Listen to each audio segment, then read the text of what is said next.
All right, there we go. Oh, that's a little better. That's a little better.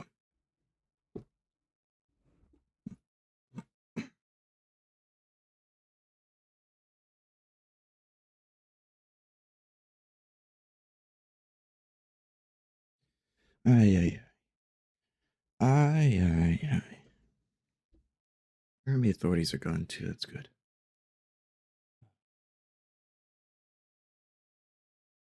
Today just feels good. Today feels good. It feels like a nice day.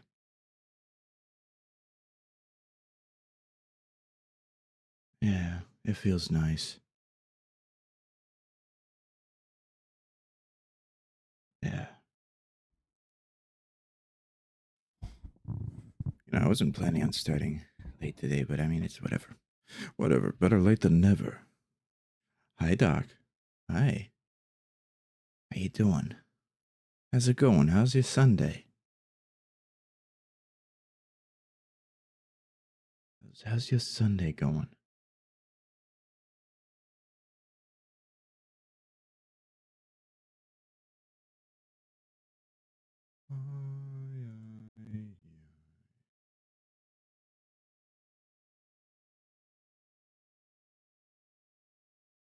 I am surprised. Why? Why is it not doing this? There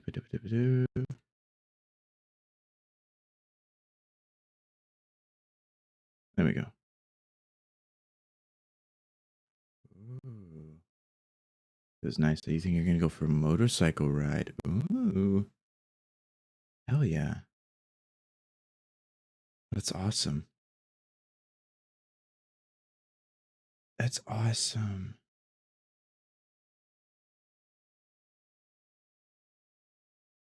Motorcycle.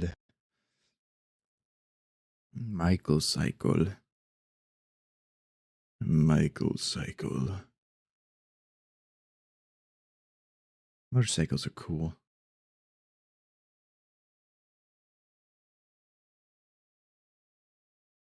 Ooh.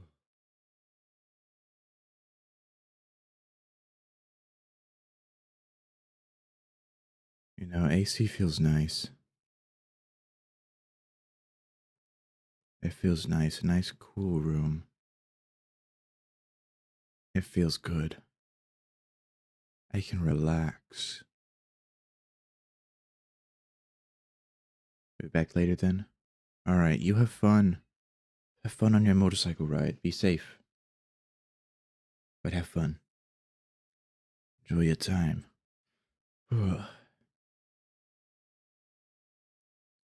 Ay, ay, ay.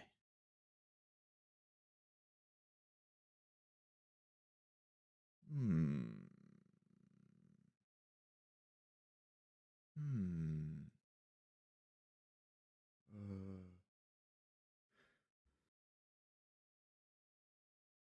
Ooh. Alright. Again today, we got new stories to look at. We got new stories to look at.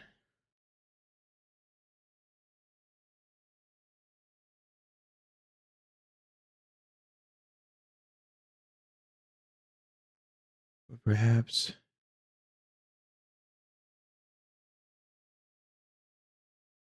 I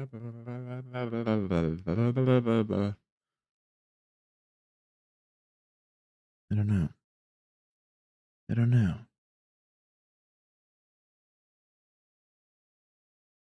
I'm not sure.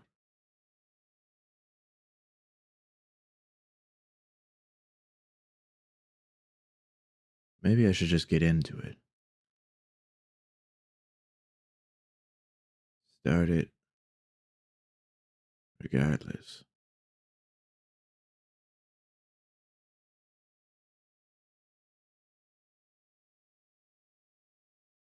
I'm still a little EP, but that's okay. That's okay if I'm a little EP. EP's A-okay.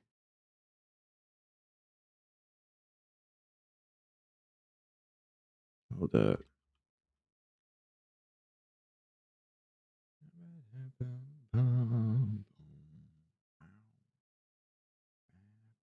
Bam, bam.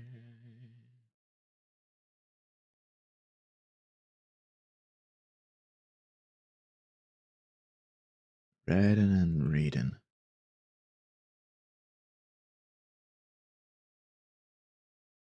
We'll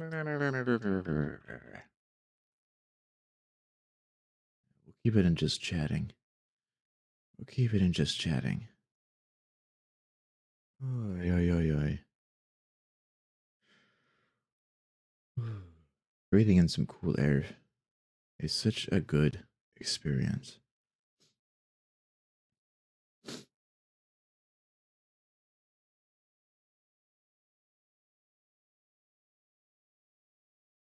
It feels.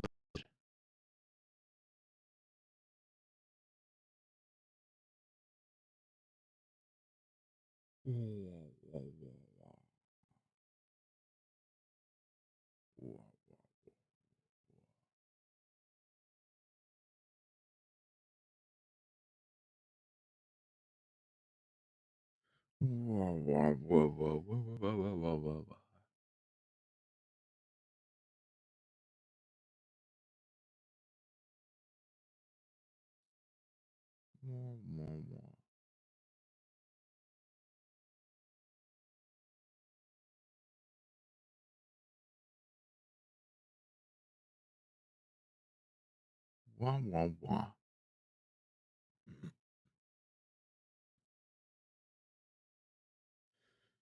Ugh. All right, let's get this.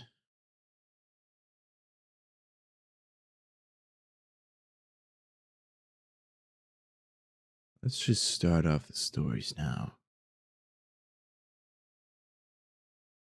There it is.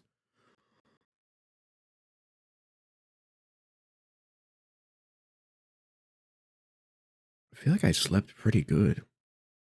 I think I slept pretty good. And that's nice. That's nice. A little tired, but I still feel, more or less refreshed. As much as I can.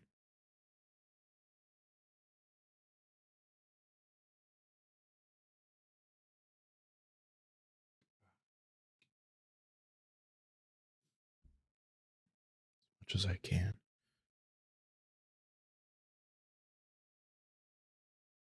All right.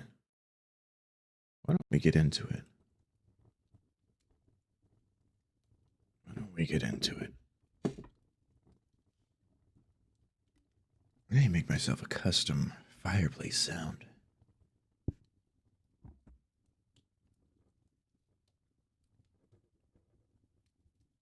I need to make myself a custom fireplace sound. Anyways, today.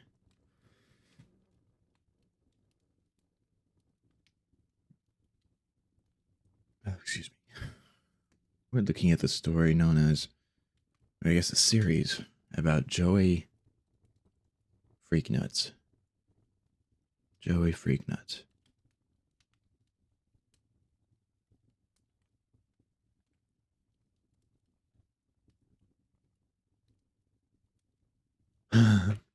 You were ready to go to leave and go ride, but now you gotta replace your shoelace because it broke. Uh-oh.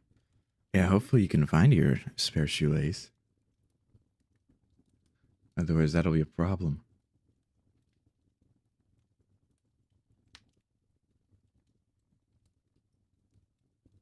All right.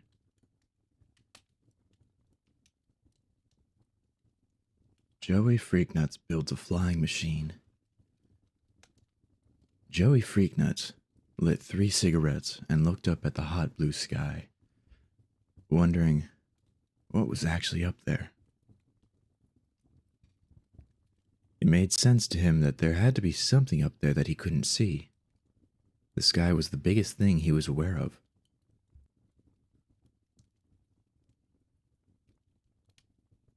He was pretty sure that the sky was even bigger than the ground, which was already really big. And he knew that there were things up there. He saw things up there all the time. Some of them even stayed up there, which was weird, because he couldn't do that.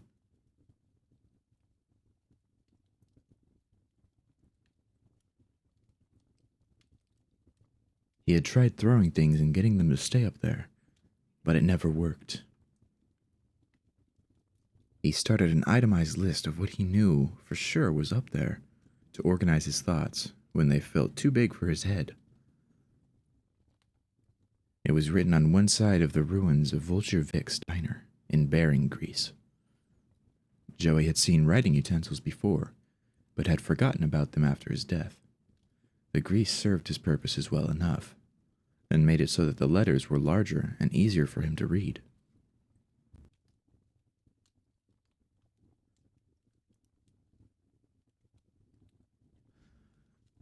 One, Boyd's. Tiny. Calms down sometimes, eats stuff. Uses bird arms to stay up?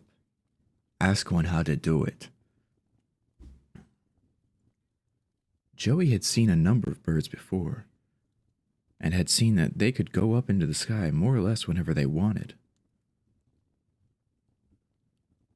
He knew they were alive, almost in the same way that he was. He knew that they came down, though, probably because they had to. He reasoned that anything that could stay in the sky as long as it wanted would probably never come down on purpose.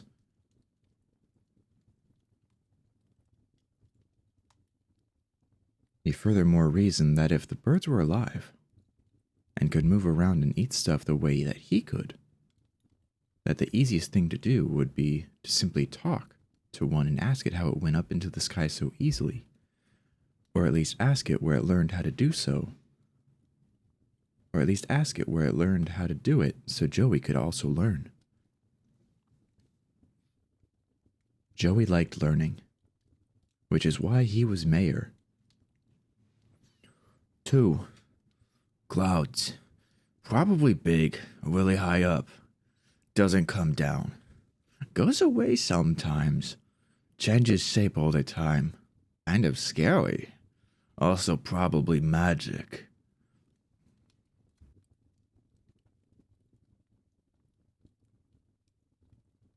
It was here that Joey began to enter dangerous and somewhat frightening intellectual territory. Clouds made Joey uneasy, as they flagrantly violated what he understood to be some universal constants. Everything else he was aware of, save for a few critical exceptions, came down after going up. Clouds did not. The objects he was familiar with did not change shape unless something was done to them. Clouds did not appear to care. They also disappeared and reappeared, apparently at random, refusing to adhere to anything resembling good sense or order as Joey understood it. Joey did not trust them, and suspected that clouds were things made by wizards, or, more horrifyingly, were wizards themselves.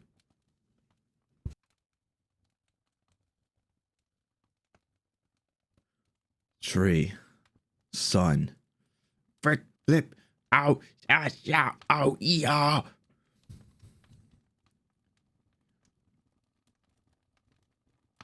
Joey had spent an entire day from dawn to dusk watching the sun to see what it actually did all day, and had hurt his eyes. This made him angry at first, because he had done nothing to the sun and he saw no reason why it had to hurt him, and then it made him afraid. Because if it could hurt him without even touching him, what else could it do? He then spent some time looking directly into the stream of a garden hose to cool his eyes off, wondering what exactly he was dealing with and whether he should stop. The sun was more mysterious and threatening than even the clouds were, and he began to think that the sun was the clouds' boss, probably. Which was why it was so strong and bright, just like his boss. 4. Sky arrow things. Sort of like birds, but really high up and not flappy. Noisy. Not sure how big. Doesn't come down. What are they at? These were perhaps the most mysterious things Joey had ever seen. These objects would appear, often making a very loud, rumbling sound like thunder, and would point in a direction of the sky while moving in that direction.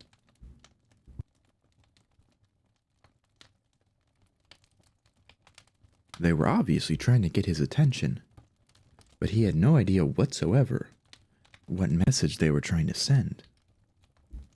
They also sometimes pointed in different directions, which was very confusing. Joey surmised that there were pieces of this message that he was missing, but was determined to find out just what exactly these things were trying to tell him.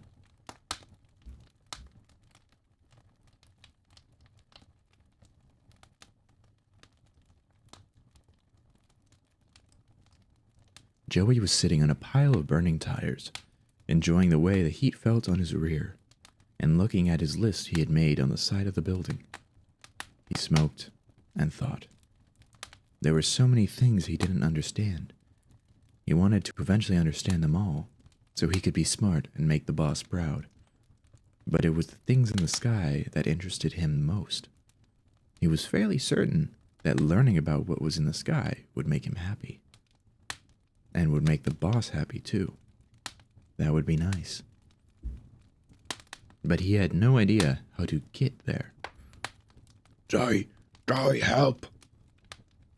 Two dead men and a dead woman came up to Joey on his throne of burning rubber. One of the men had 4 arms and wore a chef's apron. This was Chef, and he made the best oil soup and scrap burgers in town.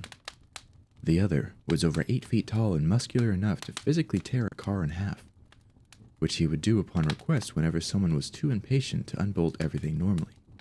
His name was Awesome, because he was awesome. The woman was wearing what Joey thought was a very cute yellow sundress and carried an umbrella with a small flamethrower installed in it, which, she had explained to Joey previously, was supposed to burn the rain before it could make her wet. Joey thought that was pretty smart. Her natural, humble intelligence combined with her milky eyes and missing lips made her impossible to resist. Her name was Flower because she was very beautiful. Joey had a crush on her, but was too shy to ever say anything.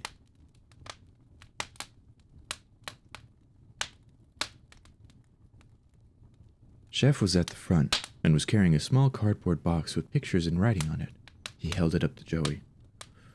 Joey, we found this thing, but we don't know what it is. See? Wait, look, check this out. Chef shook the box, and there was a rattling sound.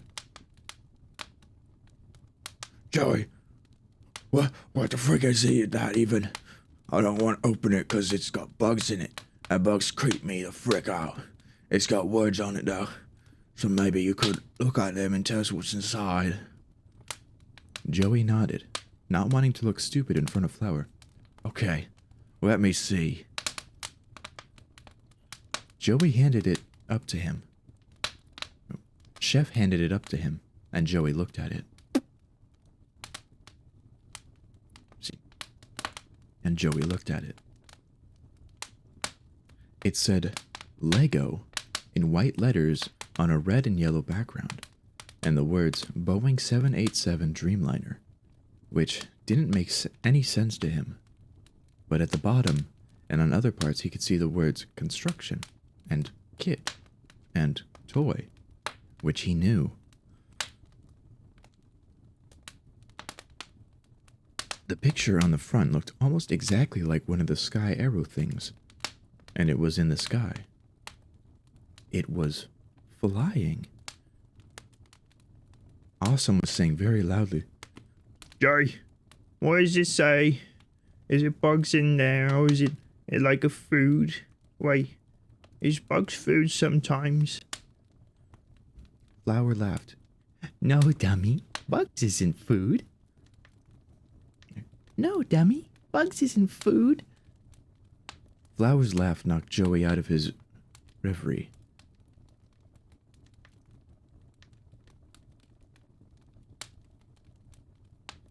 It's a toy. It's made out of a bunch of pieces, and you put the pieces together to make this thing. Flower put her fists in the air. Cool. This is gonna be a lot of fun, probably. Awesome cracked his knuckles, which produced pops as loud as gunshots, and replied, Yeah, and after we build it up, we can smash it. The smashing part is always the funnest part. Chef narrowed his eyes. Wait, but it's made out of little parts. But that means after we smash it, we can build it again. Flower gasped and shook Chef by his shirt. Holy frick, Chef. We can just keep doing it? It's just like cars. Okay, I'll be in charge of building. Awesome can be in charge of smashing, and Chef can be the boss. The trio walked away, talking excitedly about the prospect of an afternoon spent having fun building and smashing things. Joey was confused. That was a sky arrow thing, he knew it. And that box had parts in it to somehow make one of them. If that was the case, and people made toys out of the sky arrow things, then it was possible that the sky arrow things were actually machines. And you can make machines. Link, Joey, you can see it. Gather your tools. Forge your people wings of glowing iron and fly. I know you can do it. Joey huffed a plume of smoke from his missing nose and frowned in determination. I won't let you down, boss.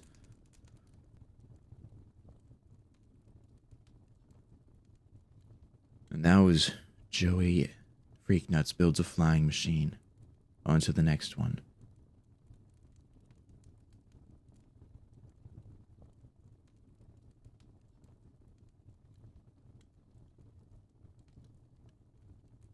Joey Freaknuts takes to the skies. Clang, clang, clang, clang! The sound of metal pealed like church bells throughout the small town of Vulture Gulch. This wasn't terribly unusual. Metal was altered and molded and beaten to form night and day in the poisoned desert burg by men and women that had forgotten how to sleep and only knew one thing: progress. They did not know what the word progress meant, nor how to spell it, but they chased it relentlessly, all the same. Clang! One of these men, the mayor, was hard at work. He needed no hammer, he needed no schematics, nor training, nor any real knowledge at all. He shaped the steel with his heart, knowing that what he did was good and necessary. But more tangibly, he shaped it with his fists. Clang! Joey Freaknuts punched the steel plate, deforming it greatly, and he punched it again and again. He beat the metal against its supporting frame, welding it into place not with fire, but with pure physical force, working it cold so it kept its crystalline lattice and maintained strength without requiring any tempering or annealing. He did not understand any of these concepts. He just thought that it didn't make sense to work the metal with tools when his fists were good enough. Clang!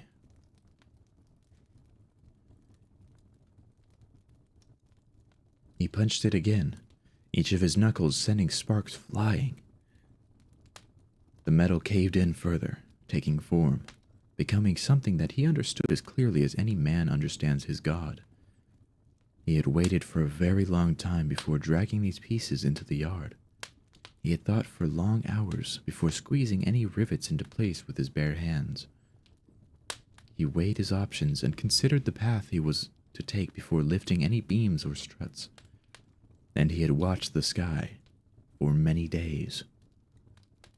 He was afraid. Joey was afraid of something, because he was a man who thought for long periods of time. Men who think cultivate fears as a farmer cares for his crops. But while Joey was afraid and confused and stupid, he knew that he was these things, and he refused to let them stop him. though he could feel them pooling in his mind like sludge. Joey stopped. It was time for a smoke. He pulled his goggles up over the bill of his hat and rested them on his forehead. He pulled a pack of cigarettes out of an inside pocket of his brown leather bomber jacket. They were labeled Shallow Graves, and they had a picture of a smiling skeleton on the front. He removed 3 from the pack and lit them all with a blowtorch. Joey took a deep drag, then let smoke fly from the hole where his nose used to be. He sighed. The dead man knew that if he wasn't focusing on punching the metal, he was going to start to think again. But he was tired. He had been working for 4 months, day and night. This was the 3rd break he had taken. Joey!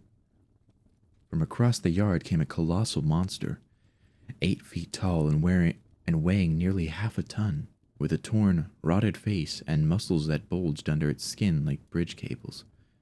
It wore mismatched rags cobbled together to resemble normal clothes. No trousers or shirts would ever fit this behemoth frame. This beast was seen frequently around town, tearing cars apart with one twist of its massive hands and pulling down buildings without so much as a grunt. It lumbered up to Joey and smiled, with teeth like rows of moldy tombstones. This was Awesome, one of the nicest guys that Joey had ever met. Awesome said, Hi, Joey. What you working on? Awesome was visibly very excited to see Joey and talk to him. Awesome was also excited to be doing whatever he was doing at the time, especially if it had something to do with one of his friends, which was everyone. Joey replied, Same thing as yesterday. Awesome kept smiling and nodding enthusiastically. Yeah, what was it again? I forgot. It's called an airplane. It's a car that goes into the sky. This made the 7th time that Awesome had explained this to him. This made the 7th time that Awesome had had this explained to him, and he reacted the same way every time. He put his huge hands up to his head and his eyes widened. Joey, whoa. That's like, whoa, Joey, I don't even know. That's like, you're like a super genius, Joey.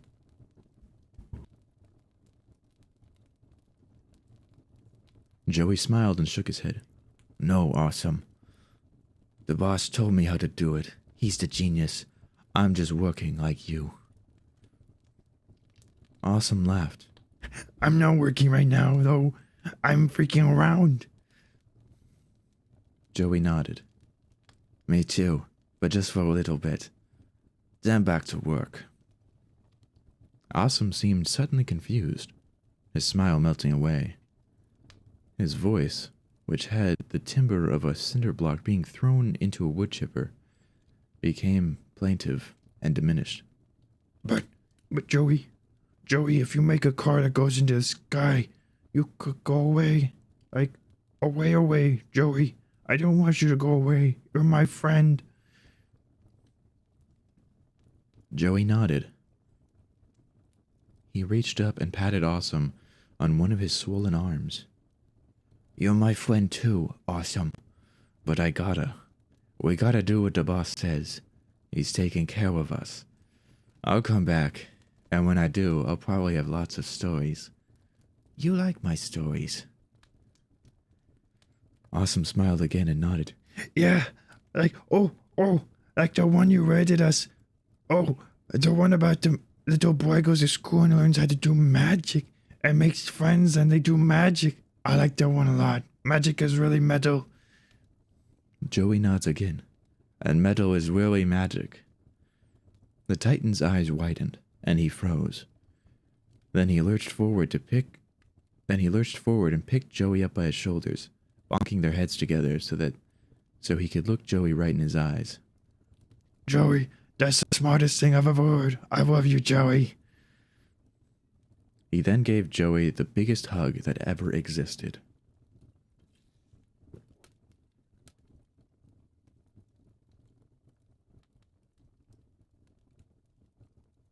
A lot of people had talked to Joey about what he was doing. He had been working for a long time, almost a year now, and naturally, it had caused a lot of buzz. Most people were convinced that Joey was doing a really metal thing, and that he should keep doing it. Some, like Polly, who was kind of a jerk, thought Joey was wasting his time. And Joey thought it was possible that he was, but he didn't care. One day, he realized he had not slept in 9 months. He was very tired. The airplane was nearly done. He gathered his supplies. He put the things together, and the whole time he felt himself changing. Joey, like the rest of his brothers and sisters, didn't feel much. But Joey felt something. Something different. It was inside him, in his chest, in his arms and legs. It felt like the time he had tried to make a battery salad. But good, instead of painful. He decided to sleep for a while. Then he would stop being tired, and he could think more about what this all meant, where he was going, and why. Maybe his dreams would help settle his humming mind. He went to his home, which was the vault of a destroyed bank. The citizens of Vulture Gulch did not understand money, but they understood that one should probably put really valuable things behind a big steel door. And so they had decided that Joey had to sleep in there. They insisted that Joey was important, no matter how he protested. He laid down on his mattress made of shredded tires and torn automobile upholstery. He lit his blowtorch nightlight to push back the cold gloom of the vault interior. Then he slept, his head heavy, full of thoughts putrefied by doubt. Joey finds himself in a familiar place. The desert yawns all around him, wide and empty. He can count the number of things that are here without even using his fingers. 1. There is the ground, made of orange warm dirt and dust. It holds Joey up and stops him from falling down, back to where he came from. 2. There is the wind, unseen but felt on his dead skin, gentle and urging. It brings the promise of distance, whispers of places that are far, far away, and asks Joey if he would like to see them. 3. There is the sky, colossal and unknown, blue and royal.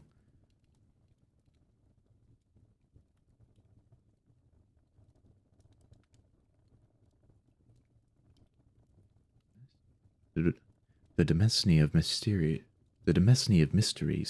that great expanse within and through which Joey knew there were things of great importance.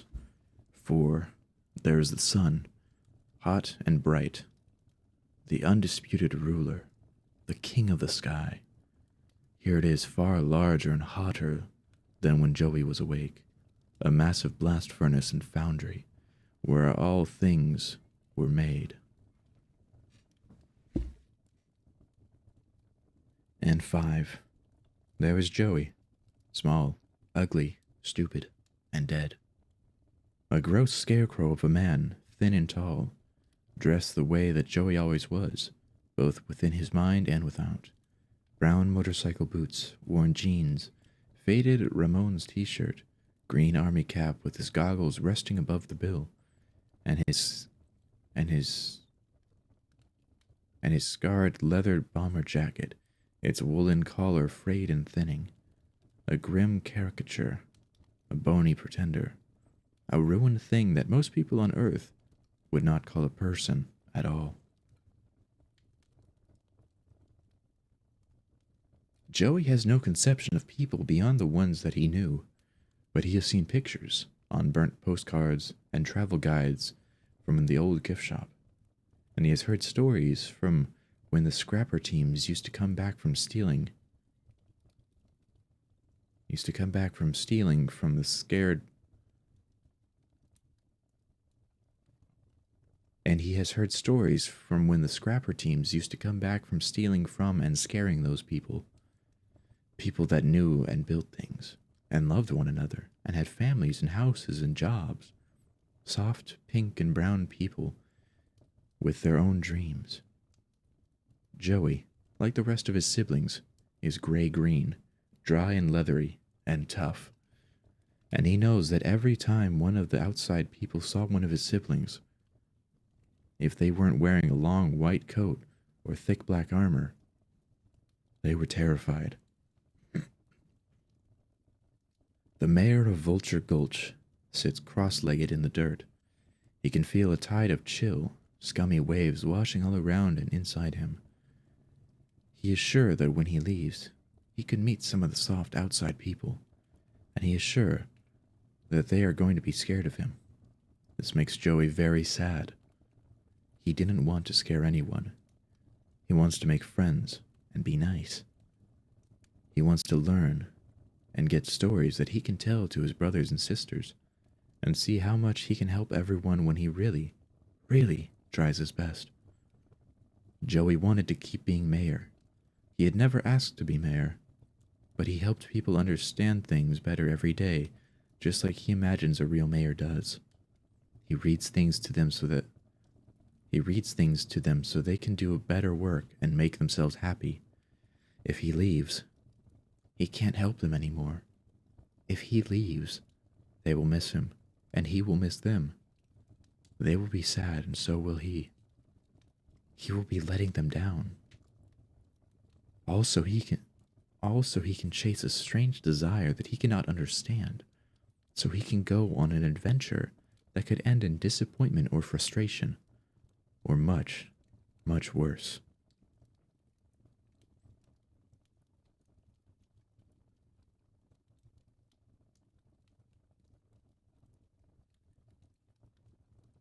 The waves of slime pool around Joey, turning the warm, dry earth he had been sitting on into a clammy, viscous muck. The sun dims, and he begins to feel cold. Cold and wet and slick with the saliva of some great beast that Joey has never met and could never imagine. But he feels it all the same. Something bad. Something horrible.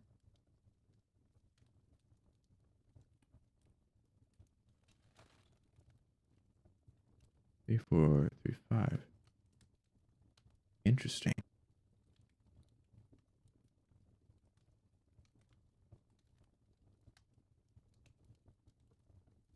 Whoa.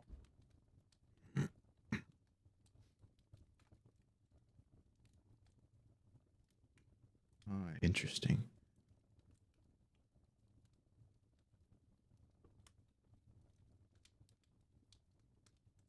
Joey's entangled with some crazy SCPs. Hello there, Joey. Joey looks up and sees two more things in this place that used to be warm and bright. One looks like something Joey has seen before. A lizard. But this one is blue and huge and standing on two strong legs. It has metal armor on parts of its body and things that look like guns attached to its back and sides. One of its eyes is metal and red, the other is brown and soft and looking directly at Joey. The other is also like a lizard, but just as huge as the other one. This one is red and has enormous wings with claws on the end. On its frilled, spiky head is a pointed hat with twinkling stars in the fabric, and in its claws are a long wooden stick and a thick book. These two lizards are giant. They have sharp teeth and claws. They are both looking directly at Joey. The blue one turns its head to the red one and says, "Oh dear, I think he's frightened." The red one nods once and replies with a quiet boom. Poor guy. Look at all this mess.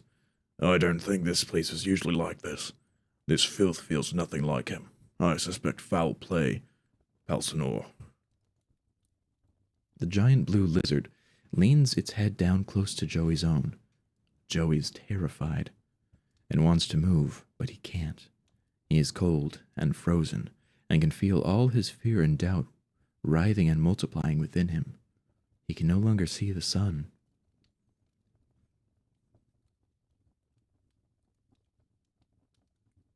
The huge blue head touches his scaly smooth cheek to Joey's. No. A huge blue head touches its scaly smooth cheek to Joey's, and Joey hears a gentle, powerful voice in his left ear. A voice like warmth and rest. Peace, child, peace. I know you are scared, I know. But we will not hurt you. We only want to talk to you for a short while. You do not know us, but we know you, and we love you. Let go of your fear and hear our voices.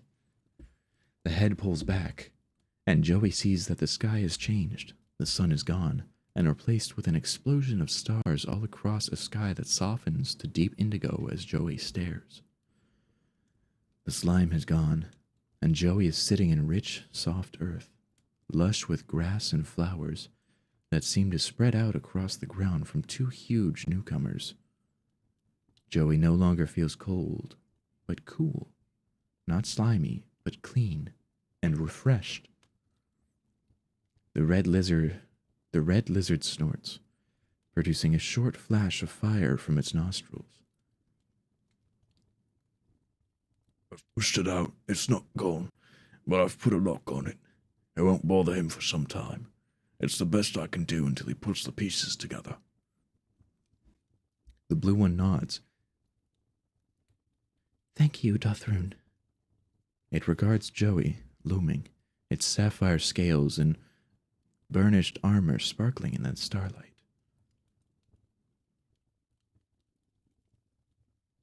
Listen to me, Joey.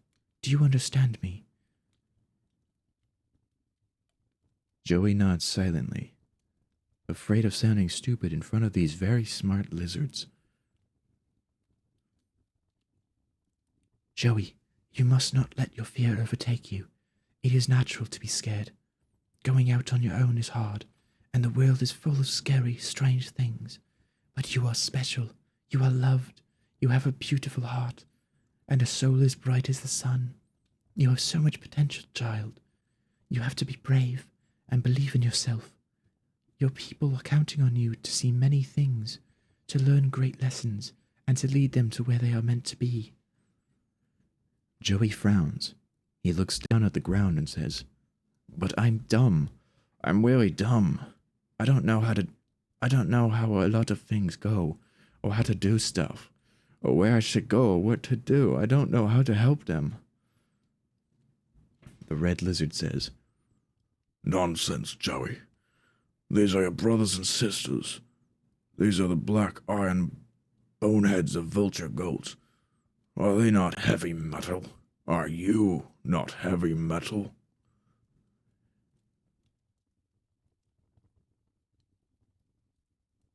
Joey looks up and blinks. "I mean, they are mostly. I don't know if I am, really." If you are heavy metal, Joey, then they can take care of themselves while you're gone. They are strong just like you. And you must have faith in that. Trust in them and in yourself. The blue continues. You are more than capable of this, Joey. I know you can feel the heat within your chest. You want to go, to see, to discover. You cannot stay here and idle away the years, wondering what it all means. You say that you are dumb, but it does not take a vast wealth of knowledge to do the right thing, to be the best person you can be. And most importantly, you are aware of your limitations. You know how much you do not know. That is wisdom, Joey. And you must use it well. Your curiosity, your passion, your wisdom and your kindness will carry you and your family so far. All you need to do is decide to take your first step. All you need to do is decide to take the first step. The red growls. Use your strength. You are mayor of vulture goats, and you were given that title for a reason. Your people are capable, and they need direction. They need someone to show them the way to happiness and the life that they deserve. Do not acknowledge your fear. Do not doubt. You are their champion. You did not choose to be, but you are, and you stand at the edge of something glorious. Go to it, Joey. Go and win your people a place among the stars. The blue stands tall. Go, Joey. We know what you will do. We know that you will do your very best, and you will succeed. Go and discover all that the wide world has in store for you. The plants have grown from horizon to horizon, bringing sweet smells and color to what was once a bare wasteland. The stars shine above, each a precious and scintillating jewel, and Joey feels an old feeling once again. Go, Joey. We believe in you.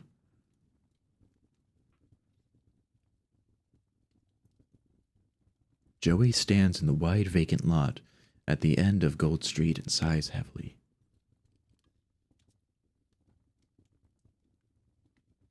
Behind him are the results of his work.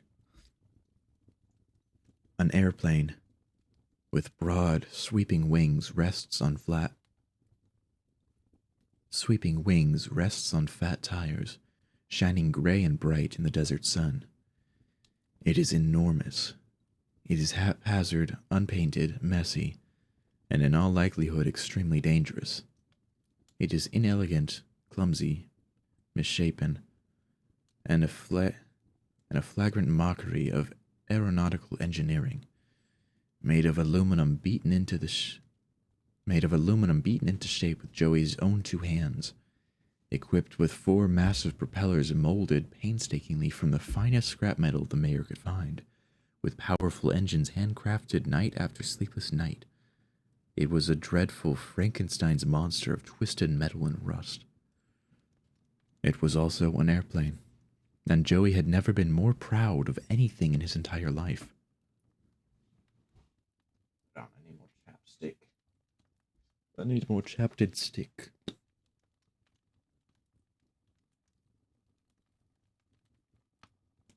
There we go, that's a little better. That is a little better.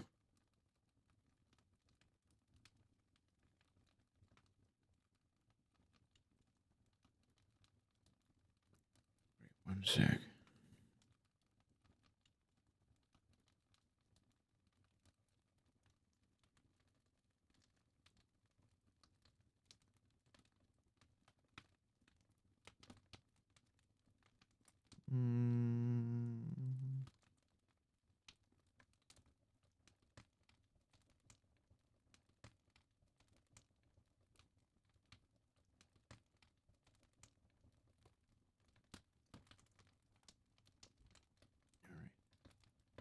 Where was I?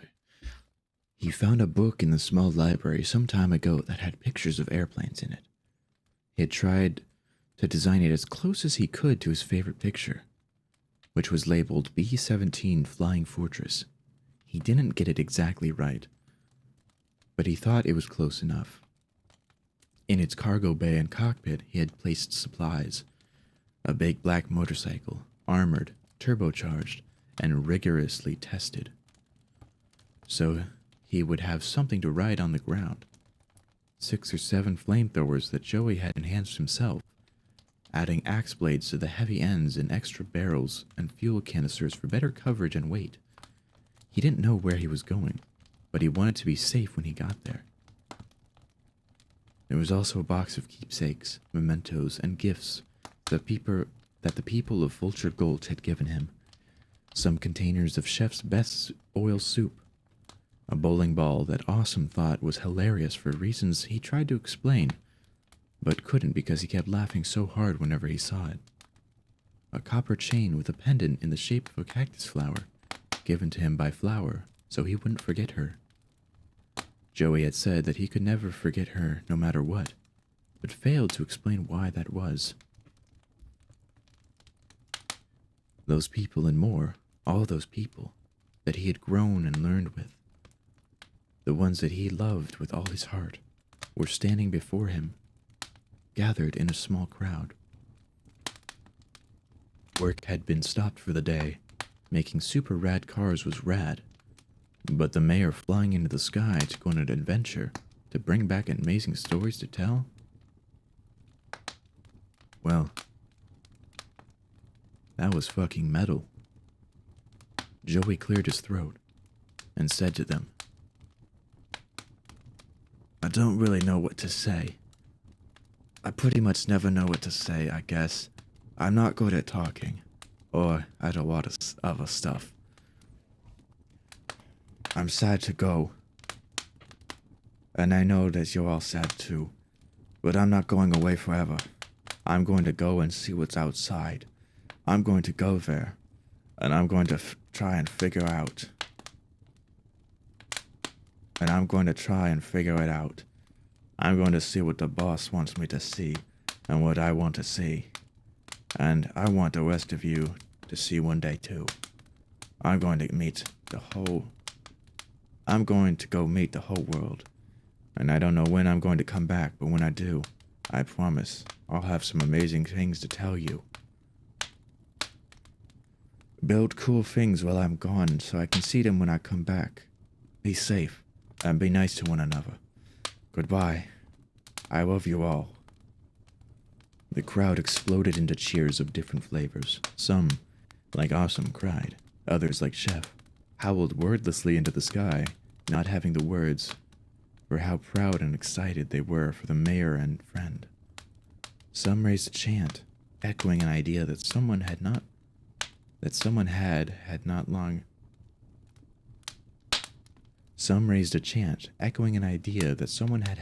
long ago when Joey's plan was discovered. A new name for the mayor. They shouted it again and again. One, unnoticed by the rest, merely watched and waited.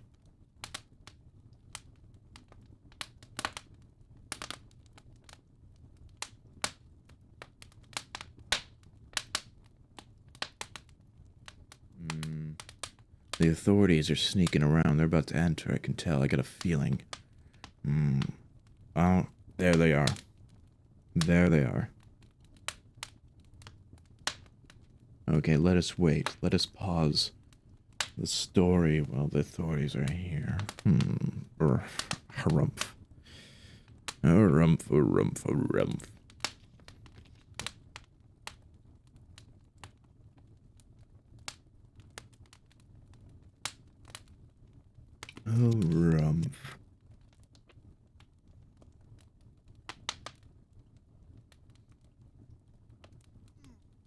Stretch time. Stretch time.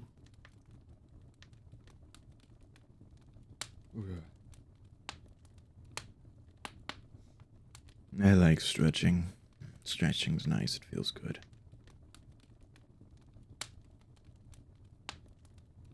That was a sour raspberry.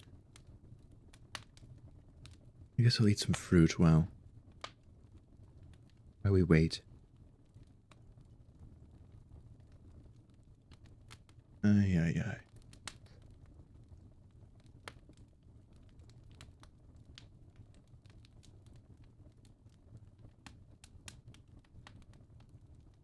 Nom.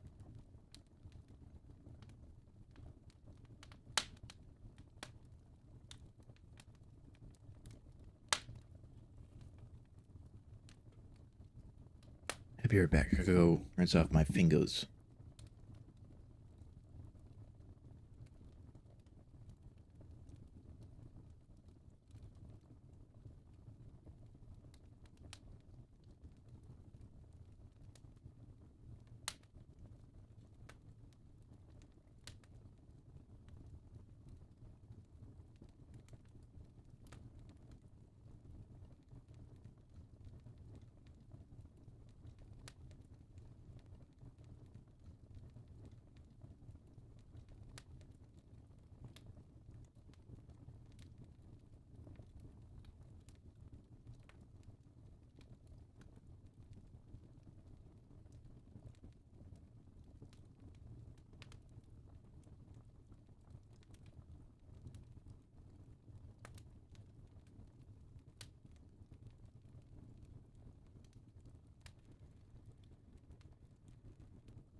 Oh, good. It seems the authorities are gone now.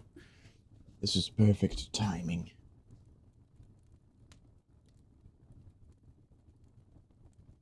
Let us resume Joey's story. Joey didn't look back. He climbed into the airplane's belly through the bomb bay door and hit the switch to bring it up. It worked. He had checked the electrical system over 3,000 times. He went up some stairs just thick enough to hold his weight. Through some rooms he had made to hold some things along the central aisle, he entered the cockpit.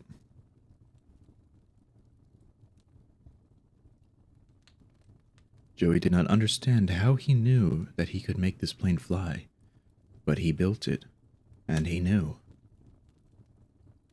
He flipped switches and let power flow into the plane.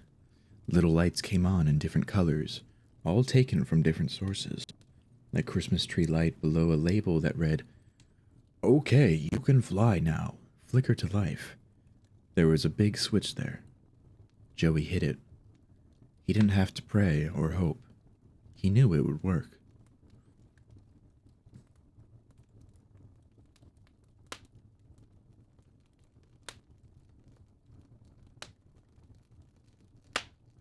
Oops.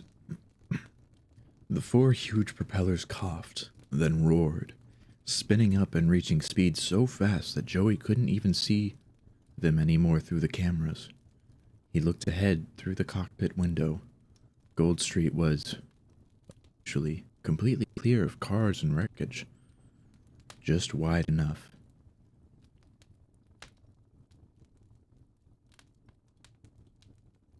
Gold Street was, unusually, completely clear of cars or wreckage, and just wide enough. He let go of the brake, and the huge airplane, the massive, absurd work of a restless year, thundered down Gold Street. It lurched, it juddered, it creaked and complained, but it held together. Joey had poured all his determination into this machine, and he could feel that it wanted to scratch the sky as badly as he did. This was going to work. This was going to work. He pulled up. The wind and air swept over and under the great steel bird's wings, and it left the earth behind.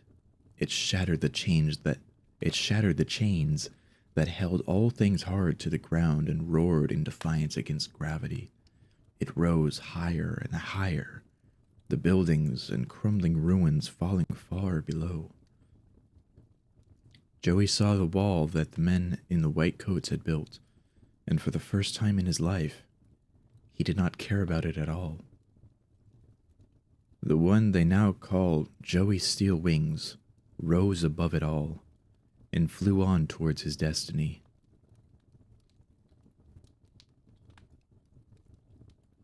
Joey Steel Wings. Addendum 3885-03. On May 2nd, 2018, an unmarked makeshift aircraft visually resembling a World War II-era B-17 Flying Fortress took off from SCP-3885, using the town's main avenue as a runway. After investigation, it was determined that personnel assigned to subsite 3885 had noticed this vehicle periodically during its construction by a single SCP-3885-01 instance, but did not take action, citing disbelief that SCP-3885 instances possess the mental capacity to successfully construct a functional aircraft.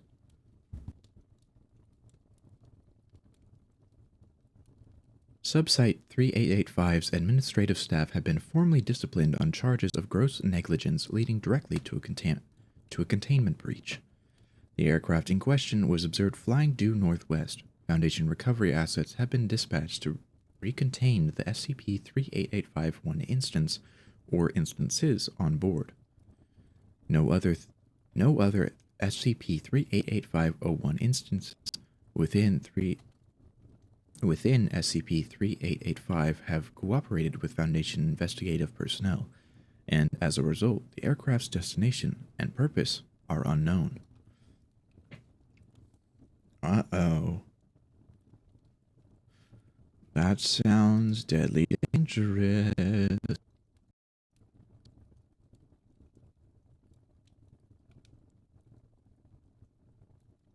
385 is a containment class safe.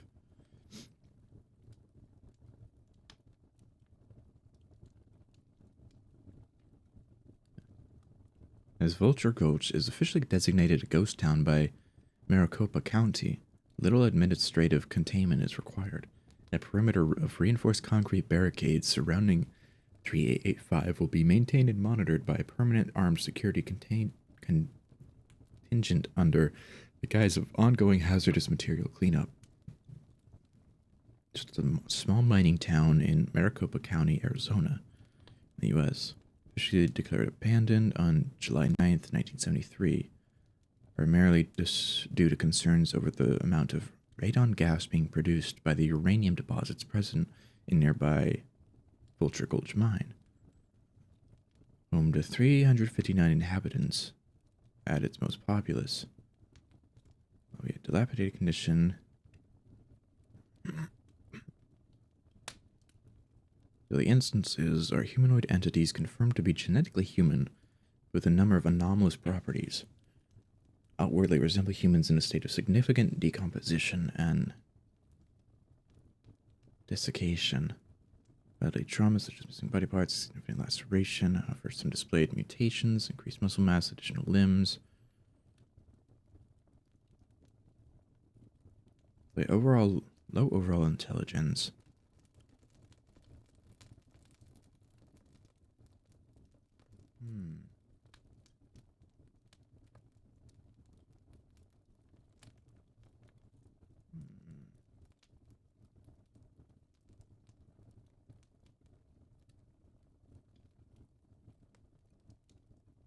I see.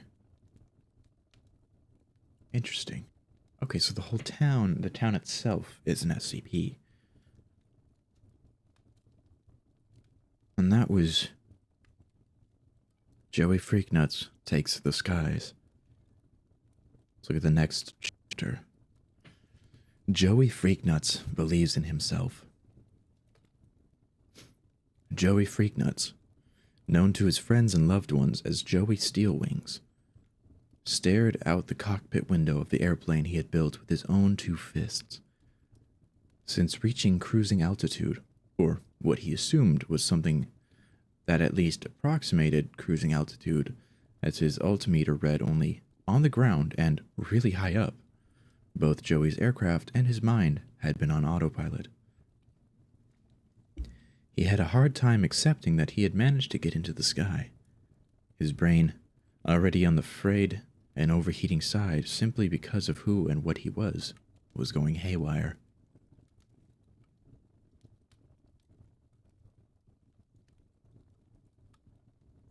It was so beautiful. Once he had released his somewhat terrified grip on the controls and was confident the autopilot was not going to immediately reunite him with the ground in a spectacular and impactful way, he had simply stared, struck numb. Then he cried for about an hour, not sure if he was supposed to be allowed to feel such powerful happiness and awe.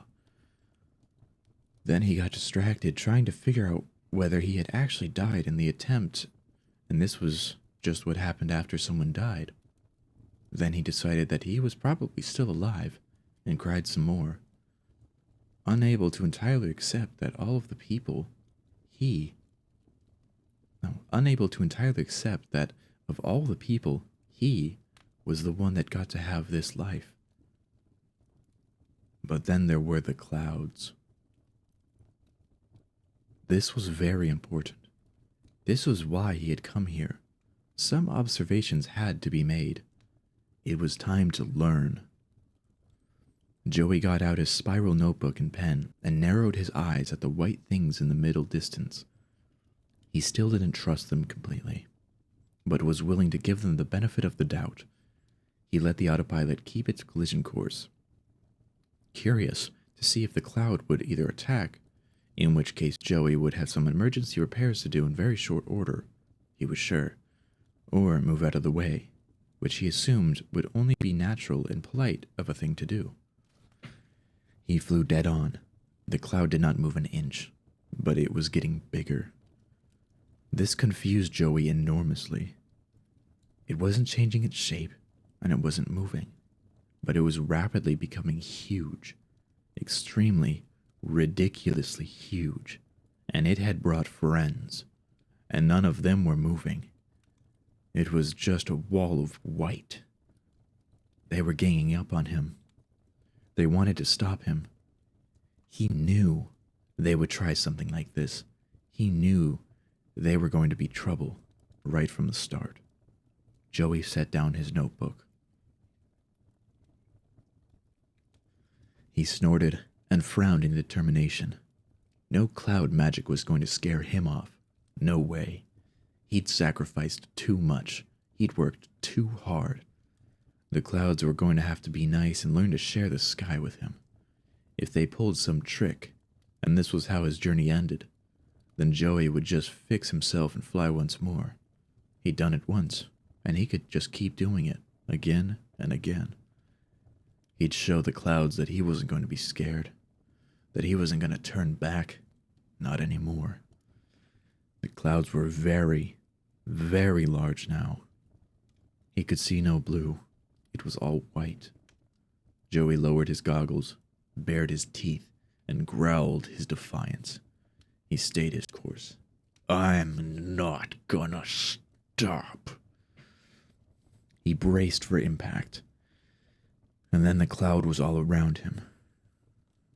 Joey opened his eyes. All the windows, front, left, and right, were completely whited out. He blinked a few times to make sure his eyes were still working. Apparently, they were. Either the cloud had eaten him, or clouds were not what he thought they were at all.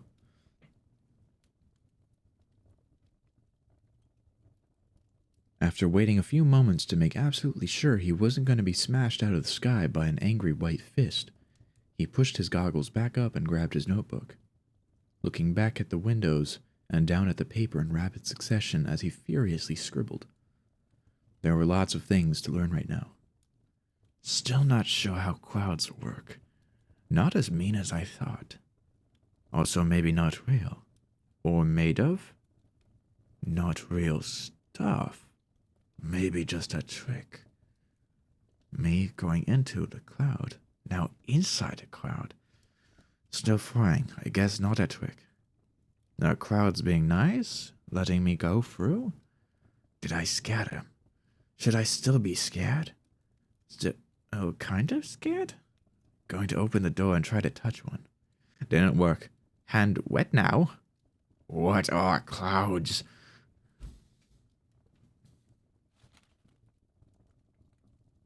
Hours later, Joey's staring not at clouds, but at a tree.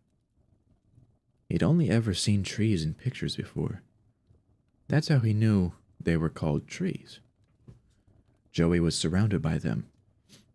There were so many that he literally could not count them. He had tried for about 45 minutes, but had run out of numbers, so he gave up and simply stared at one, trying to figure out what it was made of. Strangely, they appeared to be made out of wood, of all things. This astonished Joey. He did not know who had come out here and carved all these trees out of wood, or even where they had gotten all that wood. But he greatly admired their work ethic. It must have taken a very, very long time. Landing had been a strange experience. Joey had never landed an airplane, but he had seen all the trees from up in the air and wagered that it would have been a terrible idea to try to land on top of them. So he flew around for a little until he found a nice wide clearing, then touched down in the grass. While gritting his teeth and hoping that the fat tires he'd put on the landing gear would hold up against the tangly grass, he'd bumped up against the wall of trees a little bit, but hammered out the dents and judged that he'd done a pretty good job, all things considered.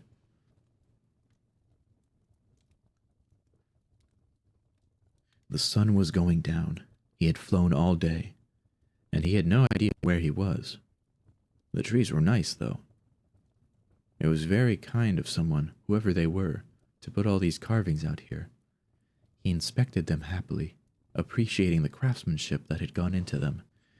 He couldn't even see the seams where they had glued the branches on.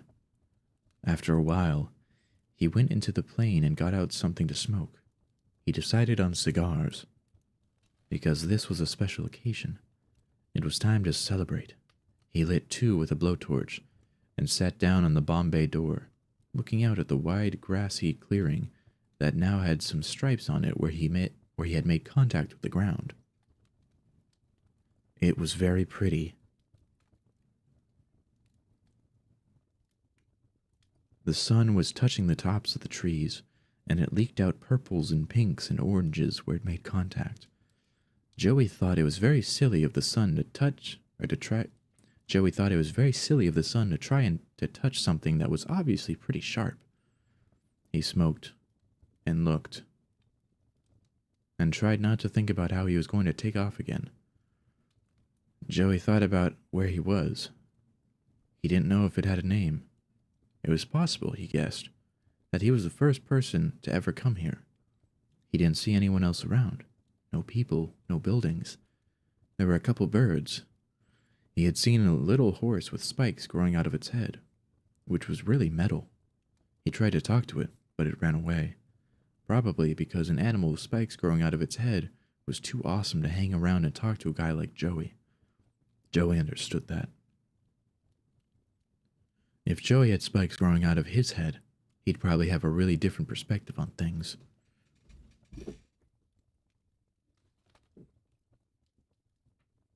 He decided to name the place Treeland. He figured that made the most sense. Trees seemed to be the main thing around here, and it felt good to honor whoever had worked so hard to make them all. He wondered where they were now. He'd like to shake their hand and thank them for their beautiful work.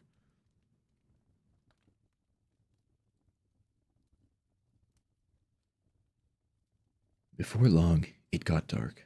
Treeland started to get noisy. There was a loud sound all around, almost like an alarm. But it didn't sound afraid or panicked. It was a rhythmic, happy sound. He wondered if the tree guy had built speakers into the trees, and they were playing music.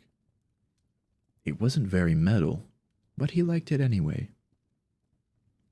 Joey decided that he liked this place very much, and when it got light again, he would get on his motorcycle and ride around some, and see how far the trees really went. There was a huge boom. The music stopped. Birds flew out of the trees in droves. Treeland felt quiet. Boom. Boom. It was a rhythm. Loud and hard enough to shake the ground. Joey took his cigars out of his mouth and waved the smoke away. He glared out at the clearing, toward the other wall of trees. The sound was coming from over there. He didn't like it. He didn't like that whatever it was scaring Treeland into silence. It felt wrong. Joey put his smokes out and went into the hangar. He picked up one of his flamethrower axes from the rack. As long as he was tall, and checked its fuel canister. Checked its edge. He hefted its great weight over his shoulder and stepped out onto the grass, looking, scanning. Boom. Boom. Boom. Then there was the sound of cracking, splintering. He saw, on the far end of the wide open space, trees being knocked down, pushed aside like matchsticks. Whatever it was wasn't moving quickly, but it was moving heavily and powerfully. The tree wall bowed. The tree wall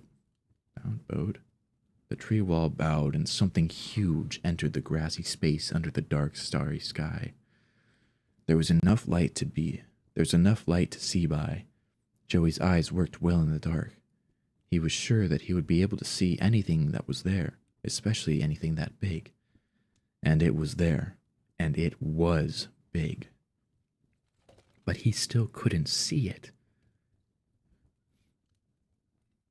It resisted his glare like water sliding off a waxed windshield, a shifting, twisting shape only barely there, hulking, massive, a hint of a long head, a snout, the suggestion of 4 legs, the insinuation of a tail, but no details, nothing that his eyes could firmly grasp. It was a beast made out of wind and whispers that faded and danced just out of sight like a shadow of a candle flame. And it was ruining the trees. Joey took exception to this. Someone had worked very, very hard on all these trees, and this thing walked through them, shoving them over like they were garbage. It was disrespectful.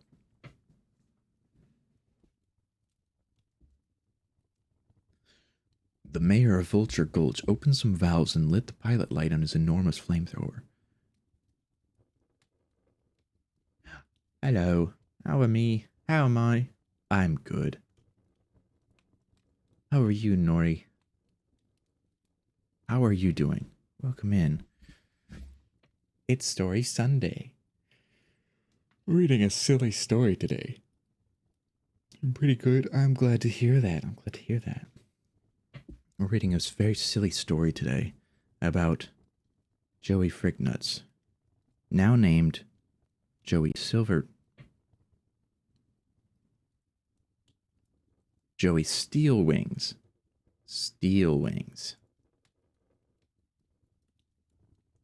Very silly. Very silly. Do you like silly stories? I guess most of the time the stories are more spooky, scary than silly. This is an exception.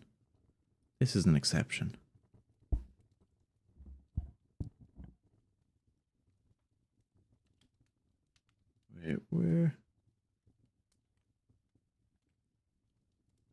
Gonna lie, you have yet to dive into specific people from the SCP Foundation. Still working your way through the SCPs. Oh, hell yeah. Same here. I decided to start reading about Joey and his story, because it's one of the curated tales. And hold on. Oops. The Joey is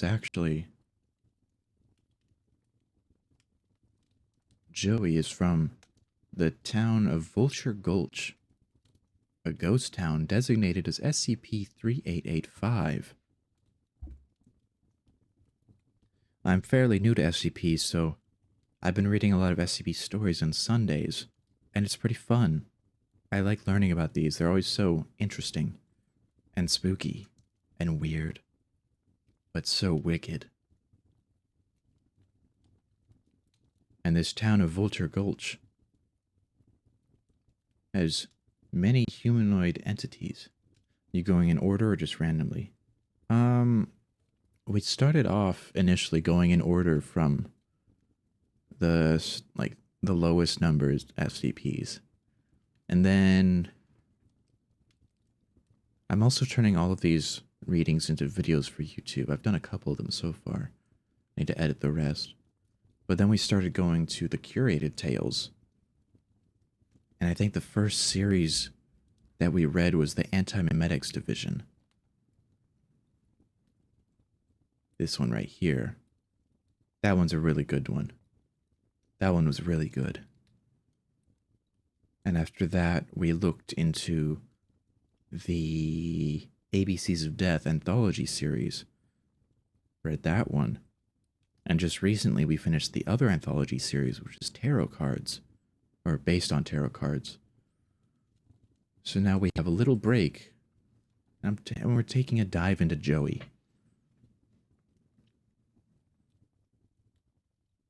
You haven't even thought of reading the curated tales. Ah. Wee wee wee. Wee wee wee. Wee wee wee. Ah, I'm glad.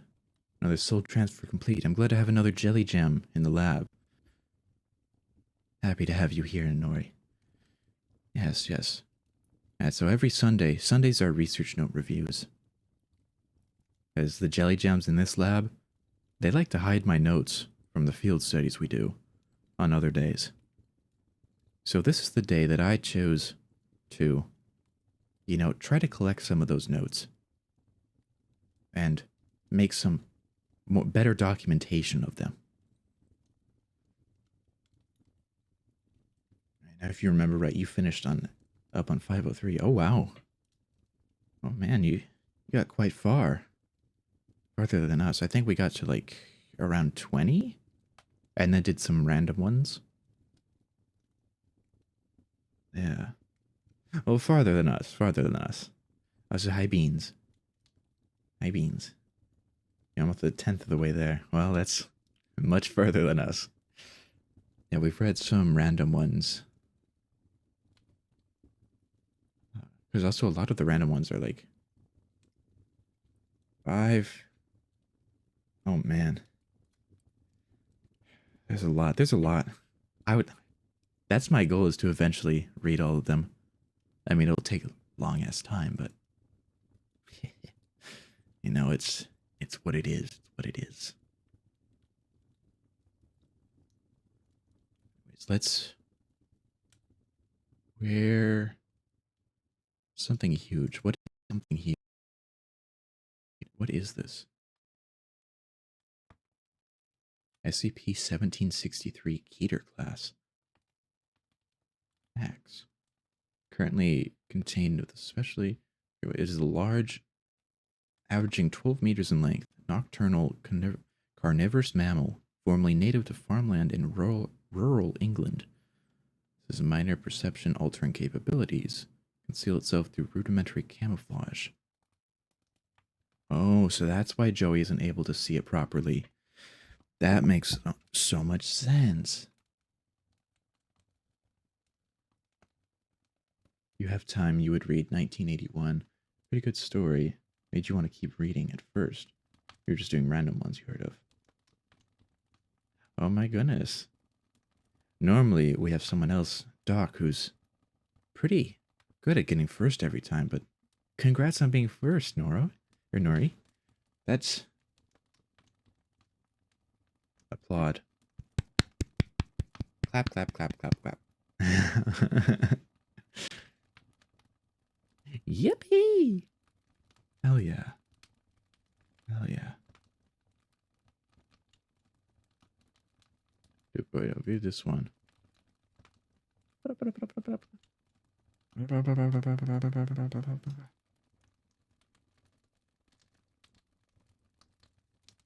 Yes, fish away. Oh, too far. Series 3, Series 2. They said 19... What? 1981.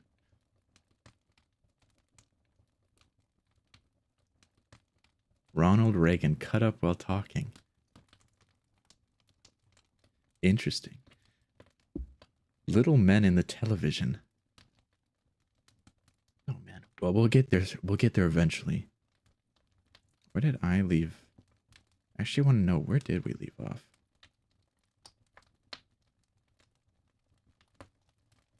Oh, I guess I probably need to sign in. Yeah, I'm pretty sure we left off somewhere in the 20s. And then we started random ones and then stories. Anyways, let's... But he still couldn't see it. Time favorite so far is 914, The Clockworks. Oh, I'm not sure if we've read that one or not. I can never remember the random, the sporadic ones we've read. I'll have to try to remember. Some of them I don't mind reading again though. You know? Always fun. But he still couldn't see it. It resisted his glare like water sliding off a waxed windshield. A shifting, twisting shape only barely there. Hulking. Massive. A hint of a long head and A hint of a long head, a snout, the suggestion of 4 legs, the insinuation of a tail, but no details. Nothing that his eyes could firmly grasp. It was a beast made out of wind and whispers, that faded and danced out of sight like the shadow of a candle flame. And it was ruining the trees. Joey took exception to this. Someone had worked very, very hard on all these trees, and this thing was walking through them, shoving them over like they were garbage. It was disrespectful. The mayor of Vulture Gulch opened some valves and lit the pilot light on his enormous flamethrower, then marched toward the colossal thing, frowning and determined to give it a piece of his mind. Hey! Hey! I think you should be more careful. The trees are very delicate and you're breaking them. That's not very nice. I know you're really big, but can you maybe walk a little softer? This place is really pretty, and I think if you... There was a growl. Joey stopped walking. The earth beneath his boots rumbled with the force of the thing's voice. There were no words, just intent. Its head, the size of a car, was aimed directly toward him. It split. There was a long glint, something, or a lot of sharp somethings, shone in the starlight. It walked forward, only barely there, almost impossible to truly see. But its footfalls were real. Its growl was real. And Joey had a feeling that its teeth were real too. You don't have to get angry. I'm not angry. Everything is okay. The thing didn't stop. With its great size, it was closing the distance fast. Even though its pace was gradual, calculating, hungry. Hey now, don't come any closer. We don't have to fight. Fighting is dumb. We could just talk it over. It was very close now. It loomed over him. It was as high as a building. Joey could see the sky and the stars right through its gigantic body, and could see where its huge paws and long claws made craters and slashes where it stepped.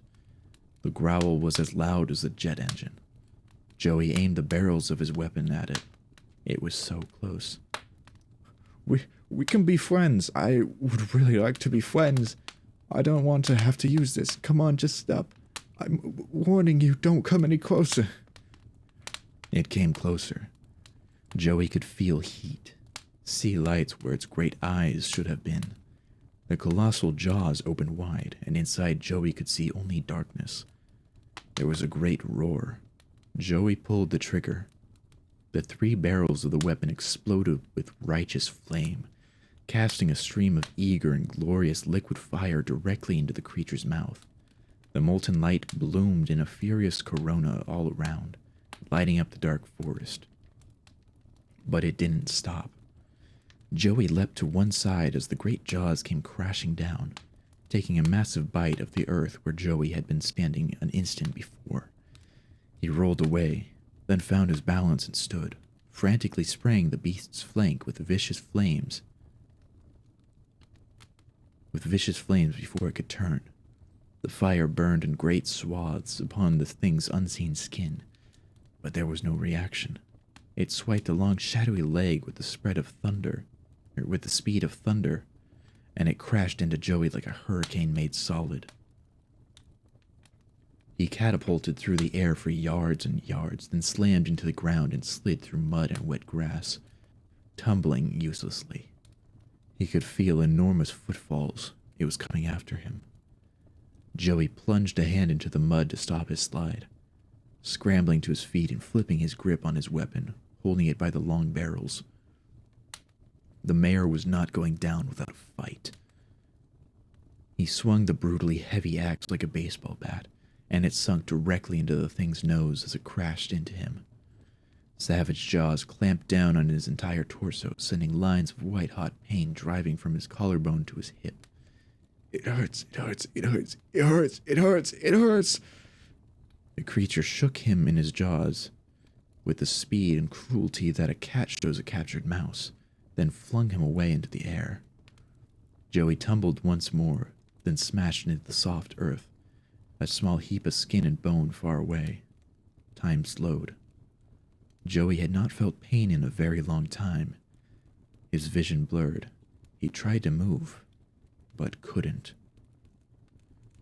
He could feel his axe in his hand, but couldn't use it. He couldn't use anything. The wolf made of death pounded over to him. Joey felt a horrible, crushing agony as it stepped on his back and legs. Its jaws clamped over his head and shoulders, and with its leg pinning him to the ground, it pulled.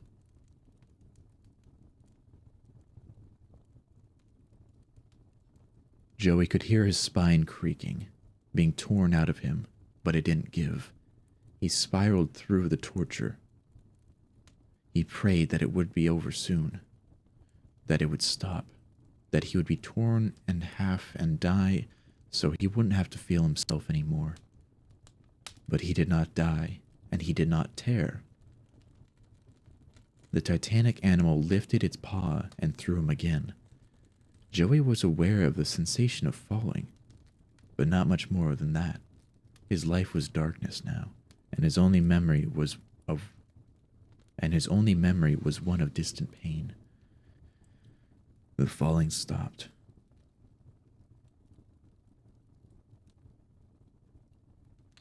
He could feel cool dew on his cheek, some blades of grass tickling him, asking him what was wrong. Joey knew what was wrong. He had decided to go out into the world. He made the choice. He flew away from where he belonged, and this is what he got for his foolishness, for his presumption, for his willingness to abandon the people that cared for him most. He would be devoured, consumed by a creature outside of perception that felt no flame and no blade. This is how his quest would end. Trampled in the mud as pointless as it, and his entire life had ever been. And he would not see his friends ever again. He would not be able to make any more friends. He wouldn't get to bring the stories back. To make the people he loved happy, he wouldn't be able to help them anymore. Joey was what was wrong, and because of that, his family would be left in the dark forever.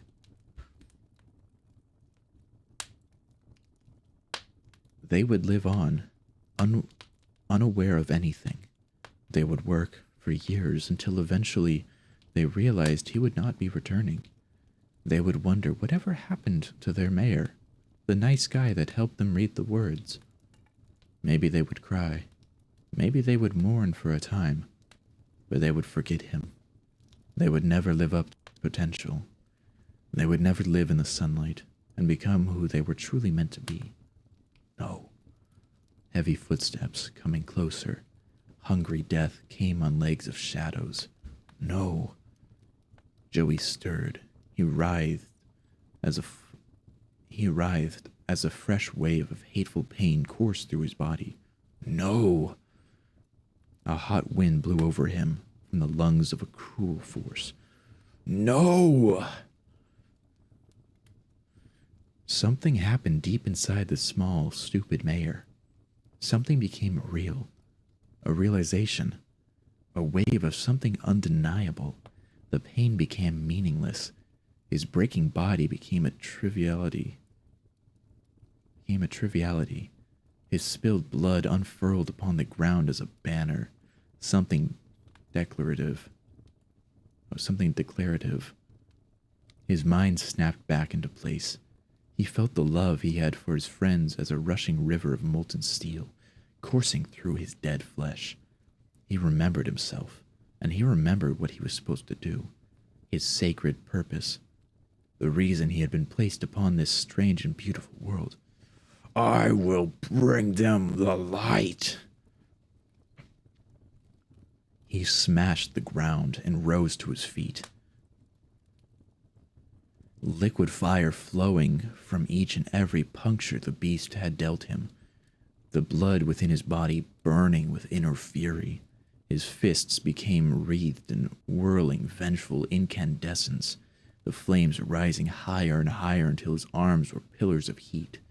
His eyes, sunken and dumb, sparked and ignited into twin embers that looked with blind hate at the thing that bore down upon him. His body became a seething pyre, throwing wild shadows throughout the glade and casting everything around in a warm glow. The light from inside flowed outward as an inferno. Joey believed in himself, and Joey was mad. As the shadowed behemoth fell upon him, he wound back and threw a punch into its nose, bellowing his unshackled rage. The detonation shattered the air, incinerating everything in a terrible nova of heat and light. A small sun that only lived for an instant and consumed and destroyed everything it touched. The ground buckled, the sky shrieked, and Joey's steel wings made himself reel. And then it was gone. All was still and quiet, save for the flames that burned for yards in all directions. Where the creature had been, there was only a crater full of blackened earth. Joey's flames went out, leaving behind the husk of a dead man. He swayed and bled.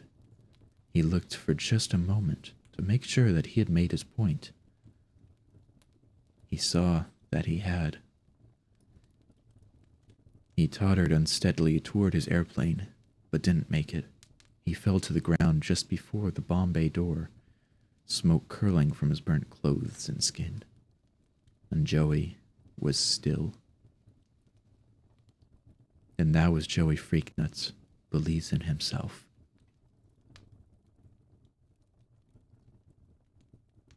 Let's move on to Joey makes a new friend. Hey.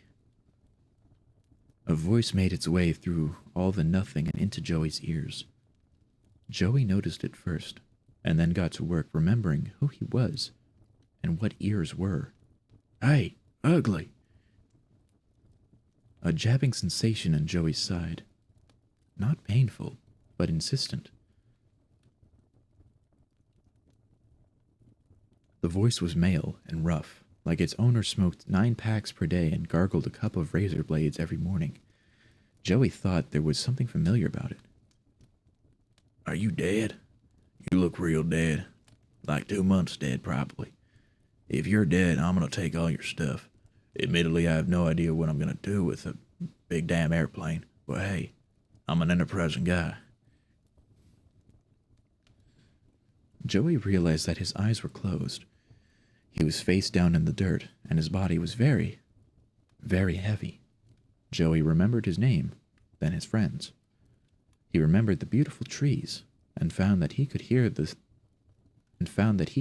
song right now, if he squinted his mind a little. He remembered the things that had happened to him, and the him that had happened to the other things. He remembered fangs made of wind and the pain they had given him. If you're alive and you don't want me to take all your stuff, moo like a cow. If you're alive and I can have your stuff because you're just a generous kind of guy, burble like a wise old catfish. If you're dead, just keep on being yourself. Joey said, Yeah, that was more indignant moose, which you'll remember wasn't on the list of options. That's okay, go ahead, give it another shot. Remember, catfish don't have lungs, so really put your nose into it. Joey engaged his arms and pushed himself up off the ground. His joints and tendons popped and creaked.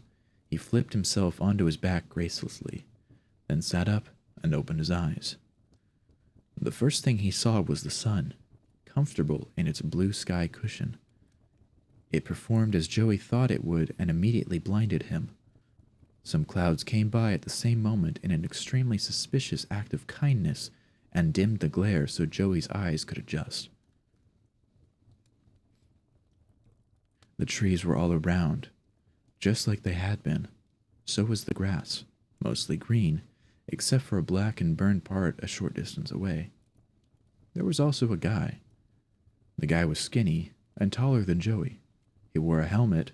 No, he wore a metal helmet and a long flappy coat made out of the same stuff as Joey's jacket, sleeves rolled up.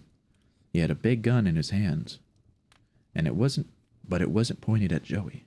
His skin and face weren't pink and nice, like one of the outside people.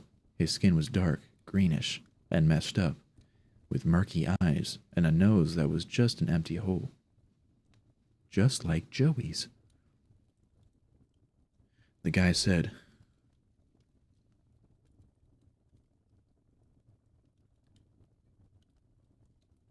"Ooh, what would you say your favorite iteration of O1 would be?" Oh, that's a good question.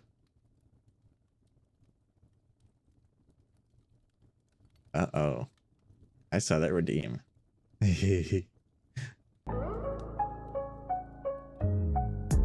slammed my penis in the car door. You slammed your penis in the car door.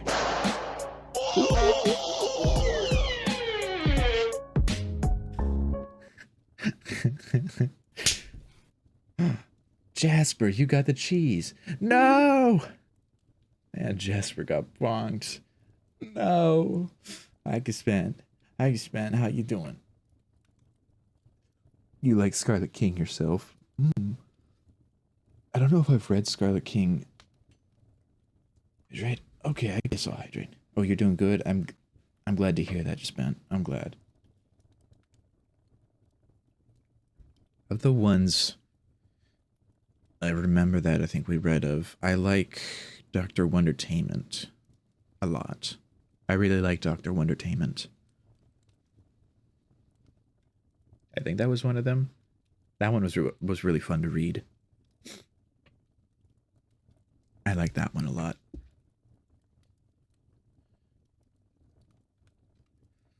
My posture's always good. But thanks for the check.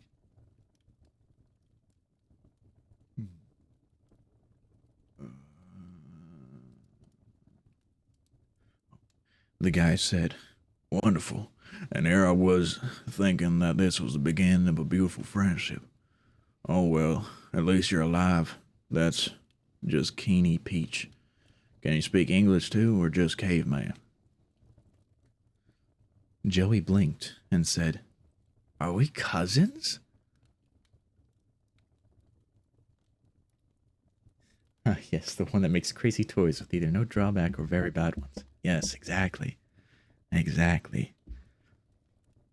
That one. That Wondertainment, yes. Are we cousins? The guy blinked too. I doubt it. Never seen you at any of the reunions. Although with a face like that, yeah, maybe we're a couple of long losts. Who knows? Aside from the general ugliness, you look like you went for a swim in a wood chipper, and then fell asleep in a blast furnace, and then went 12 rounds with some kind of friendly customer, maybe half grizzly bear, half chainsaw. You all right? You got a name? Joey didn't understand most of what the guy was saying, so he defaulted to his standard approach. I'm Joey. Do you want to be friends? The guy blinked again and whistled. Wow, you're fluent in caveman. That's impressive, being a dead language and all. Okay, you seem like a guy who abbreviates brevity, short sentences. Economy of thought. That'll save time, I guess. Is this your airplane, Joey? Joey turns around, looks at his airplane, looks back at the guy, and beams with pride. Yep, I made it all by myself. I'm sorry, you made it? Yourself? Joey nodded, always happy to discuss his craftsmanship. Yup, took a whole year. It's got 4 engines, that's more than just one, so it goes really fast. My friend said that they could help me build it, but I wanted to see if I could do it myself, and I did. It's the best thing I've ever created. Or it's the best thing I'd ever done. Her name is Mirror Bird, because, shiny. And because bird. Birds are pretty.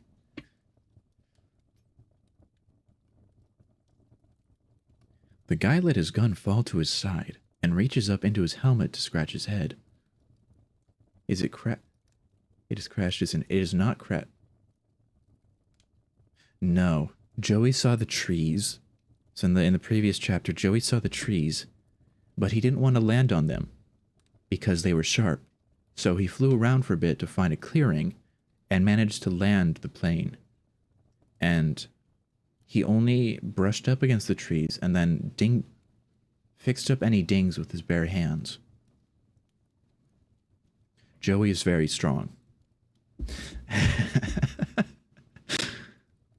Joey also thinks that clouds are wizards. But he's not quite sure yet. He's had a close encounter with a cloud and now is confused. Joey is a very precious creature. The guy lets his gun fall to his side and reaches up into his helmet to scratch his head. Okay. It's a lot to unpack. First off, how did you make an airplane by yourself? Joey smiled. Mostly by punching. The guy took off his helmet and rubbed one of his temples with his eyes closed. Right, okay. He fell silent for a moment, making a face that Joey associated with very deep thought.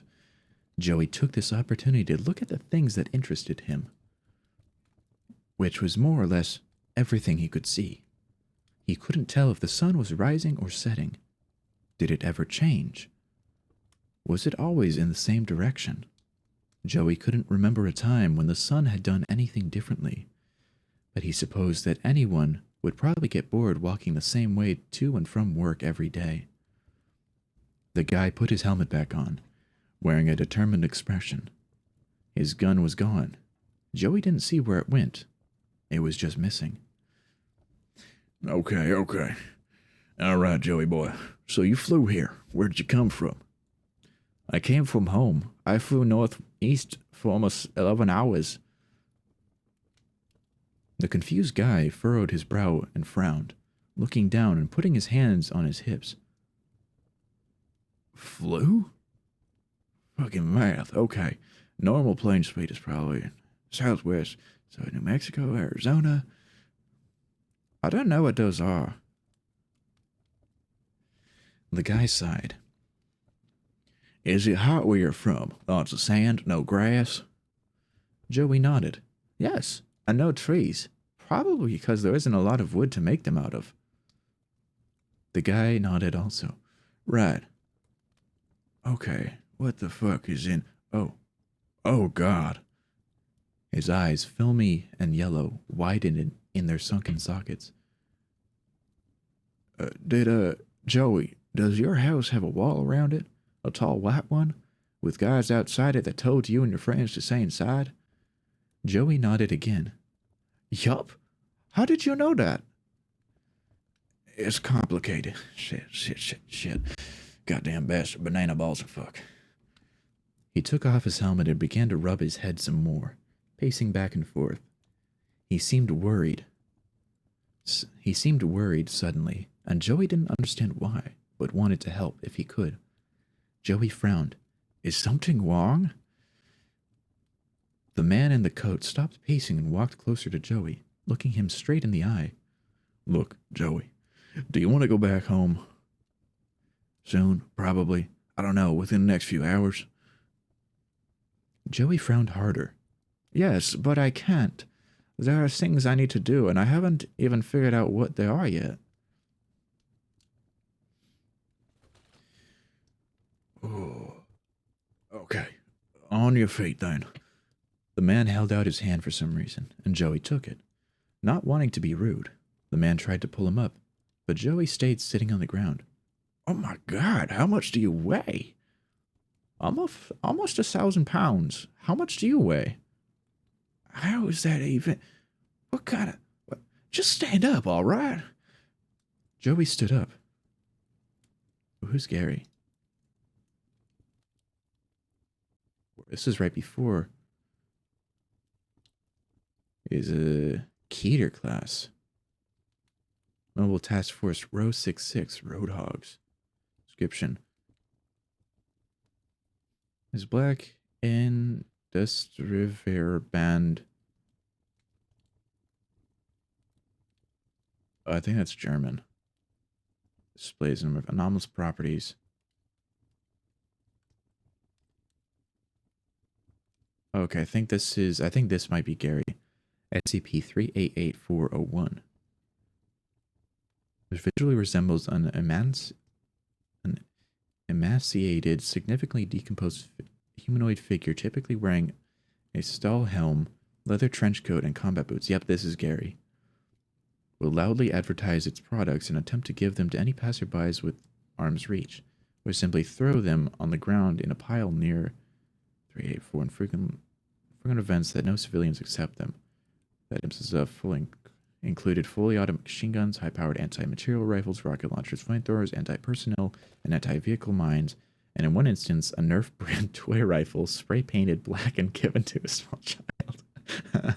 So he's an arms dealer.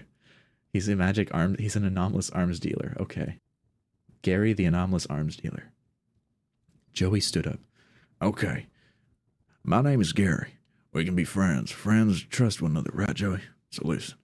You know those guys that were outside the wall? Where you're from? They're following you. They're right on your ass. They've probably been tracking your plane. They've probably got satellite eyeballs on us right now in space. Space eyeballs, Joey. They're on their way here. Sorry, I didn't realize that the authorities were here. Damn it. They caught up to us first before they got to Joey. Curses. Curses. Well, I guess we wait a minute. You know what? Let's look more at Gary. Well, the authorities are here doing their investigations and interrogations. Not physically containable at this time. Secondary containment procedures are considered adequate until a more feasible mechanism.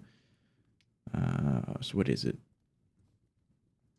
Performance capabilities exceed that of a standard cargo truck. It has shown the ability to attain speeds of over 270 kilometers per hour. Exhibits effects characteristics of a Class 2 reality distortion field, including spatial temporal translocation and the spontaneous manifestation of matter, described in further detail below. Oh. Spontaneous manifestation. So that must be where Gary gets his supplies, his stock, his stuff. Gunmetal Gary. It's time to lock and load, citizens. Do you want to be safe? Do you want to show those bastards how tough you are? Are you as fucking terrified as I am? Now you can defend yourself and your loved ones with these excellent shooters and blow-em-ups. I made them myself and they're real good. This is not a drill. Civilization is under attack right now by some nasty characters that are definitely not from around here. I can make these things out of thin air like some kind of goddamn shotgun wizard for reasons that are beyond my understanding, and I'm passing the savings on to you. Collect enough civil defense points and earn some super special prizes to fight that evil even harder. What are civil defense points, you ask? Well, here's a handy list to get you started. Ha ha ha. Grab a weapon from your pal, Gunmetal Gary, 1 point each. To be forearmed is to have at least 4 kinds of arms. Stop a crime, 5 points. Take that, bad guys. Not in our backyard. Evildoers don't deserve kneecaps. Oh my god. Muster a militia, 20 points. Lead your squad to victory against evil. If you're gonna get eaten, you might as well go down together. Neutralize an adversary, 30 points. Yeah, fuck that guy.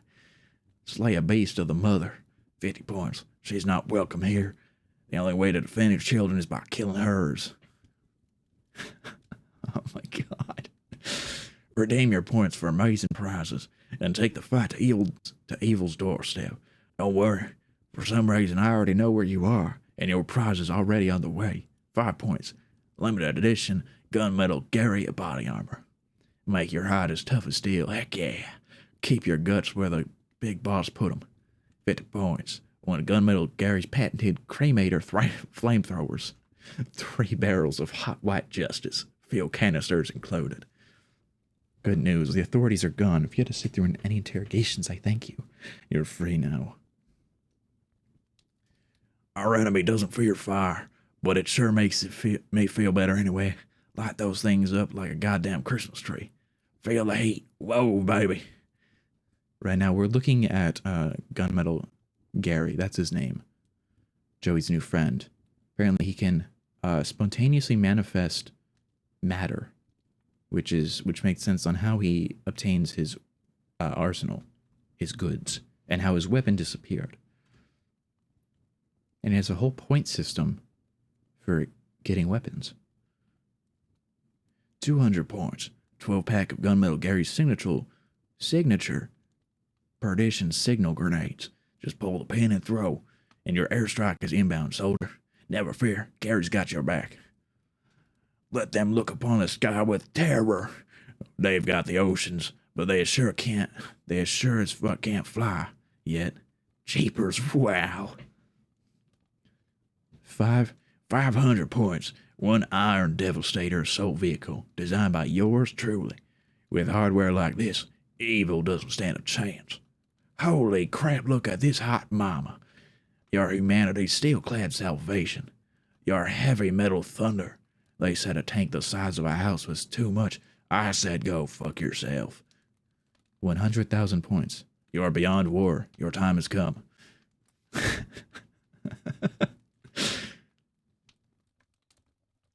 So Gary and his magic truck can go faster than 270 kilometers per hour. I just know that that's pretty freaking fast. I like Gunmetal Gary. I think he's pretty cool. Let's see.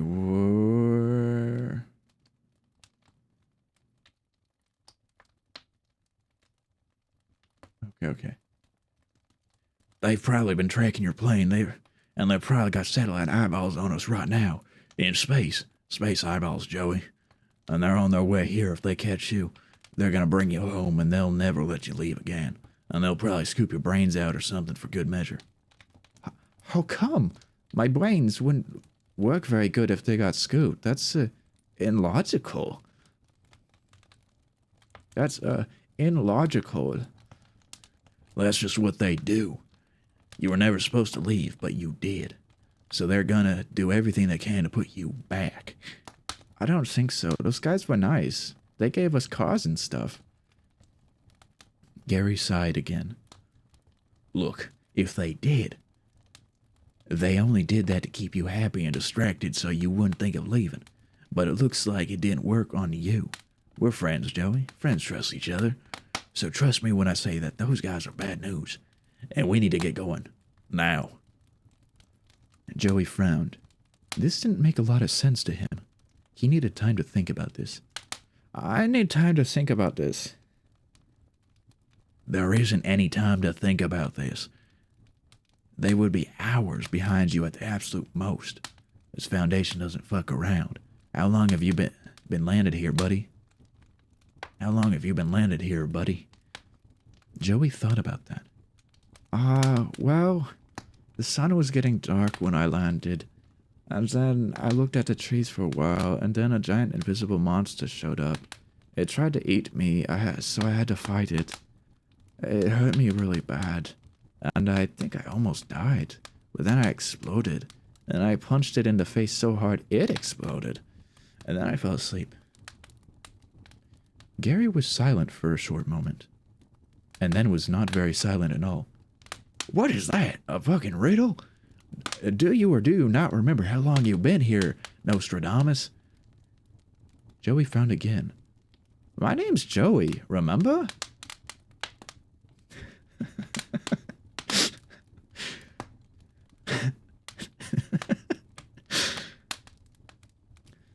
Gary screamed. He took some deep breaths and said to himself, Does the plane work, Joey? Joey thought about this.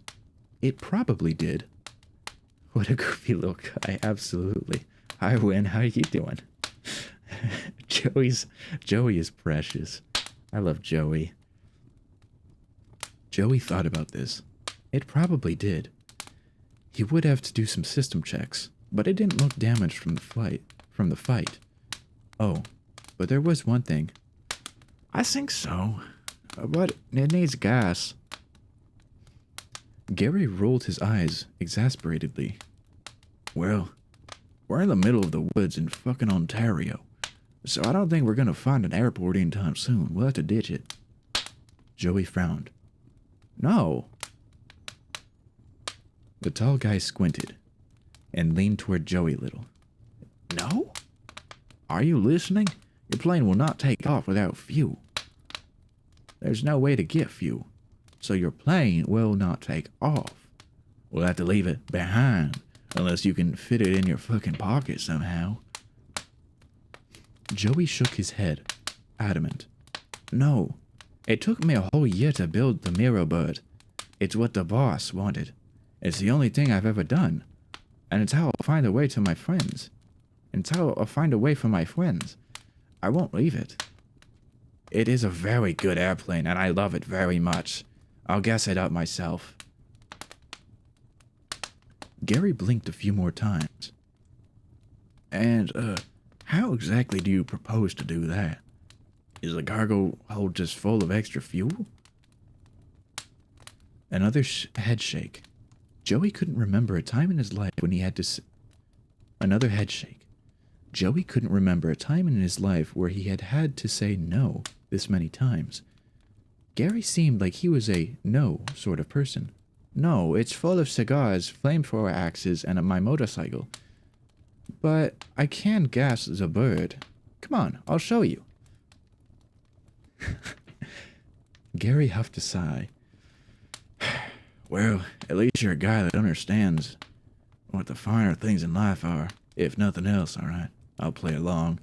But you better make this quick. We don't have a lot of time. Joey and Gary entered the cargo hold. It was a wide metal space that took up most of the belly of the bomber. Joey's black motorcycle was lashed to some securing brackets by the far wall. The left wall held racks of flamethrower axes that Joey had built himself, along with crates of pressurized fuel canisters for them. Along the right wall were boxes of cigars, cigarettes, and a few drums of chef's oil soup, a bowl of which Joey happily ate every few days. In a corner of the hold toward the nose of the plane was a clumsily welded metal chair, which Joey sat in.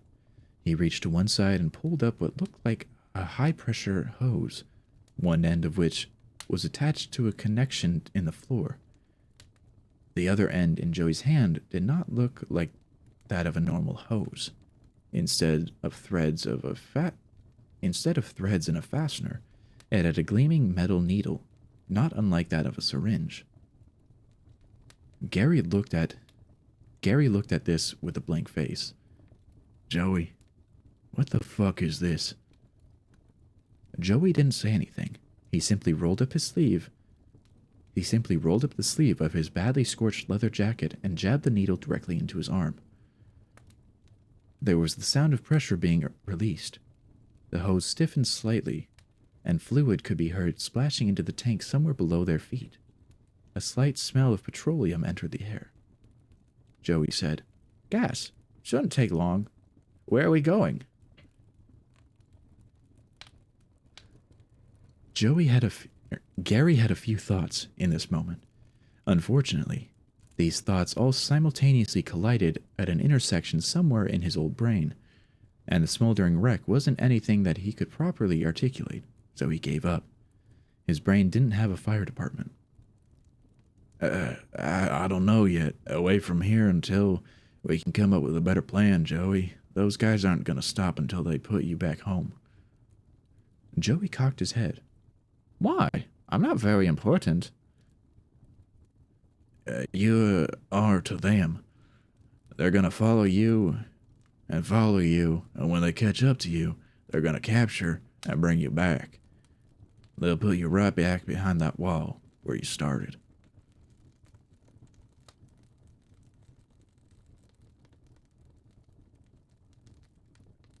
Joey thought about this. It seemed very strange. The guys in the white coats and black cushions must have gotten upset when he left. But why? Joey wasn't a prisoner. He wasn't hurting anyone.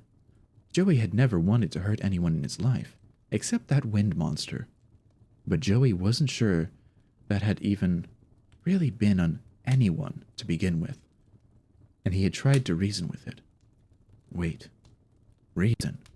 Yes, of course, it was so simple. The outside guys were smart. Really smart. Way smarter than Joey. You could tell because they wore glasses, had real noses, and had lots of pens in their pockets. Nobody would have that many pens unless they knew how to use every single one of them and really liked them, which only smart people do. So if they were super smart people, why don't we just talk to them?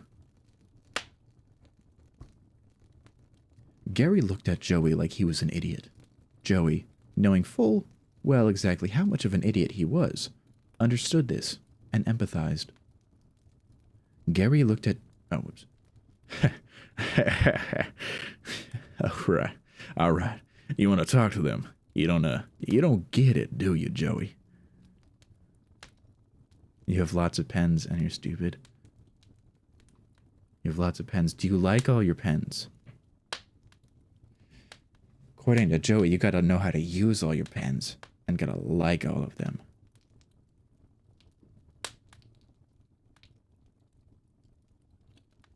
Maybe you are smart then. Maybe you are really smart.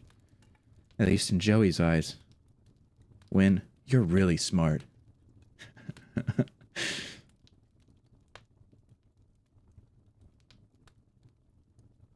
See, Beans thinks you're smart.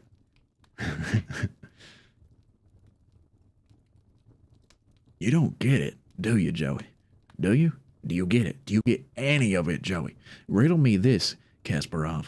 Do you even know where you came from? Do you know how old you are? Do you know what you are? Do you have any fucking clue what the situation out here, how fucking dangerous it is? And do you know that you're being fucking taken advantage of by a piece of shit that's only pretending to care about you? Do you get it, Joey? Do you understand? Gary's eyes were wide, and he had come very close. Joey met his gaze confidently, utterly secure in his answer. He had never been more sure of anything in his life. Nope. Gary threw his hands up and walked away for a bit, going in a circle. Well, that's just fucking grand, Galileo. That's just the best damn story ever told, and in one word, how fucking true. He went to stand at the edge of the hold, looking out at the trees with his back to Joey. Joey could hear a sound. It was a sneaky sound. One of those ones that starts quiet but gets louder. He didn't recognize it. It sounded kind of like a bee. But if a bee were very, very big and very upset about something. There was the much closer sound of a lighter being flicked. Gary turned his head slightly, his body framed by the sun before him. The end of his cigar glowed nearly as bright. Well, we're friends now, aren't we? I guess we'll do it your way. You say you want to talk to them? Get the Foundation to see the light that they've been blind to for hundreds of years? Okay. Now's your chance. They're already fucking here. Don't get your hopes up. You got it. And that was Joey Makes a New Friend. And that seems to be the last chapter as of now. When was this? September 2024. Okay, so not too long ago. Okay. Hopefully we'll see more about this. But I want to, for those that weren't here at the start, I want to read some of the start, or the first chapter. Because the first chapter will tell you even more about who Joey is.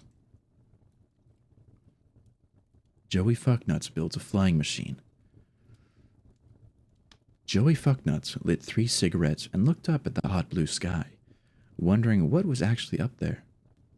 It made sense to him that there had to be something up there that he couldn't see. The sky was the biggest thing he was aware of, and he was pretty sure that the sky was even bigger than the ground, which was already really big. And he knew that there were things up there. He saw things up there all the time. Some of them even stayed up there, which was weird because he couldn't do that. He had tried throwing things and getting them to stay up there, but it never worked. He started an itemized list of what he knew for sure was up there to organize his thoughts when they felt too big for his head. It was written on one side of the ruins of Vulturevic's diner in Bering, Greece. Joey had seen writing utensils before, but had forgotten about them after his death. The grease served his purposes well enough, and made it so that the letters were larger and easier for him to read. 1. Birds. Tiny. Comes down sometimes, eats stuff. Uses bird arms to stay up. Ask one how to do it. Joey had seen a number of birds before, and had seen that they could go up into the sky more or less whenever they wanted. He knew that they were alive, almost in the same way that he was. He knew that they came down, though, probably because they had to. He reasoned that anything that could stay in the sky as long as it wanted would probably never come down on purpose. He furthermore reasoned that if birds were alive, and could move around and eat stuff the way that he could, that the easiest thing to do would be to simply talk to one and ask it how it went up into the sky so easily, or at least ask it where it learned how to do it so Joey could also learn. Joey liked learning, which is why he was mayor. 2. Clouds. Probably big, really high up. Doesn't come down. Goes away sometimes, changes shape all the time, kinda scary. Also probably magic. It was here that Joey began to enter dangerous and somewhat frightening intellectual territory. Clouds made Joey uneasy, as they flagrantly violated what he understood to be some universal constants. Everything else he was aware of, save for a few critical exceptions, came down after going up. Clouds did not. The objects he was familiar with did not change shape unless something was done to them. Clouds did not appear to care. They also disappeared and reappeared, apparently at random, refusing to adhere to anything resembling good sense or order as Joey understood it. Joey did not trust them, and suspected the clouds were things made by wizards, or, more horrifyingly, were wizards themselves. Number 3, the sun. Fuck, shit, ow, fuck.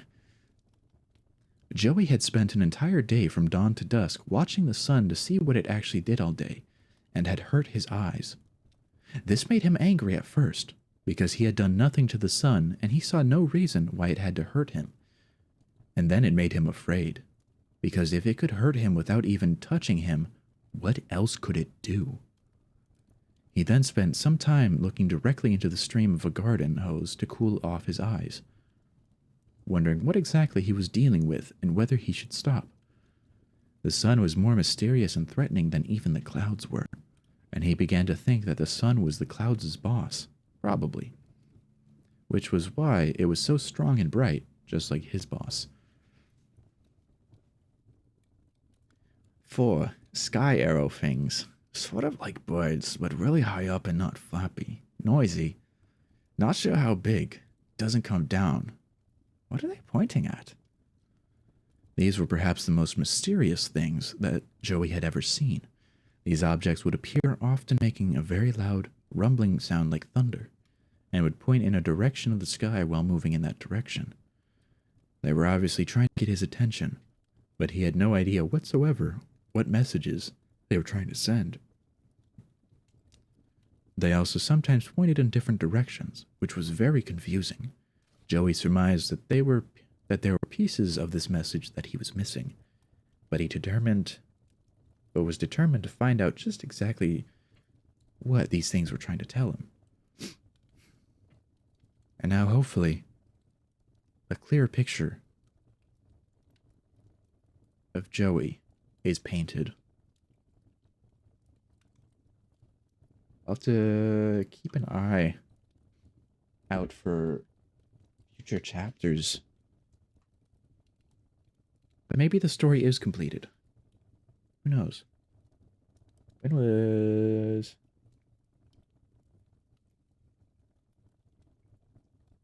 Maybe the story is completed.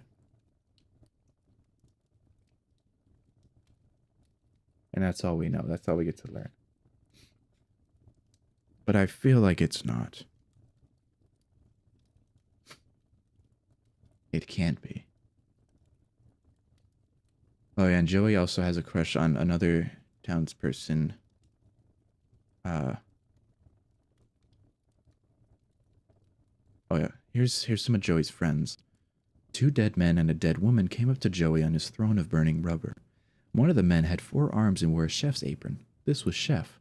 He made the best oil soup and scrap burgers in town. The other was over 8 feet tall and muscular enough to physically tear a car in half, which he would do upon request whenever someone was too impatient to unbolt everything normally. His name was Awesome, because he was awesome. The woman was wearing what Joey thought was a very cute yellow sundress, and carried an umbrella with a small flamethrower installed in it, which, she had explained to Joey previously, was supposed to burn the rain before it could make her wet. Joey thought that was pretty smart. Her natural humble intelligence, combined with her milky eyes and missing lips, made her impossible to resist. Her name was Flower, because she was very beautiful. Joey had a crush on her, but was too shy to ever say anything.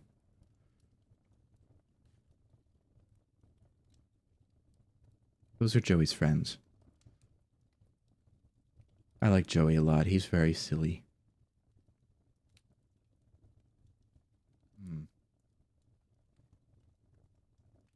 Now I've got to think of what to do for next Sunday's RNR. Research and overview.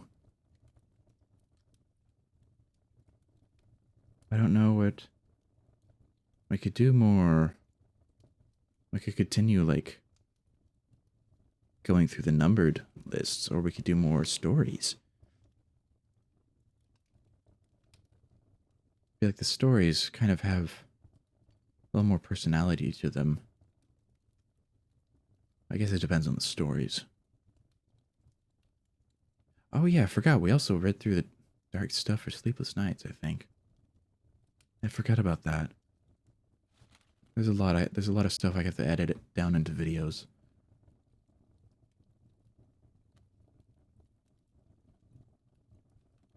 Man in the white suit. Swords scramjets.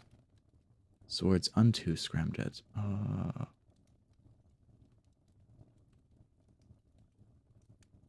Yes.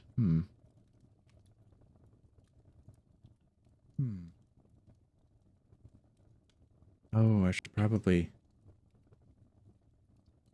do this just in case. That is the same, yeah. For those that aren't in the Discord and want to possibly suggest more stories that you would like to hear, you can join the Discord, hang out with the Jelly Jams, get updates from me about streams and videos. And there's also a category, oops, that's not Discord. There's also a whole section in the Discord where you can make suggestions for games, narrations, emotes, stuff like that. It's a good place to write down things that you think of, that you think would be fun for stream. Because I will most likely forget. Actually, I could probably guarantee I'll forget. But I don't... the Pit Sloth. Man in the white suit. Action adventure. Oh, we could do some thriller mystery. That would be fun. Character driven. Slice of life. LGBT, political fiction, funny.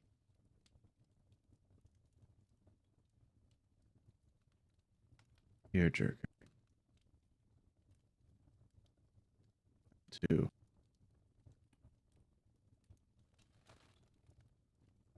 Okay, let's...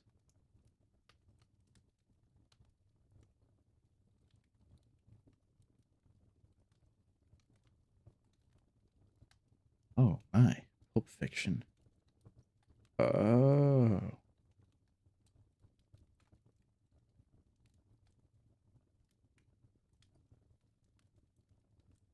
Um,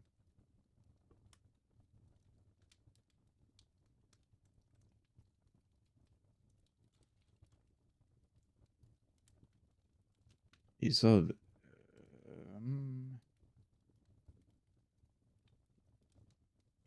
that seemed like stuff. Tearjerker. Tale of anomalous items.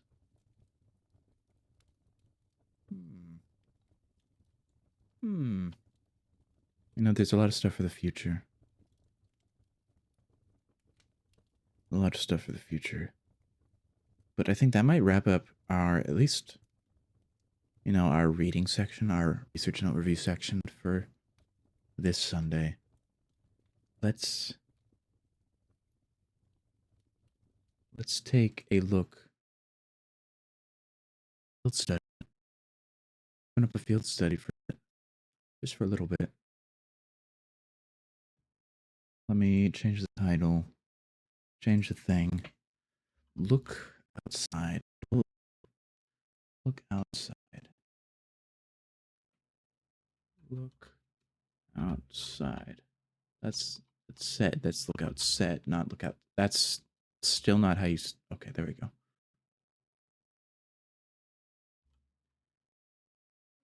I can't type apparently. This is great. This is awesome.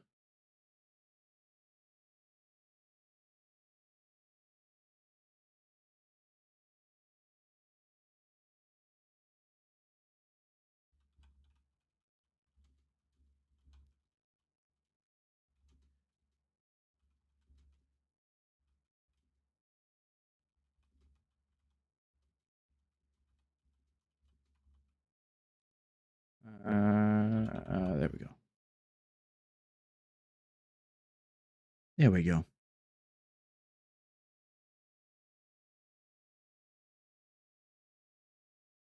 There we go. Music swap over to this one. There we go. There we go. All right, let's play this. Let's play this for a little bit. Just for a little bit. It'll probably be a shorter stream. It'll be a shorter stream today.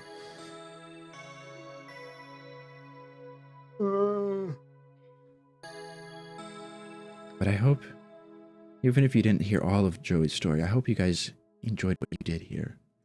Whoops, wrong button.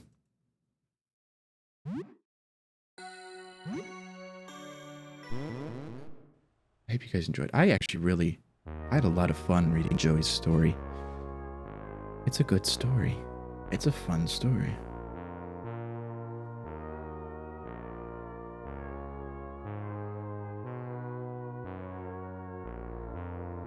It was super silly.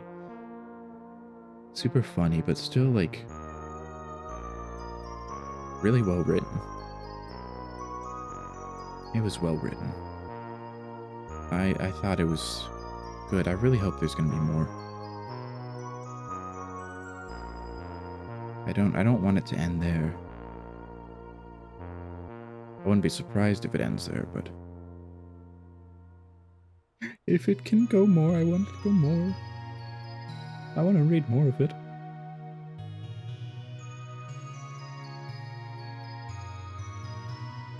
I want to do more. I want to read more of Joey's story. I want to see how he would interact with the SCP Foundation scientists.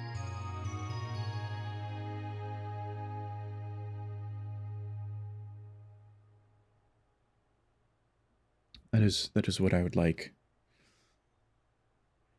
Wasn't anything too stressful then? Okay, I'm not gonna lie, sometimes I can smell your cooking through the wall and I get jealous. Let me know if you find anything good to eat out there. I'm sick of frozen food. Sounds good, Sybil. My rat baby thing. Oh, Beans. You're the rat baby thing, by the way. I just thought I'd let you know. Beans is playing with blocks. Looks hungry. just thought I'd let you know. So Beans' story doesn't appear to understand anything you say, but seems to at least like the sound of your voice. Beans is all tuckered out and falls asleep. Nice job. What time is it? 8:23. Could we take a shower? Yeah, I'll take a shower. Why not take a shower? Get clean. Get going with the day. You think about the labyrinth first floor. Why is it so strangely warped? Nothing like this happened on your own floor. Although the corridor on the second floor seemed to stretch as you were being chased.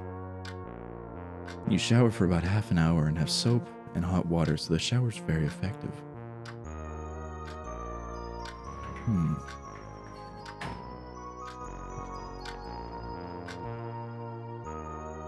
Strangely, you feel great.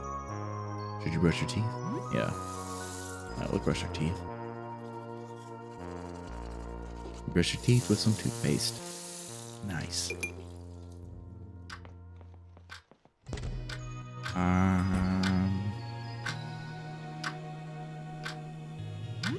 Check. Everyone's health is okay.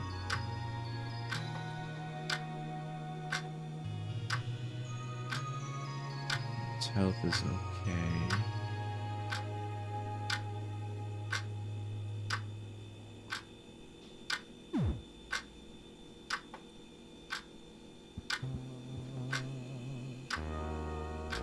You feel a clammy hand touch your back. What? Wait, huh? Okay. Look inside your fridge. I didn't mean to look inside the fridge. I wanted to go to the oven. Your oven. Bread. Raw pork. Let's make some sandwiches. Some ham sammies. Take it with you for later. Well, okay. That's not what I thought was gonna happen. Wait.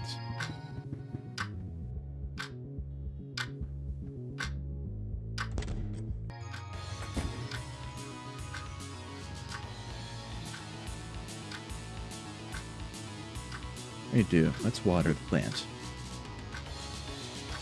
You think this is probably too much water for it, but at least you won't need to water it again tomorrow. Enough talking to plants for today. You have more sane things to do. Yeah, what is it? Party. Too many people in your party. You need 2 empty slots for Monty and Zarya to join together. Okay.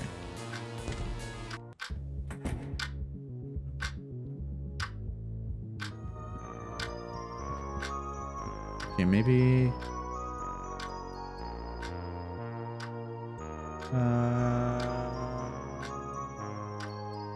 You can have them join you.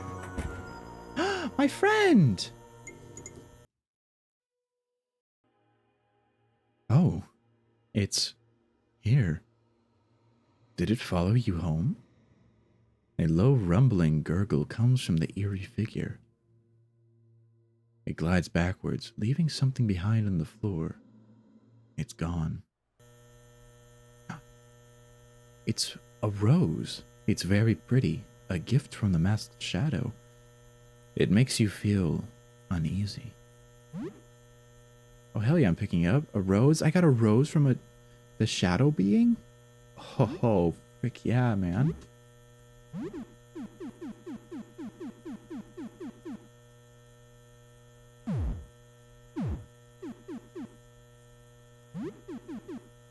I have a tongue? A tongue. It still feels warm. Ew. Oh, I have the laundry. I gotta give the laundry back. What a favorite rose. Okay, let's go. Let's go give the laundry back to our Downstairs neighbor. Shall we? I feel like that's a good thing to do. It's the right thing to do. Oh, that's right. I remember now.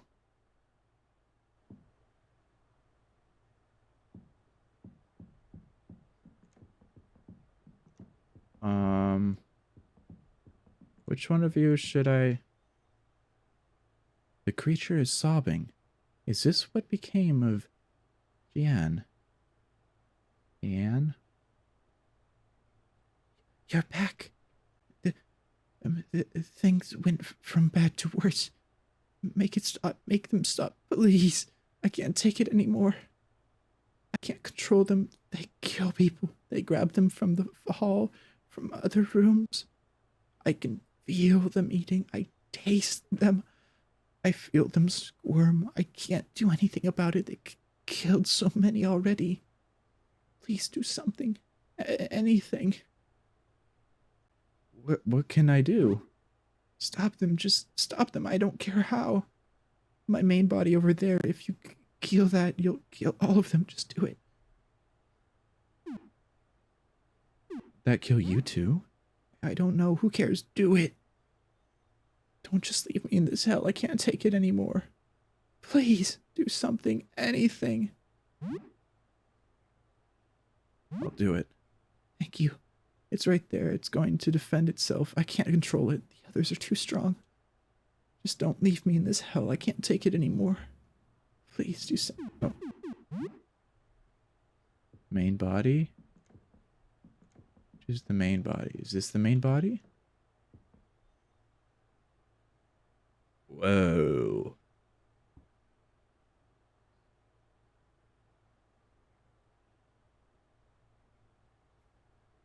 A knot of necks and legs. It seems to be the Hydra's central body. Killing this might take out all of it.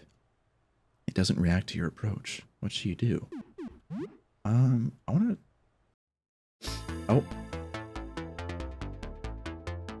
Okay. Well, attack, gang!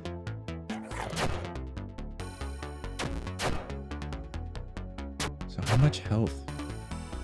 It's like, ow. So we did... Ooh, devoured Hydra. Nice job, Joel. I knew I liked Joel.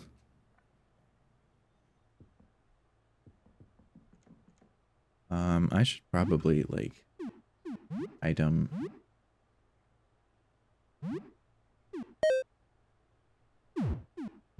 Sammy. Wait, I have a bunch of rotten pizza.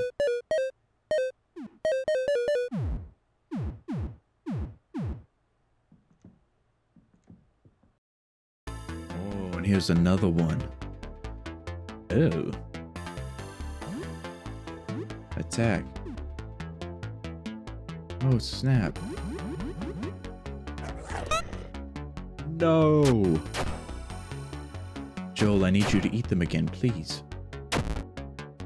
Ouch. Don't you dare touch my little guy, Joel.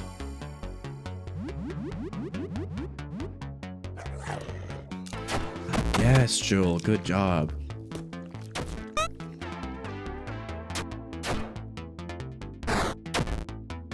Ouch. Joel, get it. Eat it, Joel. This is so cool that Joel can just eat things. Joel can just straight up eat the entirety of a creature. Oh. What's in here? Sneakers. Just sneakers. Doesn't look like I can get elsewhere. Bill's bleeding has stopped. Wicked. Oh, I can get elsewhere.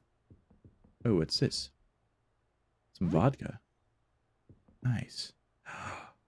Motorcycle helmet. Whoa.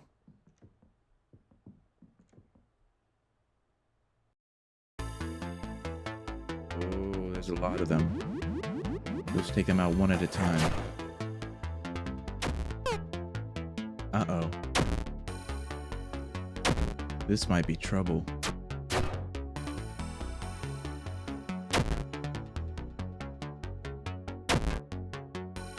I hope these guys don't consume as well. Come on, Joel. Yes, Joel. Good job, little guy. Good job. Oh, thank goodness.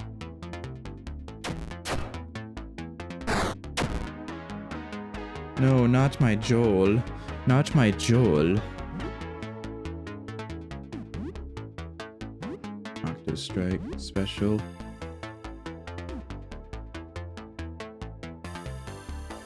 Leave.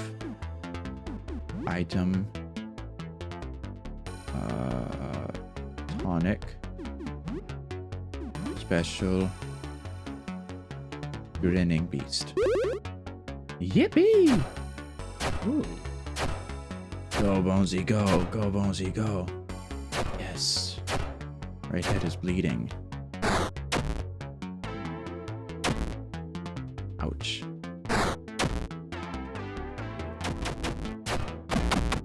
Nice, Helen.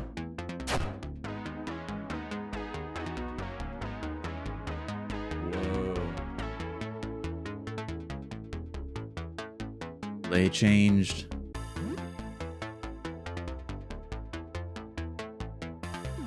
Special, we'll do Octo Strike again. Attack. That one. Item.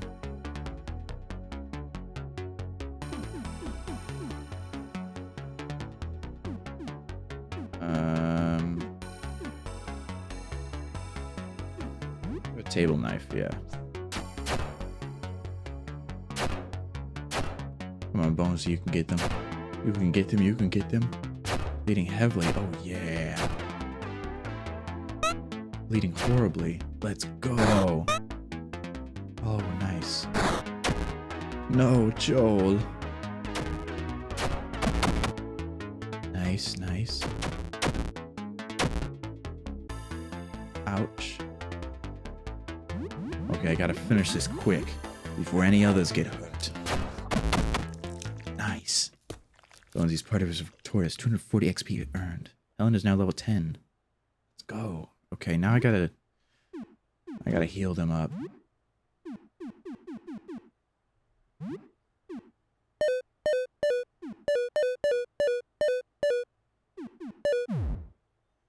Go. That's a little better. And come. Juice box.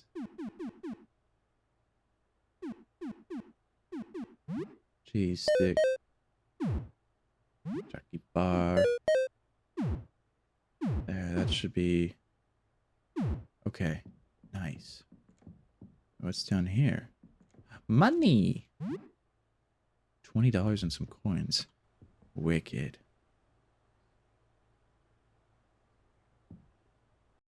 Oh, another head. Get 'em, boys! And gal. Get 'em, boys and girls. Get 'em, team. Get 'em, team. Get 'em. We got this, team.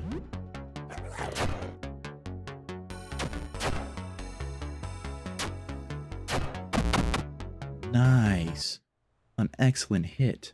Chosen level 9. Round saw jaw learned? What does that mean? What does that entail? I don't know. Maybe we'll try it out.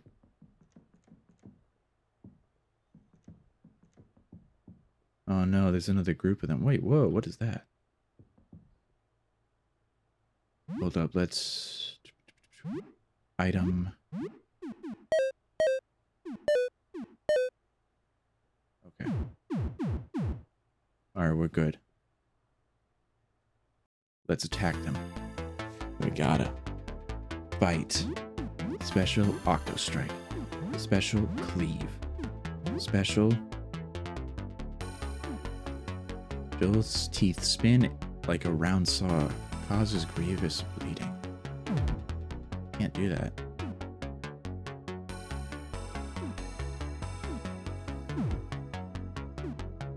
Teething. Special power smash. Top head. Ow. Oh. Bam. Bam. Nice. Nice. Ouch. Ooh. Youch. Eee.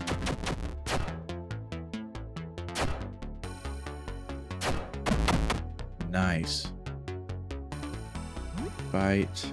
Attack that one. Attack that one. Special. Oh, those those use health. That's why they're green. Breathing. Attack that one. Nice. Nice. Bleeding heavily. Good. Ouch. Ouch. Ouchie, that's not good. Attack! Good. Good job, Joel. Oh, no. Nice. Hell yeah, team. That was an awesome show. Juice box. Beer. Hola.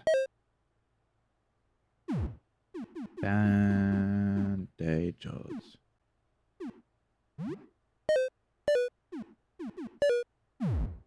Okay. Now we need to get more bandages.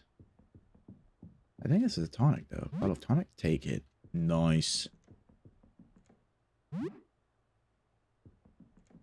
Fine. Okay. Awesome. Joel has lost teeth. Uh-oh.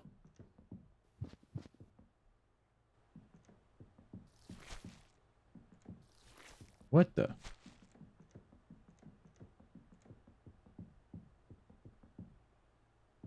Okay, now I think... Yeah, let's go to the knot of neck and limbs. Hello? There's no response. Wait. Let's talk to Jan. It's over. They're all gone. Thank you so much. I don't know how I can repay you. You saved me from hell. For now, this is all I have. Take it. You received elixir. Thank you again for saving me. Did you stop growing? I think so. Haven't felt any new heads budding in a little while. I'm afraid that going outside could give me another growth spurt, though. Thank you again for saving me so much. How are you doing? Well, a lot better now, thanks to you. Still getting used to what I've become. It's a process. How wicked.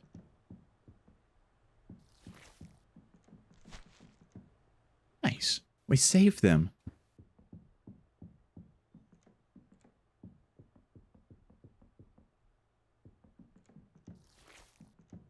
Nice. A studded jacket? Oh, hell yeah.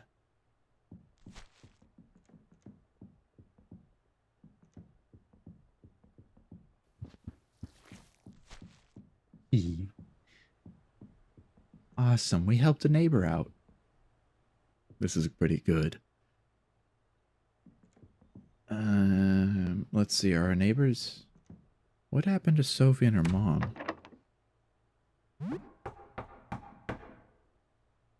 No answer. Okay. Well, it's time to go down. Wait, we don't gotta go down this way. Excuse me, we can go down this way. What are you? Whoa, you got like a lot of joints and... You got a lot of bendy points and joints.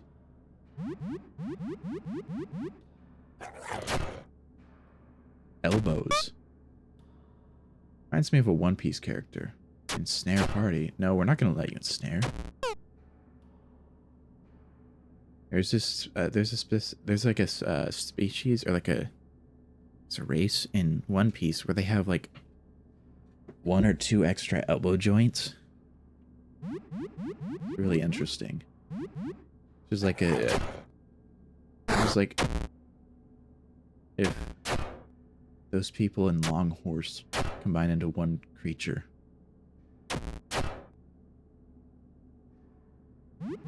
Ba, ba, ba, ba, ba. Get him. Yes, Joel. Good job. Cassette tape and elbow pads. Leia is now level 9. Wicked. Oh, I forgot.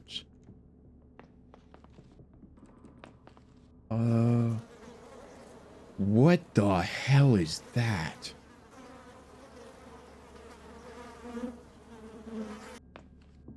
I don't think I want to mess with that. I forgot the bus crashed into the building. Doc's back. Hi, Doc. Did you have a good ride, Doc?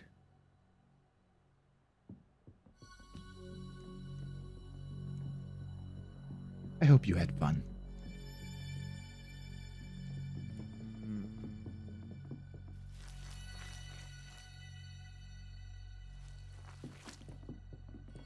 We need a herbicide for that. Herbicide. Herbal herbicide. Herbicide. Mouse. Ah, here it is. This is a door we haven't gone in yet. Wonderful. You did have a good ride. Unfortunately, when you got back home, I was cleaning the pool. You found a rabbit in this pool skimmer. Oh no. Aw, that's unfortunate. Ah! What are you? What are you, good sir? Skull flower.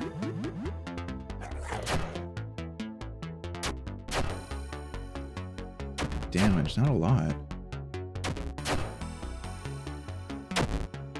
Ah. I gotta watch Helen's health. Nice, Joel. Was that tasty?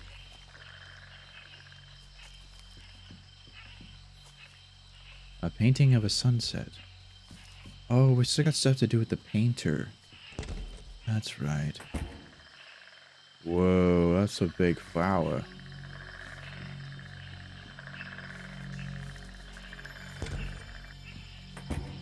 Almost noon. I don't think I have any little keys. I do! So how do you find $80 and a stamp collection?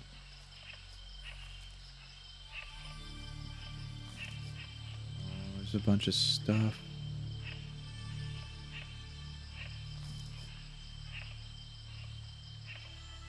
Please go away.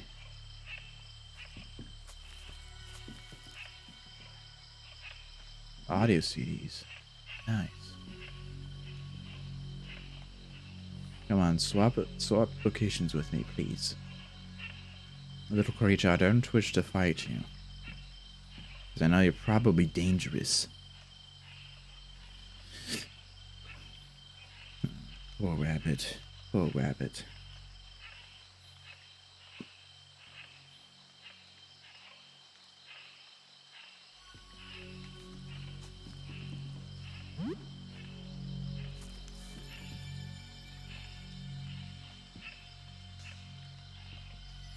Uh-oh.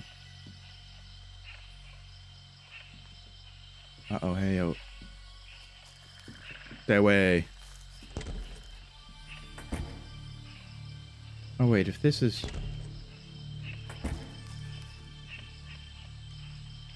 Oh, then I want to know what that other door goes to.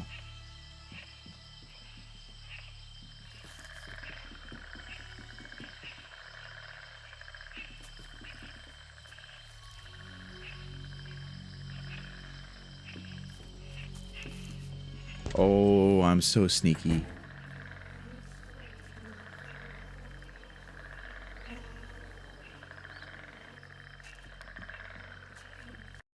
Oh. Whoa. What's been going on here? Oh, well, bad news. The apartment authorities are on their way. They'll be here in less than a minute. Stay strong, Jelly Jams.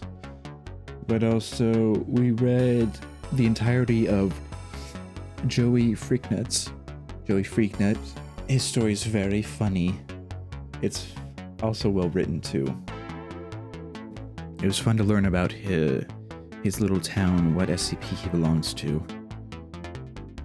and who he interacts with, whatnot. So we finished that up. I haven't decided what we're gonna do next RNR, but ever since that, then we've resumed the field study on Look Outside. So not too much. Oh, enough. We did enough. We did enough. Special.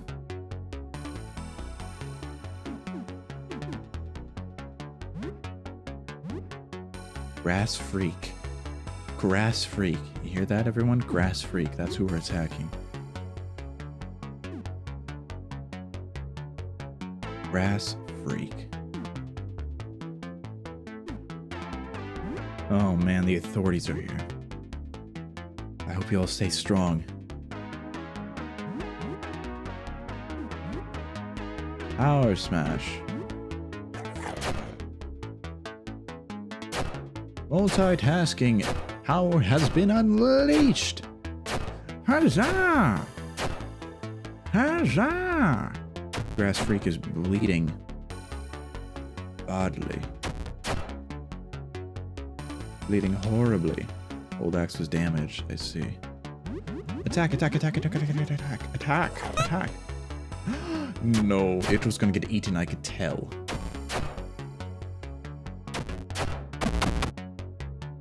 Oh, I see. An elevator car key, or an electronic car key on the floor.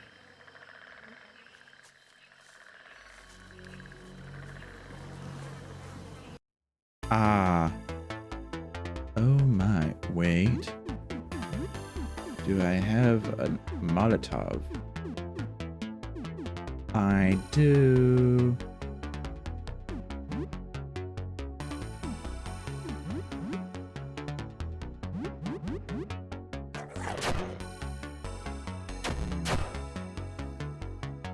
Molotov. Nice. Youch. Get 'em, gang. Get 'em.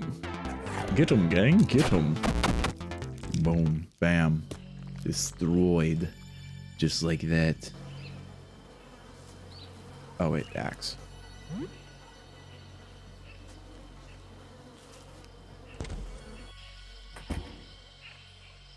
Ooh, I don't want to mess with that person.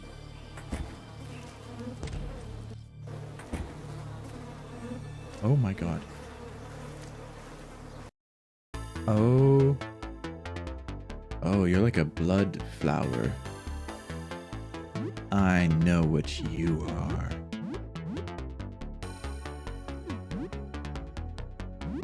Cut. Attack. Attack. No. Molotov. Nice, it's burning. Oh, that's good. Flagella. Bleeding horribly. Alright, now we can just attack it normally. I think that'll be enough. Aw, oh, dang it. Joel is bleeding heavily. Uh-oh. Ouch. We should be okay. We should be okay. Oh, and just like that, the apartment authorities are gone. Jelly Jams are safe. If you had to sit through any interrogations, I thank you. I appreciate you. You're safe now, though, for the moment.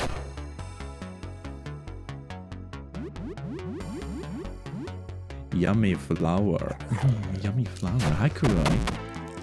Oh my good, the crimson bloom is dead. Balloon seems on level 11. There's so many flies. Eye drops.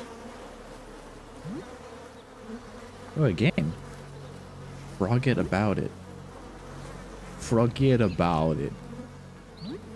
Forget about it. Hmm.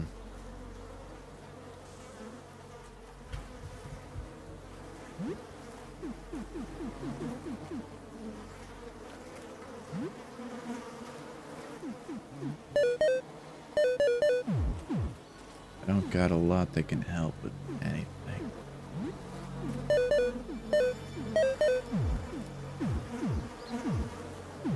I need to make some more meds or buy some meds. This is gonna be rough. Gonna be rough. We're gonna be rough? No, it's gonna be rough. Joel is bleeding. Joel's bleeding has reduced. Lay's bleeding has stopped. Hey. No.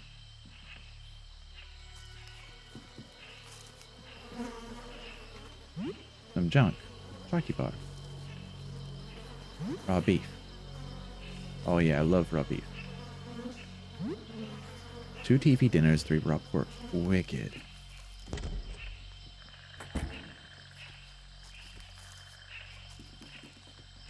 So that was an odd apartment. Alright, there was just the eyeball room. So the first floor...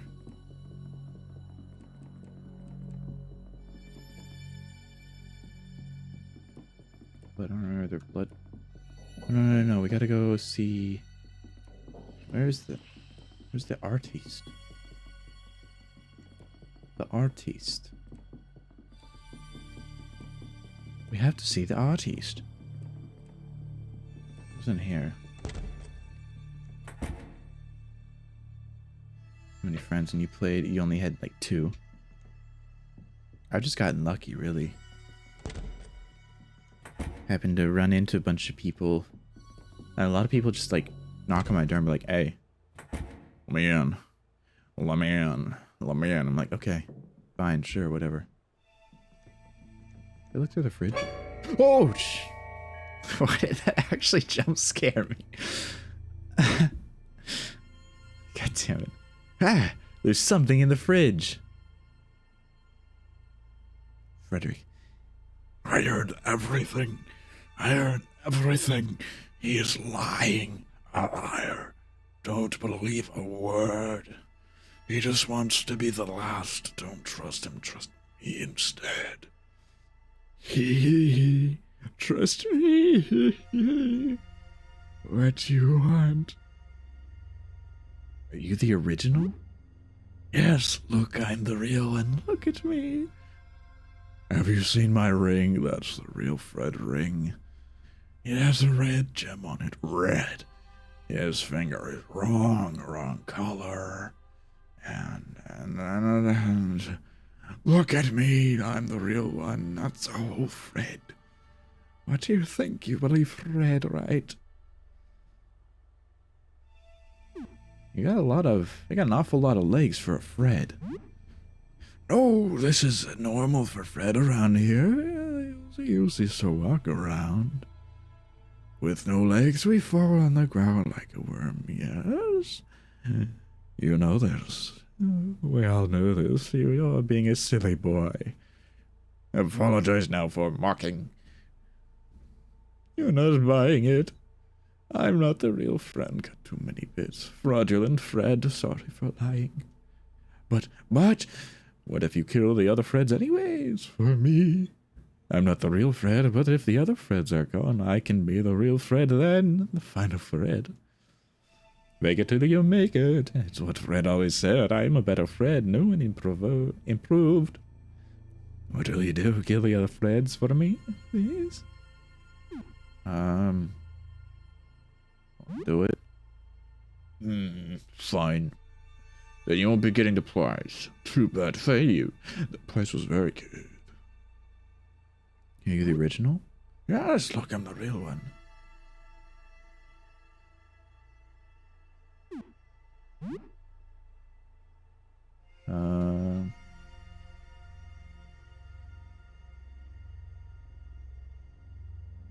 I'll do it. Very good, thank you, hero. You should get a special prize for killing them all. A secret prize. What do you want? What happened? There was this painting. I made that it. It's bad to look at. They started painting my face, but it's hard. I don't remember right. And then the face comes out of the painting and starts painting too, and now there's a bunch of threads. And then Big Headache comes. The voice says it's very bad. I run into a fridge to get them to stop. But then you come in and help me and become my best friend. That's the whole thing. Every Fred you know had 18 legs. Okay, so this is the real Fred then. Goodbye. Okay. I know, I trust him. So wait, let's talk to this Fred again. He's got a green ring and he's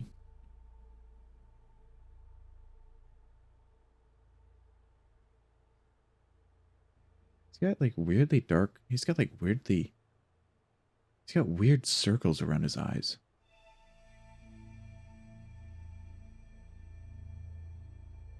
Weird circles around. Hi again, I hope you have good news. My mind, I'm I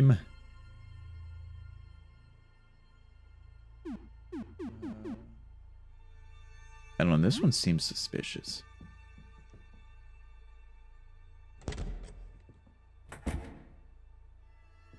Oh, what's down there? Already painting easel. Paint. Oh, freak. Joel, can you eat paintings? Ow. Poisoned? Nice, Joel can eat it. I think I have an antidote.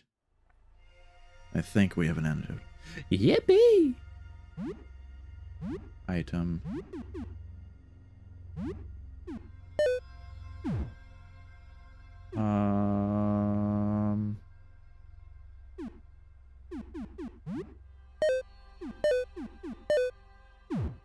I didn't want to use that many tonics, but it's what has to be done.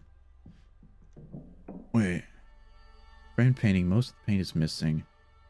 It's titled Fear. This one is titled Confusion.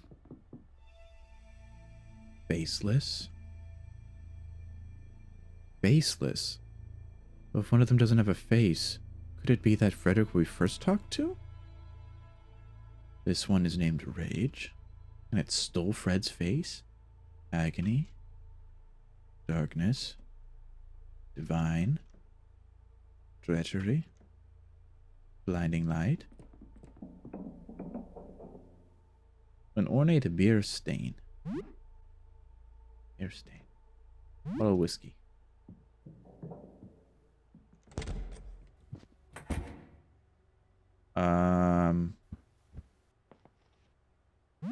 Tonic.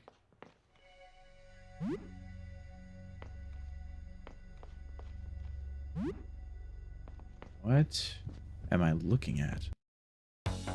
Well, Let me wear your face. a grotesque mass of ever-shifting flesh. Limbs and faces emerge and sink back into its mass at random.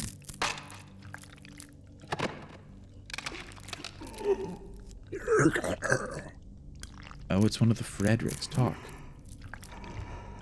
What the hell is that? This looks very painful.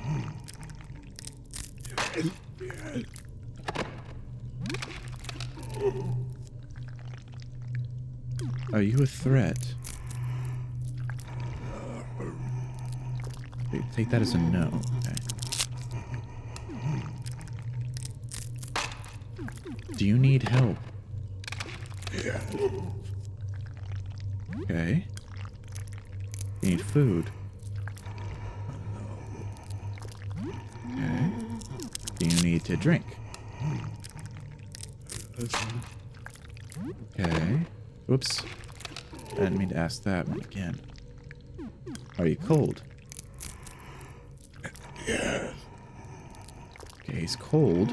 He's cold. Are you afraid?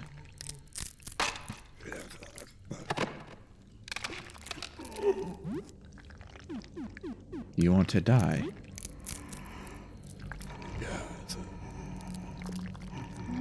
Not afraid, wants to die. Are you sure? Okay. Hold on, let me ask you some other questions first. Some questions about what happened. Are you the real Frederick? Honest one. Is Frederick nearby?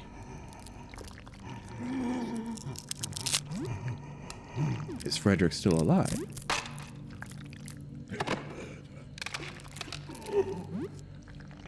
Is Frederick still human? Wait, is Frederick in the living room? Not in the living room. Is Frederick still human? Oh. Well, now we know that that one that we spoke to in the living room that looks human cannot be the real Frederick. Enough questions.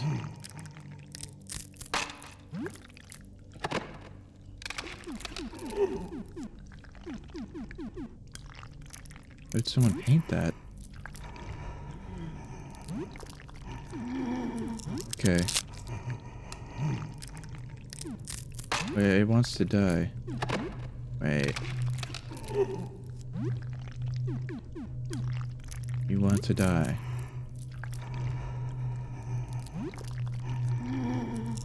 Maybe we could fix this.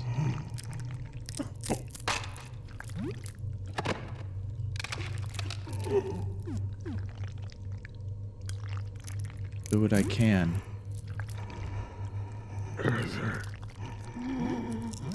Oops. Okay, I'll do it. Okay. Wants to be put out of its misery. Tumor Fred. Oh yeah, if it's tumorous, we gotta put them out of the misery.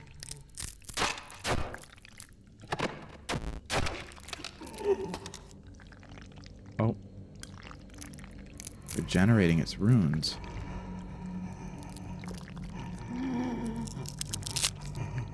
I don't think... Can you even? I don't know if we'll be able to. Auntie special.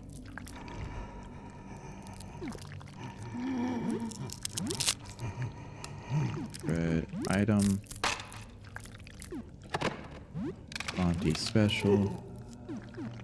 Item. Throwing knife. Item.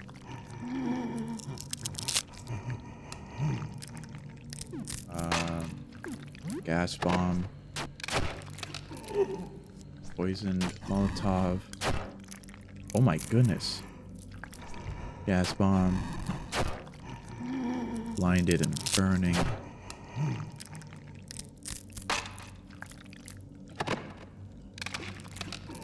Horrible screech. Go limp. His eyes roll back into his misshapen limbs go limp. His eyes roll back into his faces, and his many mouths exhale one last painful breath. Oh. Seems like even in death, his body continues to shift and change.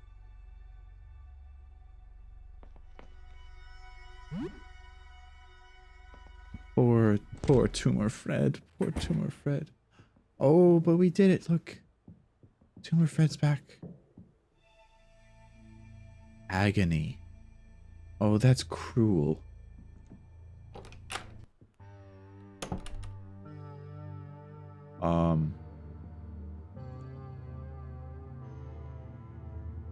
Feel it. Feels dry to the touch. You open the door on the right. Door on the right. I mean, from the main room? Yeah. Yeah, from the main room, yeah. Door on the right. Other right. This one? This one that is... by the fridge? On the left side? Oh, back in the painting room. This one, you mean? I didn't even see this one. I was down in here in the bathroom where the tumor Fred was. It's this one. Should I not open it? I don't know, maybe. Oh no, you're scaring me, Kuroi. You're scaring me. I'm getting kind of frightened now.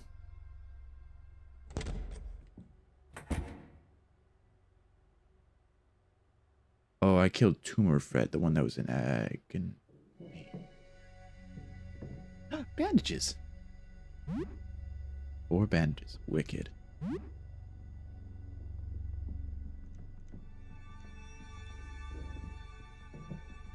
Who are you? Frederick. It's okay, I'm not your enemy. I know I look all right, but I just want to help. I can patch you up if you're hurt. I have a gift. It takes a lot out of me, but I can help. I don't want to fight. Now tell me, how can I help you?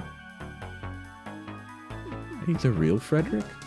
I'm certain I must be the real one. I must be. Now tell me, how can I help you? How are you doing? Well, my situation isn't currently ideal. I don't just mean my bizarre form. I have the screaming of a bunch of paintings in my head. But thank you for your regards. I can't focus, I can't think, I can't even paint. And without painting, am I still really Frederick? Hey, I just wanted to stop. I've spoken to them, tried to convince them, but many are unreasonable. I won't fight it. I have always been a lover, not a fighter. I shall just have to learn to bear its burden. The one in the bedroom said that Frederick is no longer human, not in the living room. This could be the real Frederick. Okay, good. Now tell me, how can I help you? Can you heal me? Of course, just hold still. It takes a lot of focus. His viscid face freezes and then melts into the rest of his mass. Then dozens of oily strands of dried paint extrude from his body and begin expertly stitching your wounds. I feel like if he has paint, this must be the real one. His work concludes, the strands of paint retract into his mass and his blubbery paint face gradually rematerializes. There, it's done. I hope I've done a good job considering the circumstances. I could do a much better job if I could quiet down all of those thoughts, but there's nothing we can really do about that. Now, tell me, how can I help you? Okay. So this one is friendly. So far we've met 2 friendly, or I guess technically 3 friendly Freds. This room up here is scary though. Empty bottle. I don't know if I should... That painting looks freaky. I don't know if I should take it. I'm adjusting a little.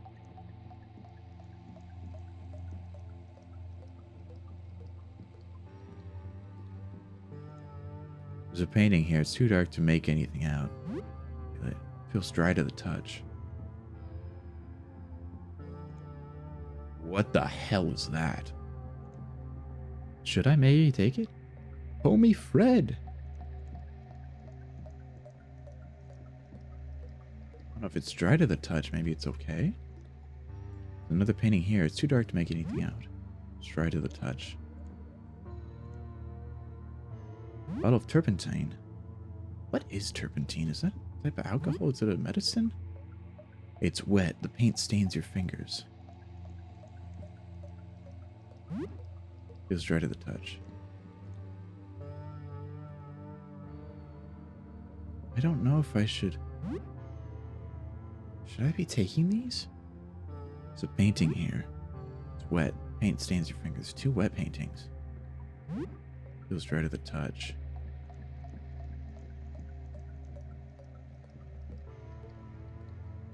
Painting here. It's wet. Paint stains your fingers. Hands are covered in a mess of multicolored paint. You wipe them off. Painting. Oh, I see another Fred. A painting. A painting.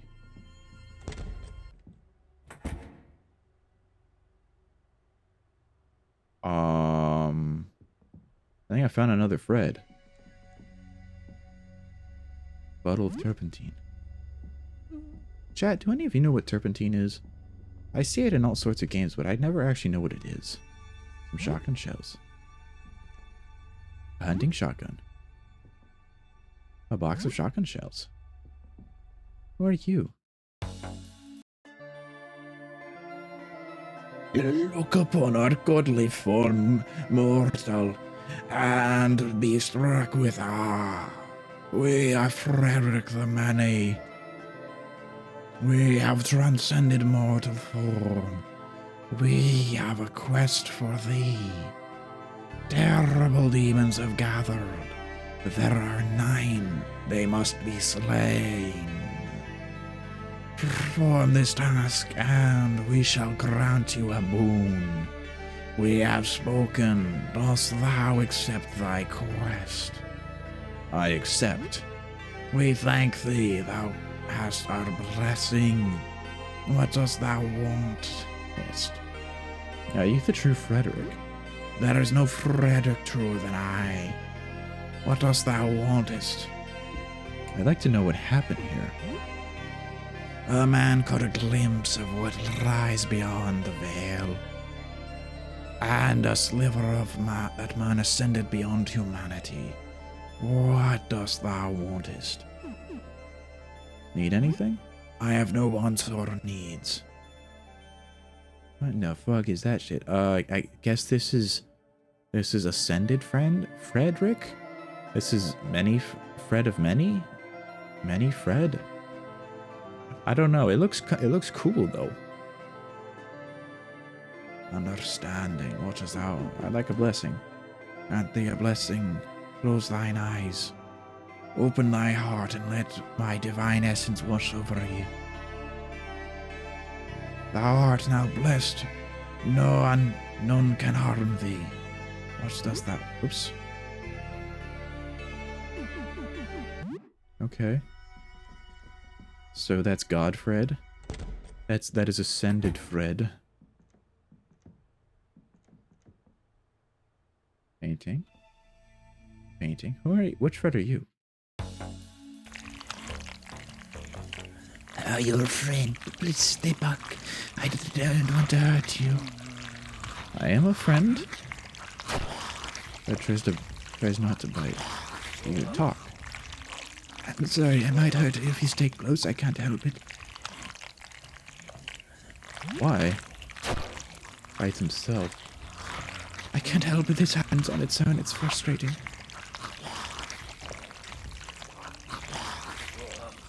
Can you try really hard to stop? You keep talking. Okay, I'll try really hard not to move. Here it goes.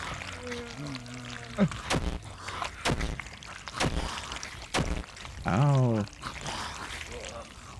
That made it worse. I'm so sorry. I tried really hard. What do you want to talk about? Sorry again. You're the real Frederick. Keep talking. I feel like I am Frederick, but I don't know if I'm the original. I'd like to think I could live a normal life. Do you think I could? Who takes some accommodations? Gee, keep talking. Accommodations? What do you mean? A knife in the neck. There's some warning signage. Warning signs are on my home, like a construction site. Keep talking. Protective equipment required beyond this point on my front door. Hehehe. That is funny. Hehehe. Thank you for that. Keep talking. So what do you want? What happened here? Oh. I don't know, it's a little fuzzy. Oh. I remember painting myself. I was angry, I think. Why were you angry? Ouch. Because of all the failed paintings before.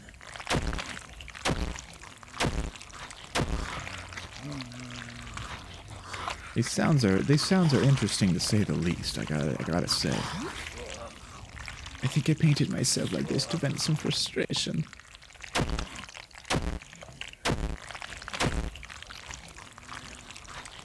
I suppose I should feel angry or bitter, but I don't really.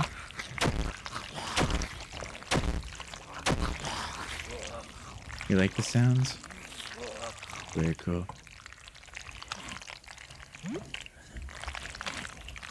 Fair enough. Fair enough.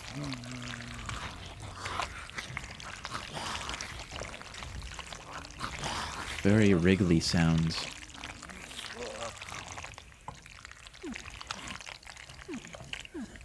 Let me just move away. Do you need anything? Voices that the others give me headaches, but I'm not sure if you can help. Maybe something to get your stress down? What should you do? I do feel like I have more control when I'm calm. Do you have anything for me? Chat, should we give him a hug? Should we give him a hug? It is just like a cat licking. It is just like cat lick. Okay, a hug? This is a very bad idea, I think. I mean, look at me.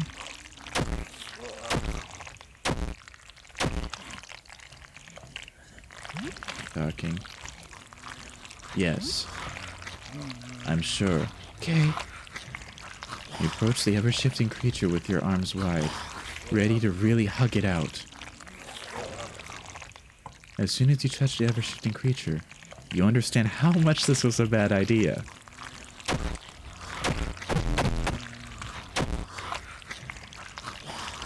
Dozens of jaws of all shapes clamp down on you. You are not a coward. One jaw tears an enormous chunk of flesh right out of your leg. You still have time to pull away. It will hurt, but keep going. Their snake-like limbs shoot out of Frederick's face and bite into your eyes. Countless other maws tear flesh off your back and limbs. You are flayed alive by hundreds of reluctant jaws. The last thing you hear is your killer's mortified sobs. Do not hug that Frederick. Oh, crap. I forgot we did not save. Whoops.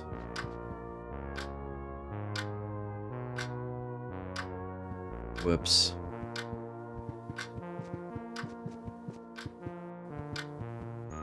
Whoops. Whoops. Balls. Beans is playing with blocks. It looks hungry. Talk. Tell Beans a story. It doesn't appear to understand anything you say, but it seems to at least like the sound of your voice. Beans is all tuckered out and falls asleep. Yeah, you're the rat baby thing. You're the rat baby thing. You're an oven. Bread. Raw pork. The rat baby thing.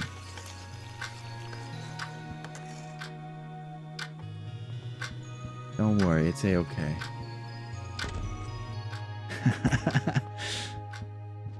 A little stream avatar is the rat, so it's like, oh, perfect.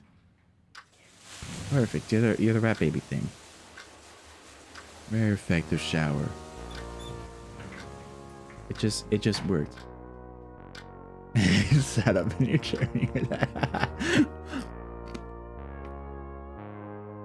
It's changed. You walk into people's homes and take things from their shelves. You take supplies, valuables, medicine from their cabinets. You even take valuable keepsakes. Look at yourself in the mirror and see a thief. What happened?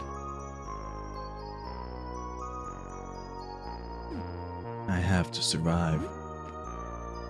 You have to survive. You need food and weapons and supplies. But did you really need the taxidermied pets to survive? Oh yeah. Yeah, I did. Absolutely. Are you kidding me? Don't know what I'll need sometimes. Desperate times, sometimes you're forced to do drastic things. You never know what you'll need. And that can mean taking things that even seem frivolous. Things that seem useless, sentimental keepsakes. And if that makes you a thief, so be it. You'll do what you need to survive. What is this? Why are you doing this? Stop it. Shake your head and snap back to reality. Strangely, you feel great. Awesome. Just had to hype myself up a bit. Like, hey, you're not a bad guy. You're doing what you need to do. Take a load off your mind, champ. Oh wait, talk to plant.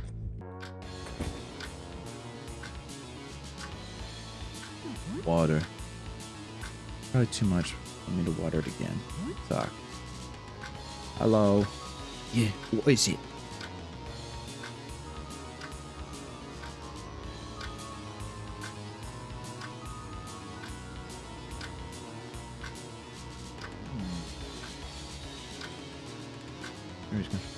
Don't worry, you're all good, Nori. Do not worry.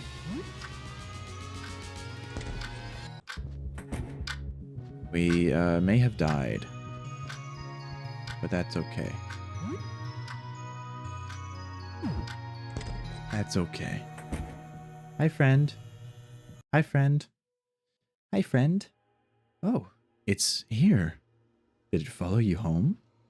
A low, rumbling gurgle comes from the eerie figure. It glides backwards, leaving something behind on the floor. It's gone. It's a rose. It's very pretty. A gift from the masked shadow? Take it. Oh, now I remember what we gotta do. We gotta go down to floor 2 to give laundry. Laundry.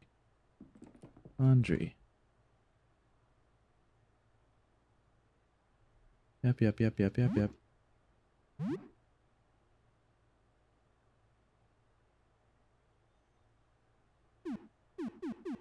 Okay.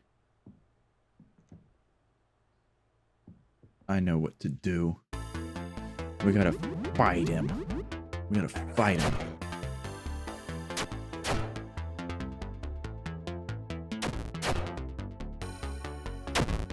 Youchie. Ouchie, bouchie. Nice, Joel. Nice.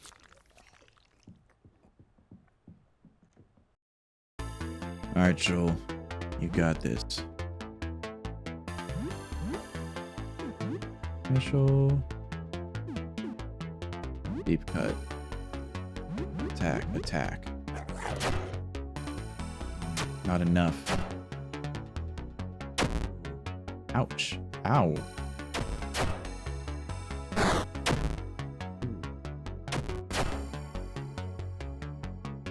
Fading horribly. Nice, Joel. Yes. I love when Joel eats people, things, creatures. I love when Joel consumes.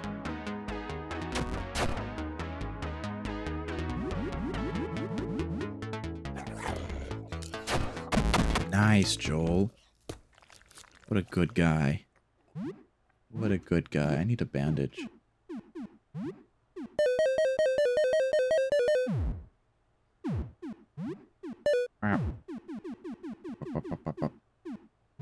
Nope.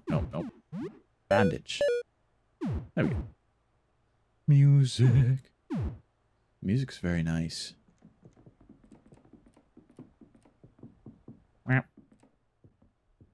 Antidote. Oh, vodka. Motorcycle helmet. Special auto strike. Special cleave.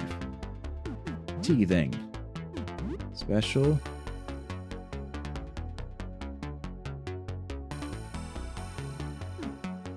Reckless attack.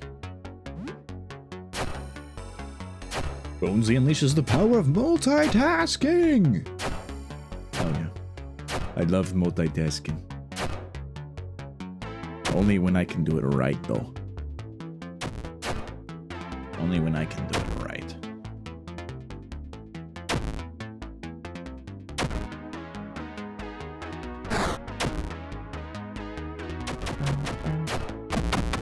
Nice, Helen. Nice. Get him. Okay, so it looks like Joel needs to either teeth a little bit to do enough damage, or it seems like they need to get like 2/3, maybe half health before he can devour anything.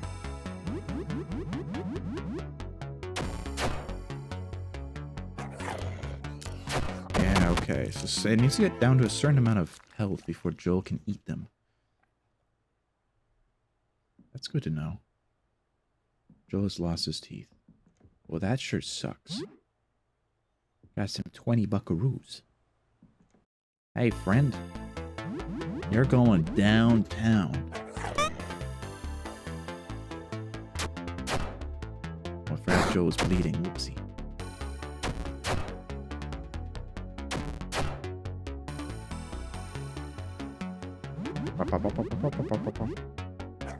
Now we gotta go back to that weird lush plant room. They must have had a lot of greenery in their room.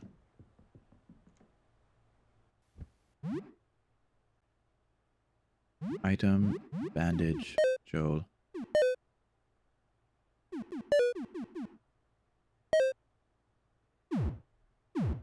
I got one bandage left. Not great.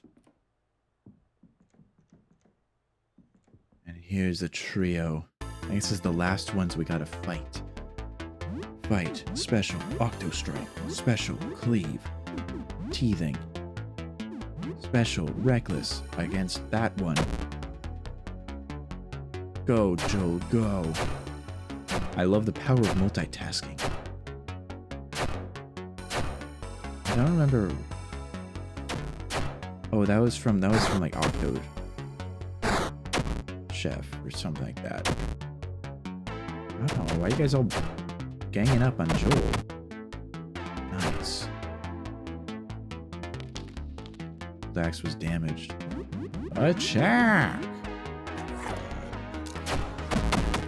Weird hydro worm centipede things. Nice. But he's victorious. Now Joel needs some cheese.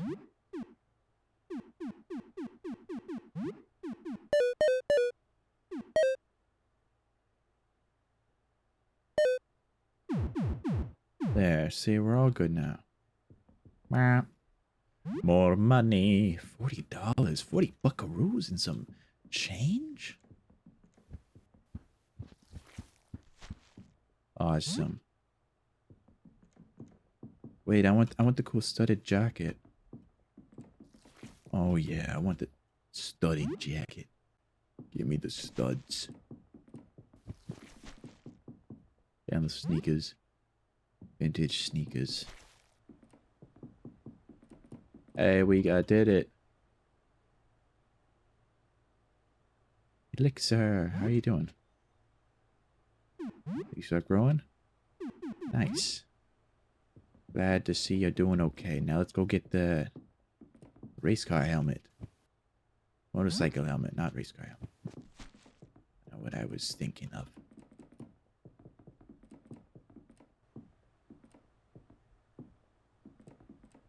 Stuck here? Okay, yep.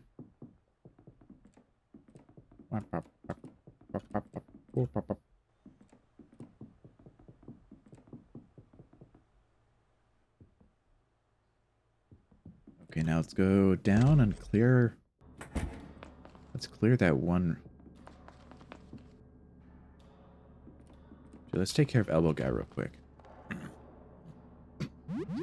Attack the Elbow Man! 15 damage. 37. Oh, I gotta replace Helen's axe. Jawbone got wounded. No! This ain't good. I don't want the Jawbone to get ruined.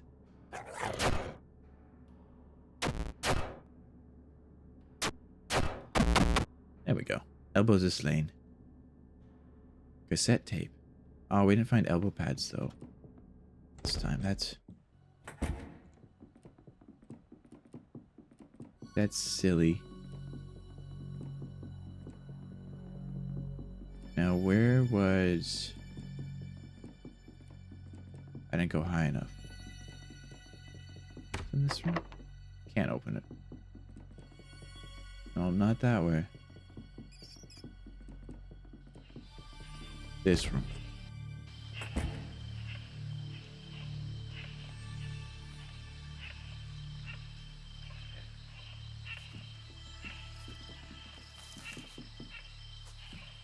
Is there anything in here?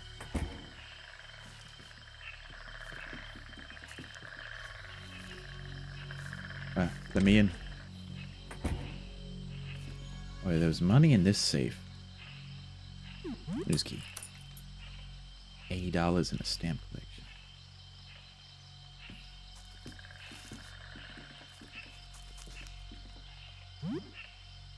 Nice.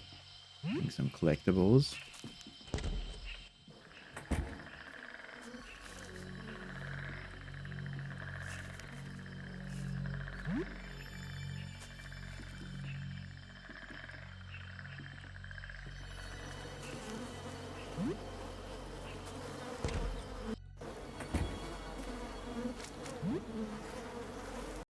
Oh, crap. I was hoping we could avoid this guy. No such luck.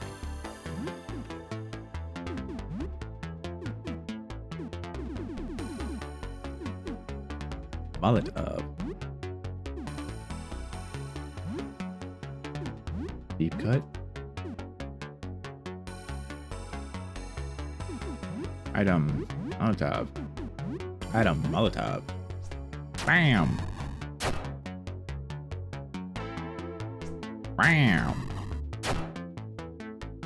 It's 180 damage. Easy. Molotovs are goated. When in doubt, always use a Molotov.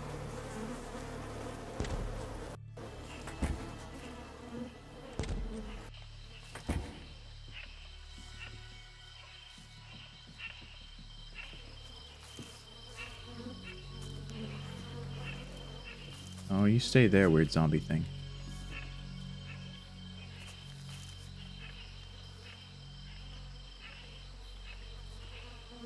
I would rather you stay there, weird fella. No, I don't want you over here.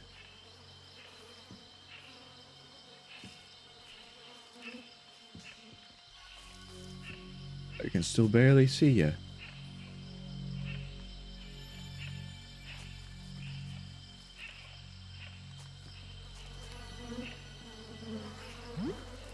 Taki bar. Some raw beef. And what? There's two TV dinners and some pork.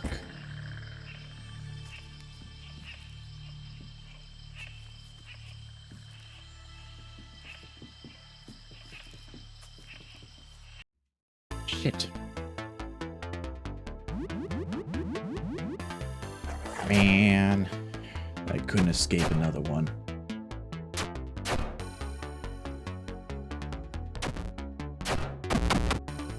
Oh, nice. Skullflower's dead. Easy. Just like that.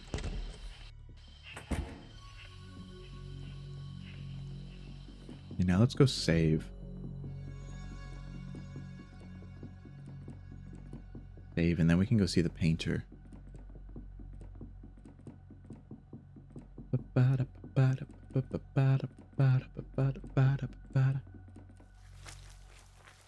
And we need some herbicide. Herbicide. There it is. Meow, meow, meow. Meow, meow, meow. Meow, meow. Meow, meow. Meow.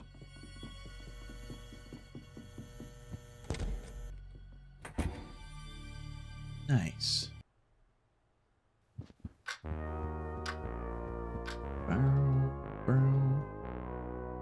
So, what's new? Anything interesting happened since last we spoke?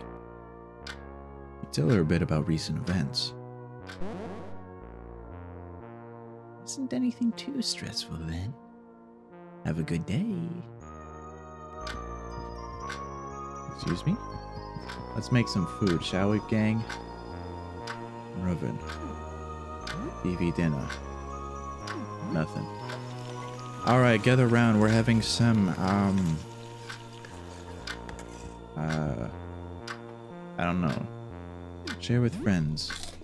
We eat a TV dinner. The chicken is cold, but the brownie is scalding. Share the food with 5 people.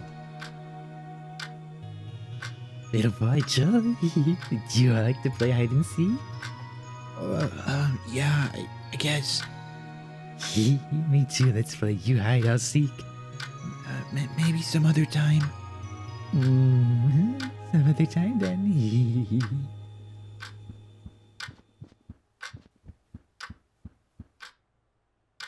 They seem interesting.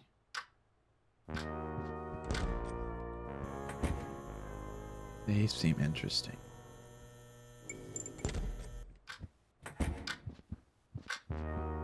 If well, look who's come to see me. This party. Stay behind. I'll sit around here for a while, but I'll come looking for you if you take too long. Come on, beans. Alright, let's feed. Let's feed that. Let's feed a rat baby thing.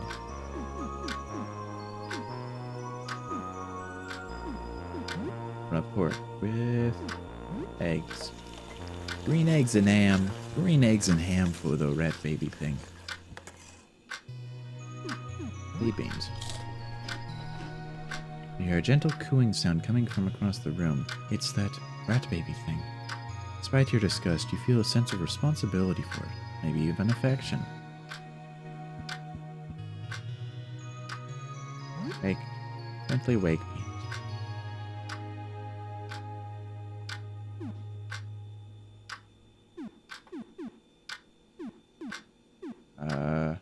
Play. Make some funny faces, pressing on your nose, sticking out your tongue, and making noises. Beans gets scared and scampers away to hide. Beans hisses and bares its fangs at Zarya, or as Zarya walks by, its back arched aggressively as if it's about to pounce. What you want, you little freak? Rat baby critters aggressively at her and inches closer, its claws skittering against the bare wood of the floor. Its hind legs tense as it prepares to leap at her. What the hell? Leave me alone, you creep. Go, I'm going back to my room. Beans visibly deflates as Zarya storms off. Its little body quakes as the acceleration of the confrontation fades. Looks like it was more scared than she was.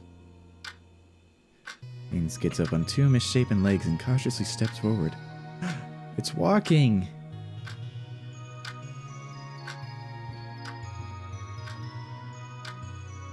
Manage party. Join. Okay.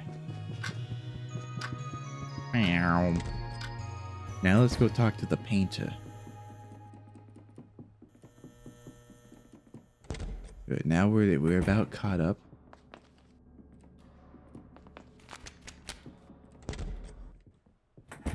Wait, wrong floor.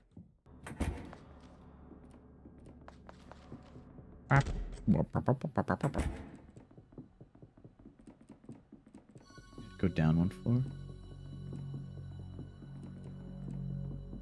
Yep, right here. Perfect. Yep, okay, now we can just scroll through this.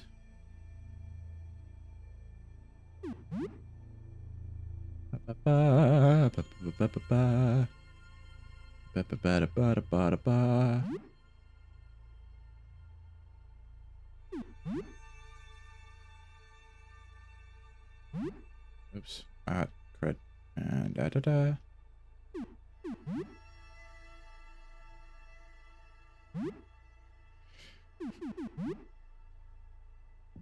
They all want me to get rid of the others.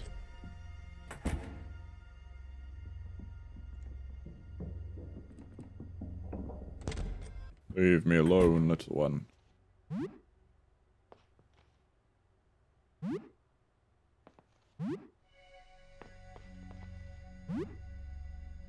Now we need to put Tumor Fred out of their misery.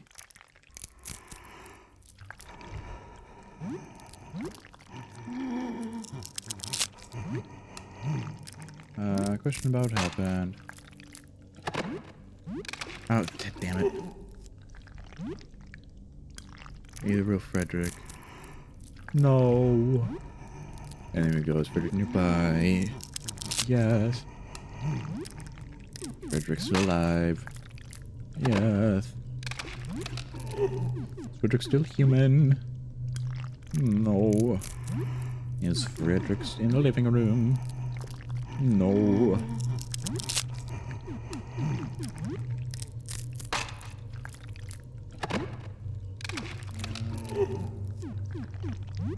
Get out. You wanna die? Okay. Yes. Fight. Item. Molotov. Item. Throwing knife. Item. Throwing dart. Item. Monty special.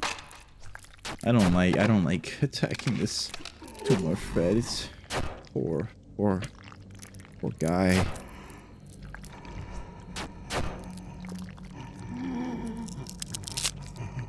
Crying. Goodbye, Tumor Fred. Seems even in death, his body continues to shift and change.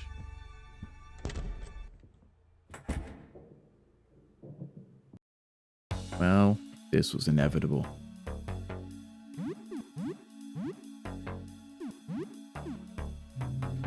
Breathe.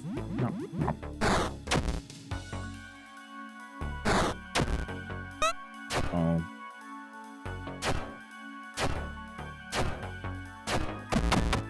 Nice. Nice. I don't remember there being... You ever play any SCP games or just read over the logs? I have played a few of them. I need to play more on stream though.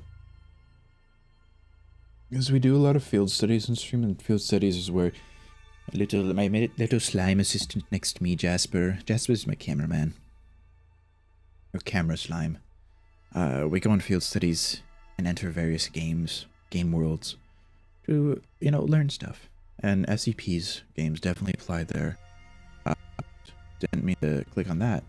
So, we've played... I know we did, there's a newer SCP game that we played, the first chapter of. It was the Mars one. I did a little bit of 5K before. I do like SCP games though. I plan on playing more of them as well. Containment Breach is like the staple of all the SCP games. 5K is probably your favorite SCP games though. I like 5K a lot. 5K is fun. Containment Breach is cool. I need to play it on my own though. It's a tough game. It's cool. I played the multiplayer version until it like crashes every time, you know.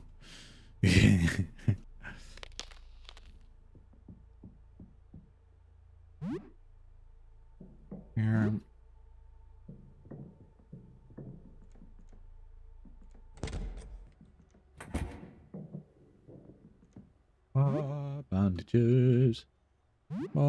First aid kit. How you doing? Oh man, the apartment authorities are making their way back. Jelly Jam, stay safe. Stay safe, all right? You hear me? We literally just did this. I'll skip over it. They'll be here in under a minute. Whoops.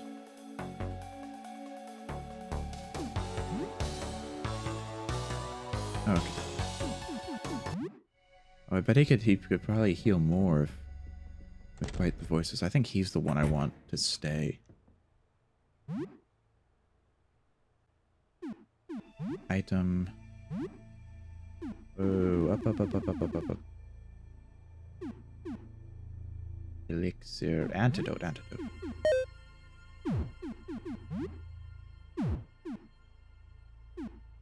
The one that just gives health. Oh, this one. Nice.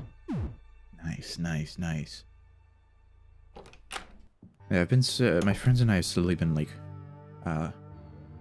keeping tabs on 5K.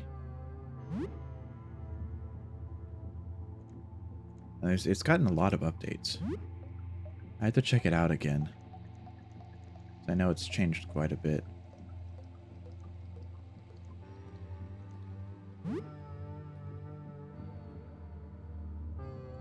Oh, yeah, not that way.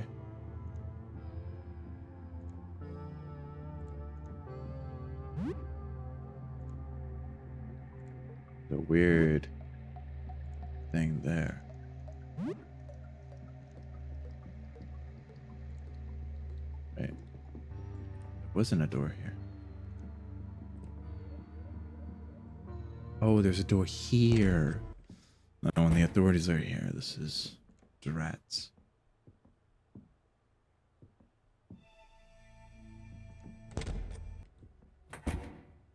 Oh. I need another small key. Oh, I think that's another... I don't think I have any more small keys.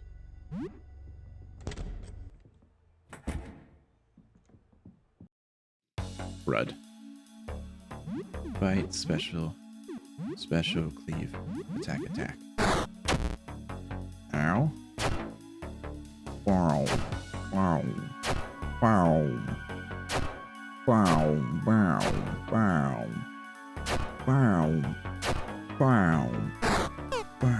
Oh. Good. Nice, Joel. Nice. Good. Wicked. Let's go in here first.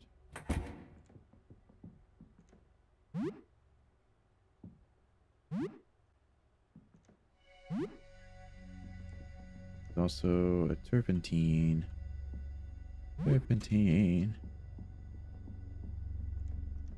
Ay. Hello, Godfred. Good to see you again. It's good to see you again, Godfred. We literally just talked to you like 20 minutes ago. Sure.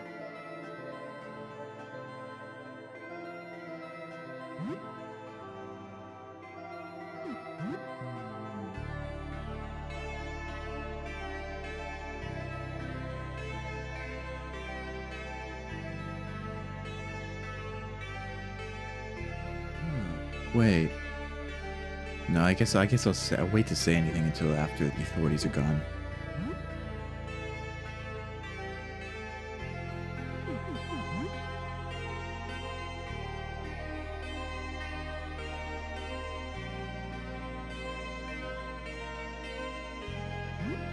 No, I just...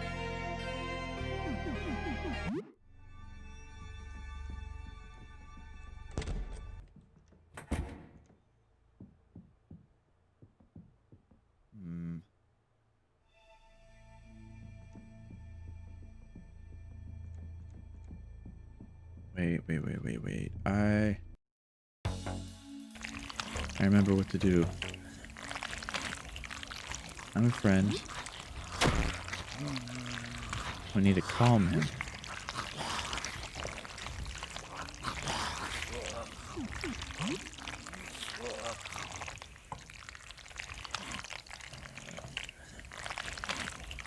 You can't do anything?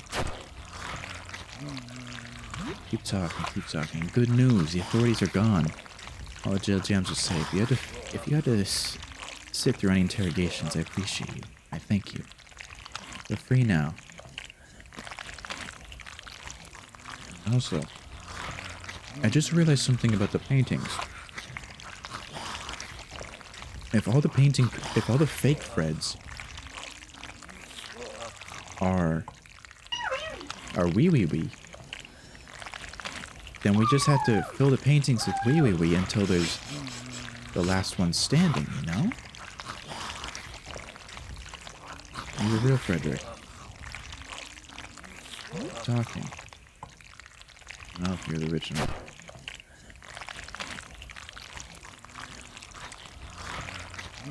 Accommodations, yeah.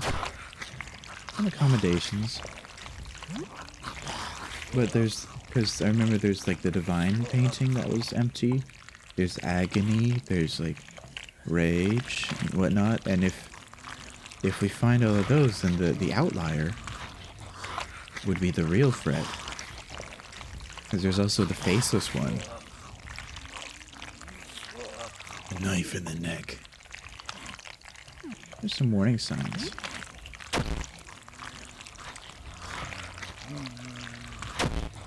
Ow. Keep talking.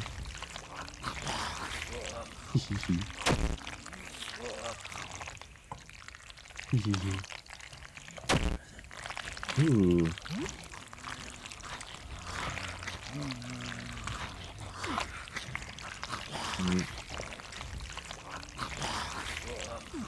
What happened here? Ow. We're fuzzy. Talking. Keep talking. Or being angry. You were angry. What? Any clues in the real Frederick? Stand control. I think my beret is the right color. A gray beret. Gray beret, red ring. Red ring, gray beret. Keep talking. Do you need anything? So do not hug. Do not hug. We learned our lesson. Do not hug. Something to get your stress down. Sorry, Joel.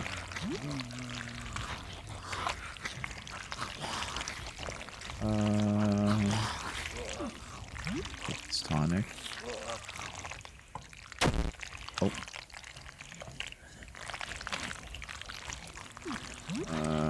Maybe some medication?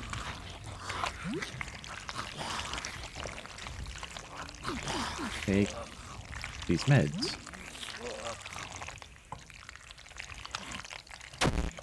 Oh.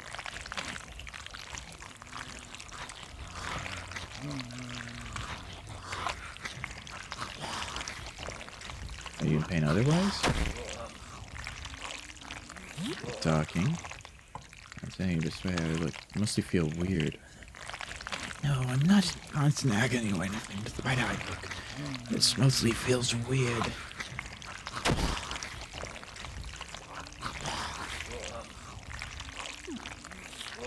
Kill them. Talking. I don't want them to get hurt. Just wish you could get along. Oh, get along. Okay.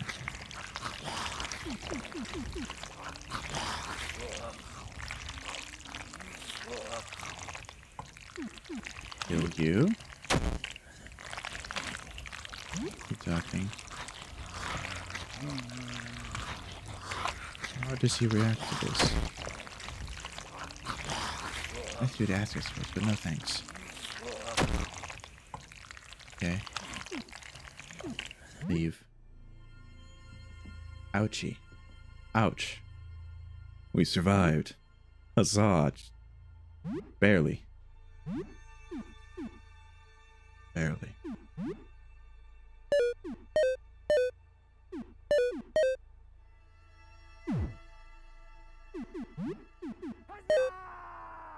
Huzzah. Huzzah.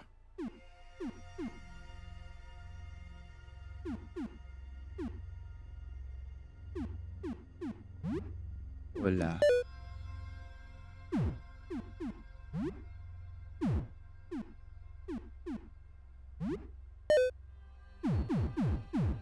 There we go.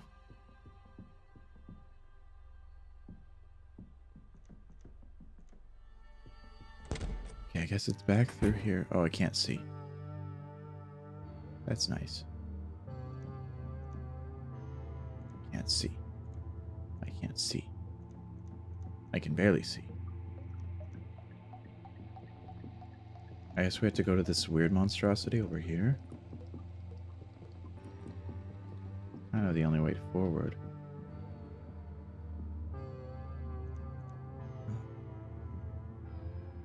Oh, it's scary. It's scary. Dark, it feels straight at the touch. Wet. Dry. Big. Honko's Grand Journey. Bottle of beer. Wicked. Wicked, we got the bottle of beer.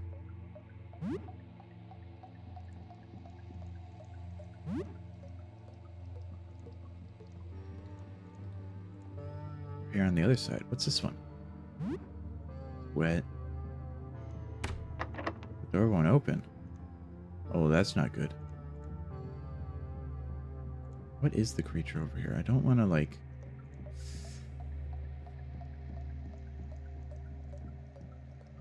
Oh, man.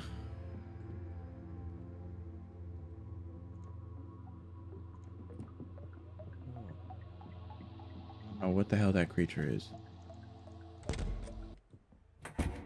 Hands are stained with dark gray paint. You wipe them off. Wait, let's look back at this one.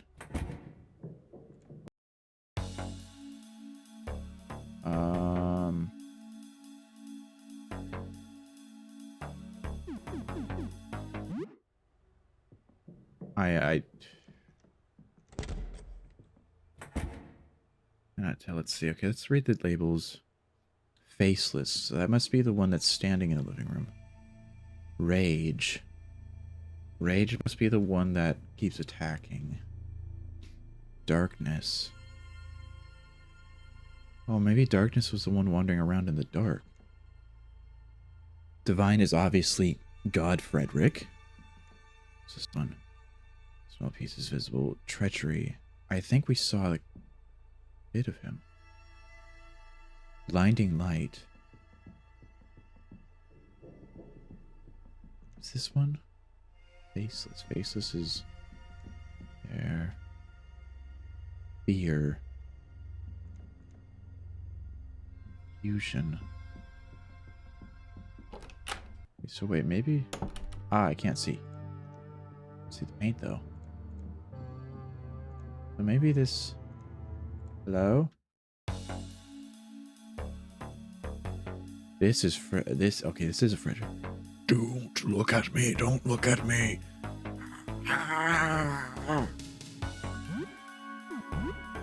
So Octo Strike. Special Deep Cut. Shadow Fred. Teething. Special Reckless Power Smash on Shadow Fred. So this must be Darkness. Hypnotically. Wait, what? Yes, the power of multitasking will save us. So cool. Art is so cool in this game. It's so freaking cool.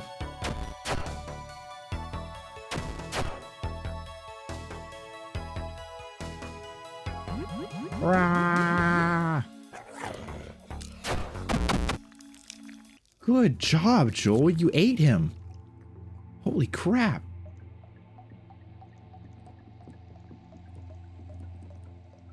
Joel's lost teeth. That's fine. Joel can always grow more. Okay, so that one was... That was Darkness. Okay. Let's go to the left now.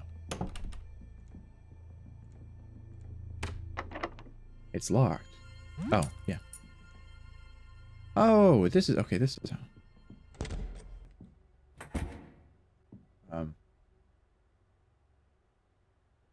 Don't hurt me. Please. Just don't let them hire you to find me. You're working for them, aren't you? I know they're plotting to kill me. They'll want to kill each other. It's only a matter of time before one of them gets one to me. I can't trust you. I can't. I'm sorry. I know it's unfair. But if you're here, it must be because one of them sent you, I think. Please go away. I can't trust you. I'm sorry. What happened here? I painted the sky at first. I thought it was pretty, but something was wrong, something subtle. Every time I tried to remember, I began shaking. There's something horrible, so horrible, hiding in plain sight. And its image is right there, in the workshop, in the dark. I feel like I might cry. It's paralyzing. Can you remember anything else about it? Wait, maybe is this the real Fred? I remember trying to look at it and getting a headache. My head hurts now just thinking about it. Are you the real Frederick? I don't know. I'd like to think I'm the original. These other Fredericks, they're nothing like the real Frederick. But on the other hand, I remember being painted. I remember painting me, painting the others, and being painted. How did it feel to be painted?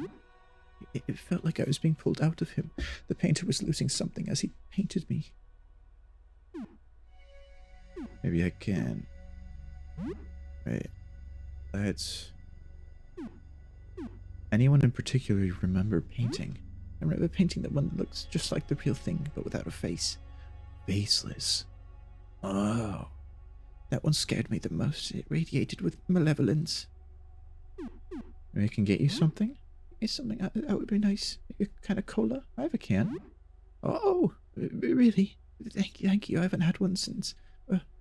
I guess I've never had one at all, but I'm not since I'm not the real Frederick. You hold out the can near the closet door. A bright blue tentacle-like limb slinks out and coils around the can. Thanks. It makes me feel a bit human again, or for the first time. Can you come out? Okay, let me think. I feel outnumbered. I would feel a lot more safe if I was the only one talking to you. But I suppose kids aren't too scary. What's with the scary-looking weapons? You don't need to...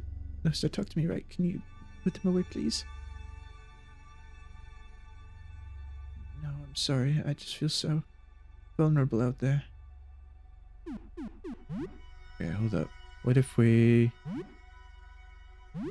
No. Equip?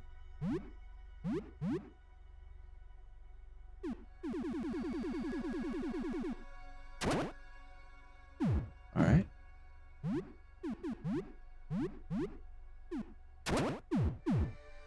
Alright. Now let's see if he'll come out. Wish I could trust you. You seem very nice, but it could be a trick. Can you come out? Okay, let me think. I feel outnumbered. Too scary. No.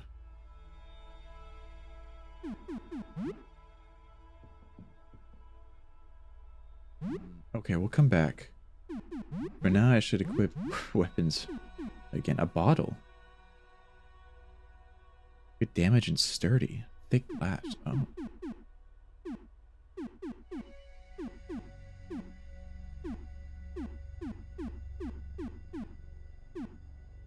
Rat tail whip.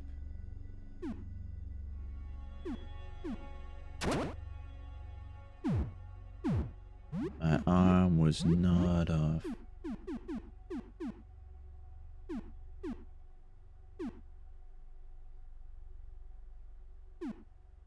I have 3 of these? Oh. I think I got quite a lot of them, actually. That's crazy. Room.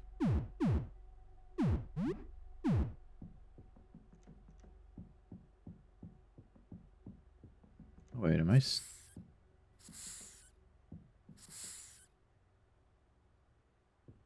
Hell was that?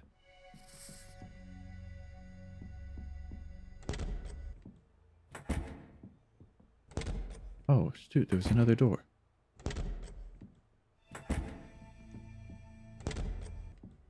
It's now the evening. What the hell was that? A pair of gloves, some plastic gloves. Oh wait, that's right. We have... No, I don't need anything, but... Feet? Vintage sneakers, very comfortable. Oh, hell yeah. Body... T-shirt, doop. Got a jacket. Actually, no, I wanna... Give a denim vest. Whoa, giant rat skull. Rusty crown. Panic, charm, confusion, and rage. Okay, that might actually be good for her. Accessory. Acid, poison, and infections. Limited protection.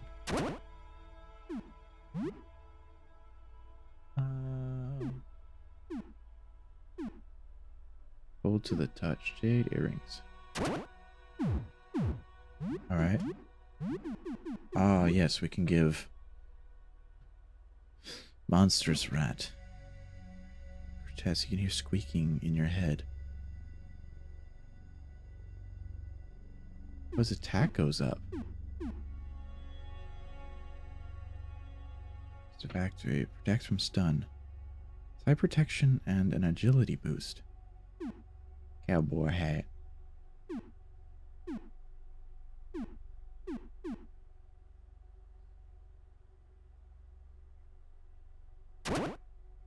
And that's fine. Yeah. Rat tail.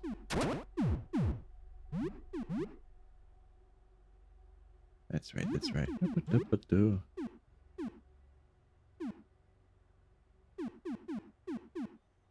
40. Shredded biceps.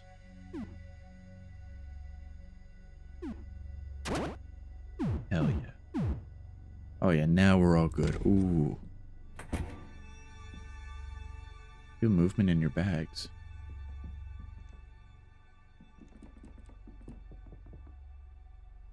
Cowboy hat. Am I picking up cockroaches? Oh, cool. Windbreaker jacket. Oh, here's that green one. Rolled up a lot of cash. $80 Renos. Alright, whose is you? Which Fredericks is you? I could feel victory in my grasp. You took the hat, but just didn't put it on. Why? You just put me away in the bag, didn't even try it, not for a moment. You are infuriating. It was green. Barely, it was barely green. Nothing is going my way. What am I gonna do now? This was my shot, forcing some idiot to kill the others for me. I'm just stuck with voices in my head now. Forever? No, no way. I can still do this. I just need to try again on the next idiot. And instead of a hat, your corpse will be the bait. Well.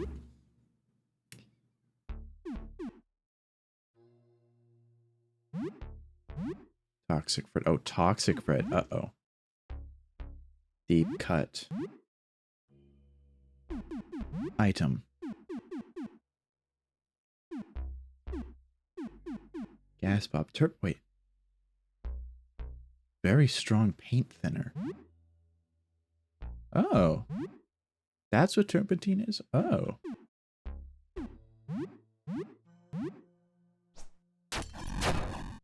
Oh my god. Burning from acid. Oh. Nice. Nice. I don't need to fight you alone.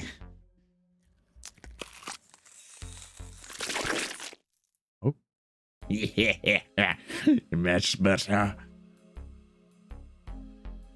What the hell?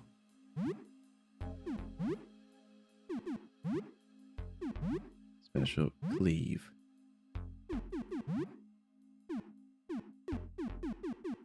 Gotta go down. I gotta go down, down.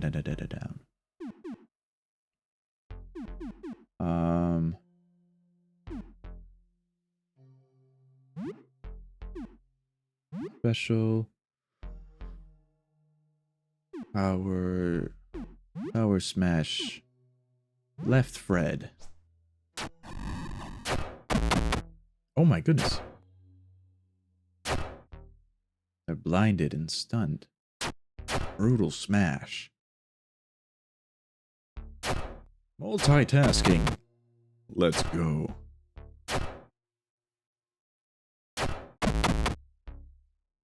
Green Fred is dead. As it was meant to be.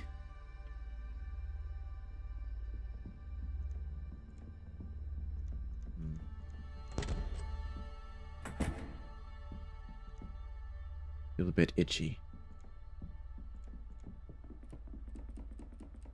They should get back. What the hell? Not a cowboy hat. Not gonna let you get away, you little shit. Oh. I just thought it was like... I didn't think much of it. Eat it, Joel. Got the toxic goop all over. Yeah.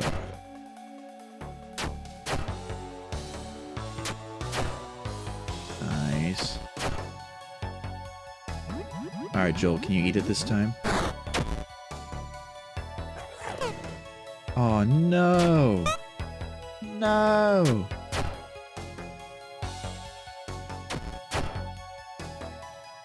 Come on, Joel, you got this. You can eat them. Nice. Yes. Good job, Joel. Good job, buddy.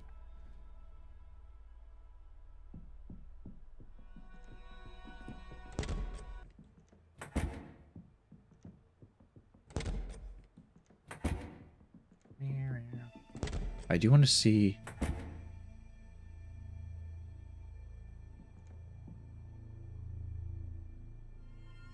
Treachery. Feel tingle on your shoulder. Oh, so part of treachery got put away, but...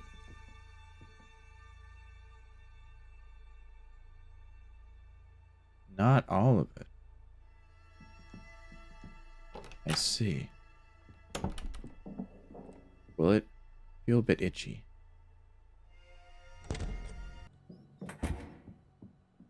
We gotta go. You hear a small chirp. Oh god, I got roaches on me? Oh man.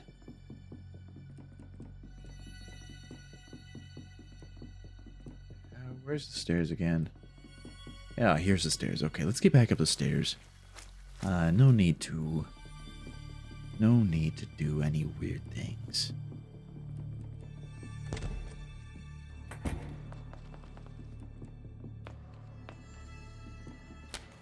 There's a lot more to the painter's room than I thought.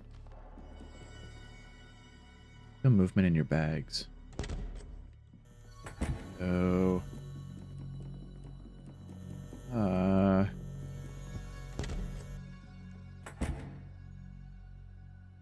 Away from many hours, the danger was exciting. The danger was strangely thrilling. It is now level 10. Scream learned. Wicked.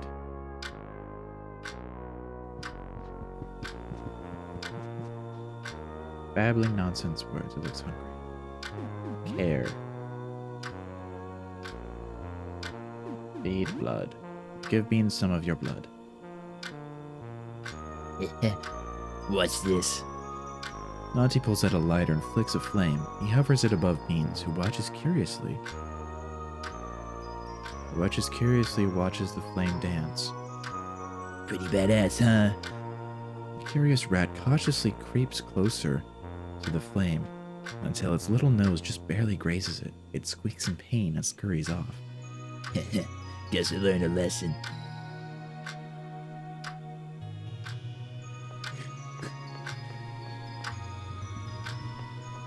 Perhaps I should make dinner for everyone.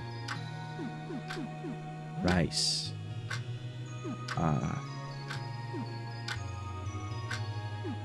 Chicken and rice. Rice and chicken.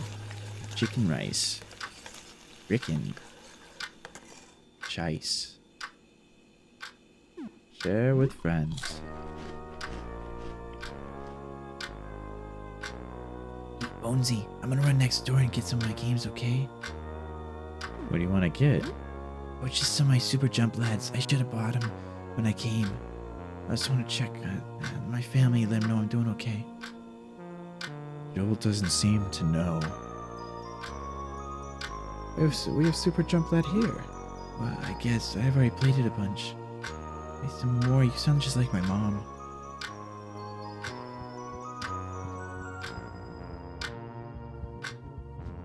Let's see if we can make anything. Don't have any rags. Oh man, we got a Puro Care. Drink, bottle of vodka. Puro Care with declogger. Acid flask. No. Tonic. Nothing. Whiskey. Nothing. Got no rags. Why do I have no rags? Vodka. Puro Care. You know what? Sure. What does this make? 2 tonic. Oh, cool. Oh, that's actually nice.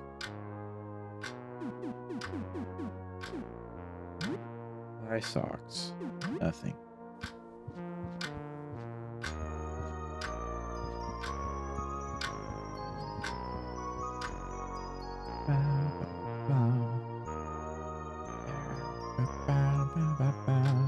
We tell her a bit about recent events. Isn't anything too stressful then? Have a good evening. Oh, wait, we should actually go. Let's see that merchant dude. There's that merchant guy down on the 2nd floor. We should see if he's selling any rags. Because then we can make bandages. Make band-aids. Band-aids. Band-aids. Band-aids.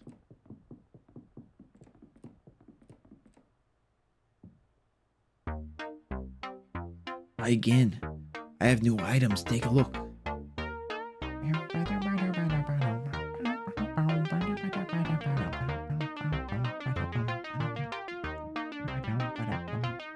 Six bandages. Yeah, I'll buy that.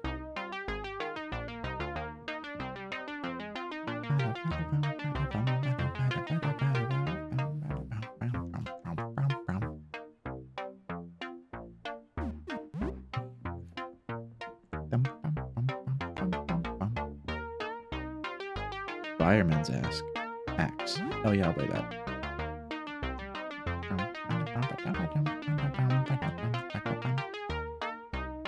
$80. Mr. Repair stuff with haggle. Haggle again. Oh. Buy. 48. $48 for that? So buy that. Acid flask. Oh my goodness. Gas bombs. Grenades. Nah, no grenades.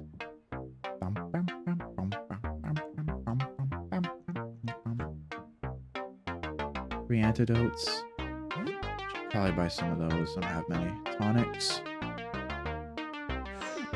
Ay ay ay.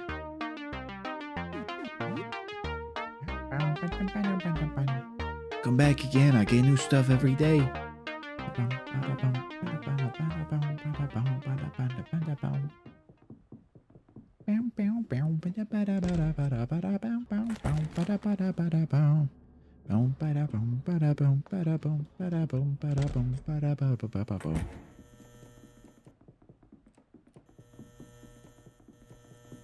Oh yeah, I forgot it is evening.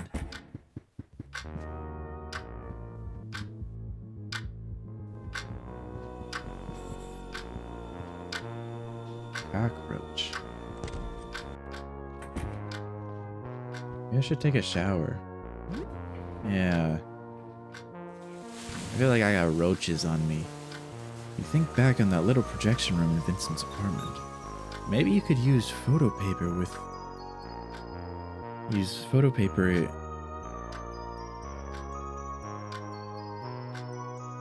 Maybe you could use photo paper you with the projector and expose it to the slide. I need some kind of photo negative first. Sure, about a half an hour.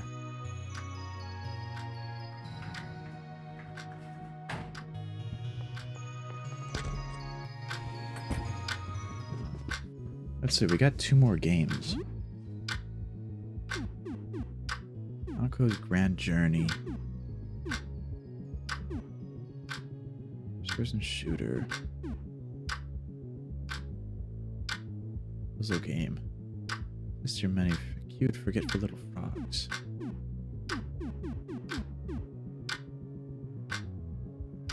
Strange sailing game. Let's try that out. Let's see how it goes. Honko's Grand Journey. Honko's Grand Journey is a cute seafaring adventure game where you play as a little pink orb guy trying to rescue his family. Seems like it's about pirates. Interesting. Oh no, Honko's kids have been kidnapped by pirates. You have to sail the seas searching for clues on where to find them. It often involves treasure maps or ship battles. The gameplay is fairly simple, but the exploration is fun. Joel is familiar with the Honko character. Apparently he's got a popular cartoon show and has been in a few more games. The game is fun. Played for 2 hours. Alright, let's play that again. Honko's Grand Journey. I'm going to play Honko's Grand Journey again. Resume your Honko's Grand Journey game. You find a buried treasure map that leads to an ancient Mayan temple in the jungle. An X marks the spot, revealing your kidnapped son Burlap. You've rescued your first child. You hand the controller back and forth with Joel, who enjoys the game. It's pretty simple, but he especially likes the sailing parts. The game's kind of fun. Hell yeah. Play for 2 hours. It's getting late, you should probably sleep.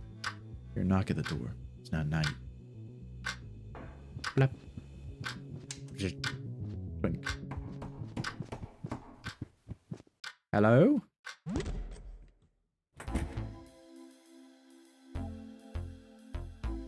Doesn't look like anyone is here. Hello? Still nothing. Okay.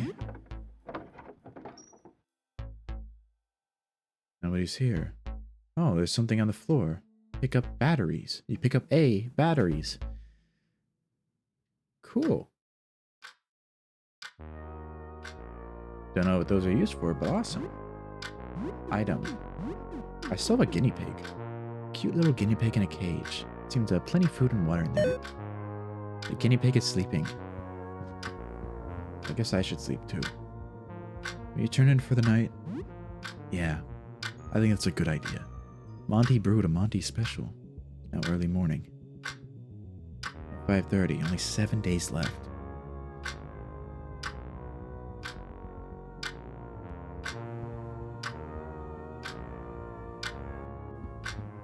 Time to save again. Meow, meow.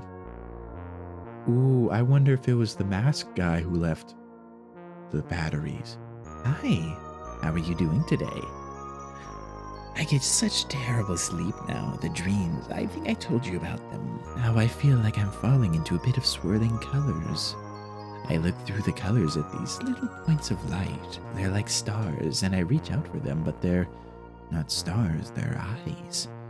Sometimes I see men, 3, 4, 5 men. I can't tell you who they are, but they seem familiar.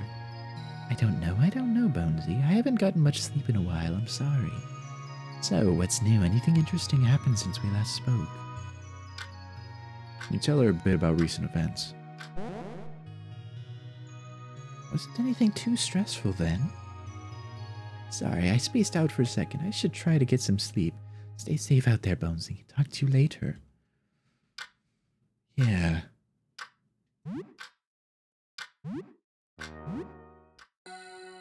Yeah. Yeah. Yeah. Yeah. Yeah.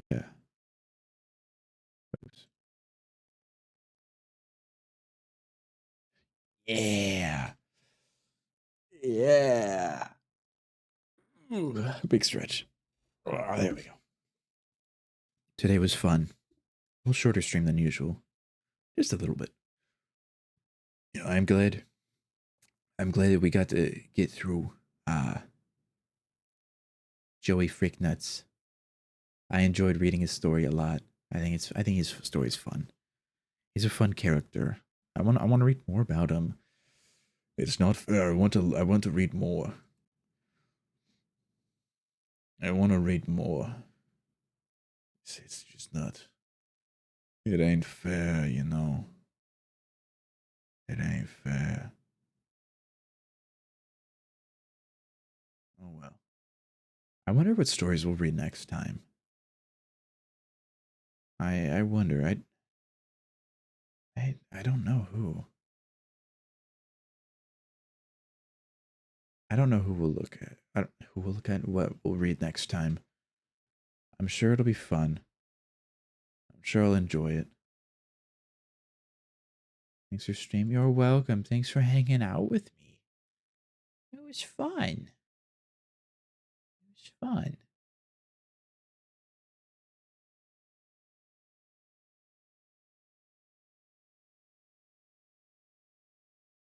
Uh, whoa.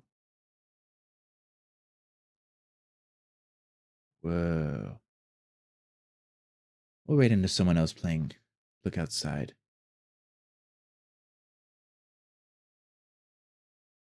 Yeah, we'll do that. We'll wait into Rooftop Nuna.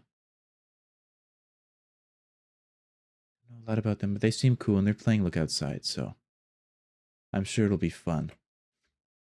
Here, it'll be Rat Baby Thing. Rat Baby Thing Raid.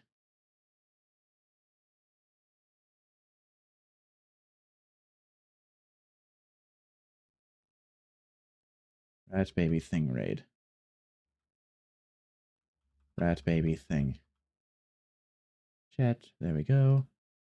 This is the raid message. Rat Baby Thing. Since it is Sunday, that means I'll be back on Wednesday. But I'll do my best to see how far I can get on new scenes and backgrounds and whatnot. And have that up this week. So if you want to copy the raid message, feel free to. I'll be back on Wednesday. I want to thank everyone for hanging out with me, even if it was just for a bit. I thank you all. I hope you all have a great rest of your day, morning, afternoon, whatever it might be, night. Have fun. Be kind to yourselves, okay? Go have fun with Nuna. I'll see you guys later, okay? I'll see you guys later.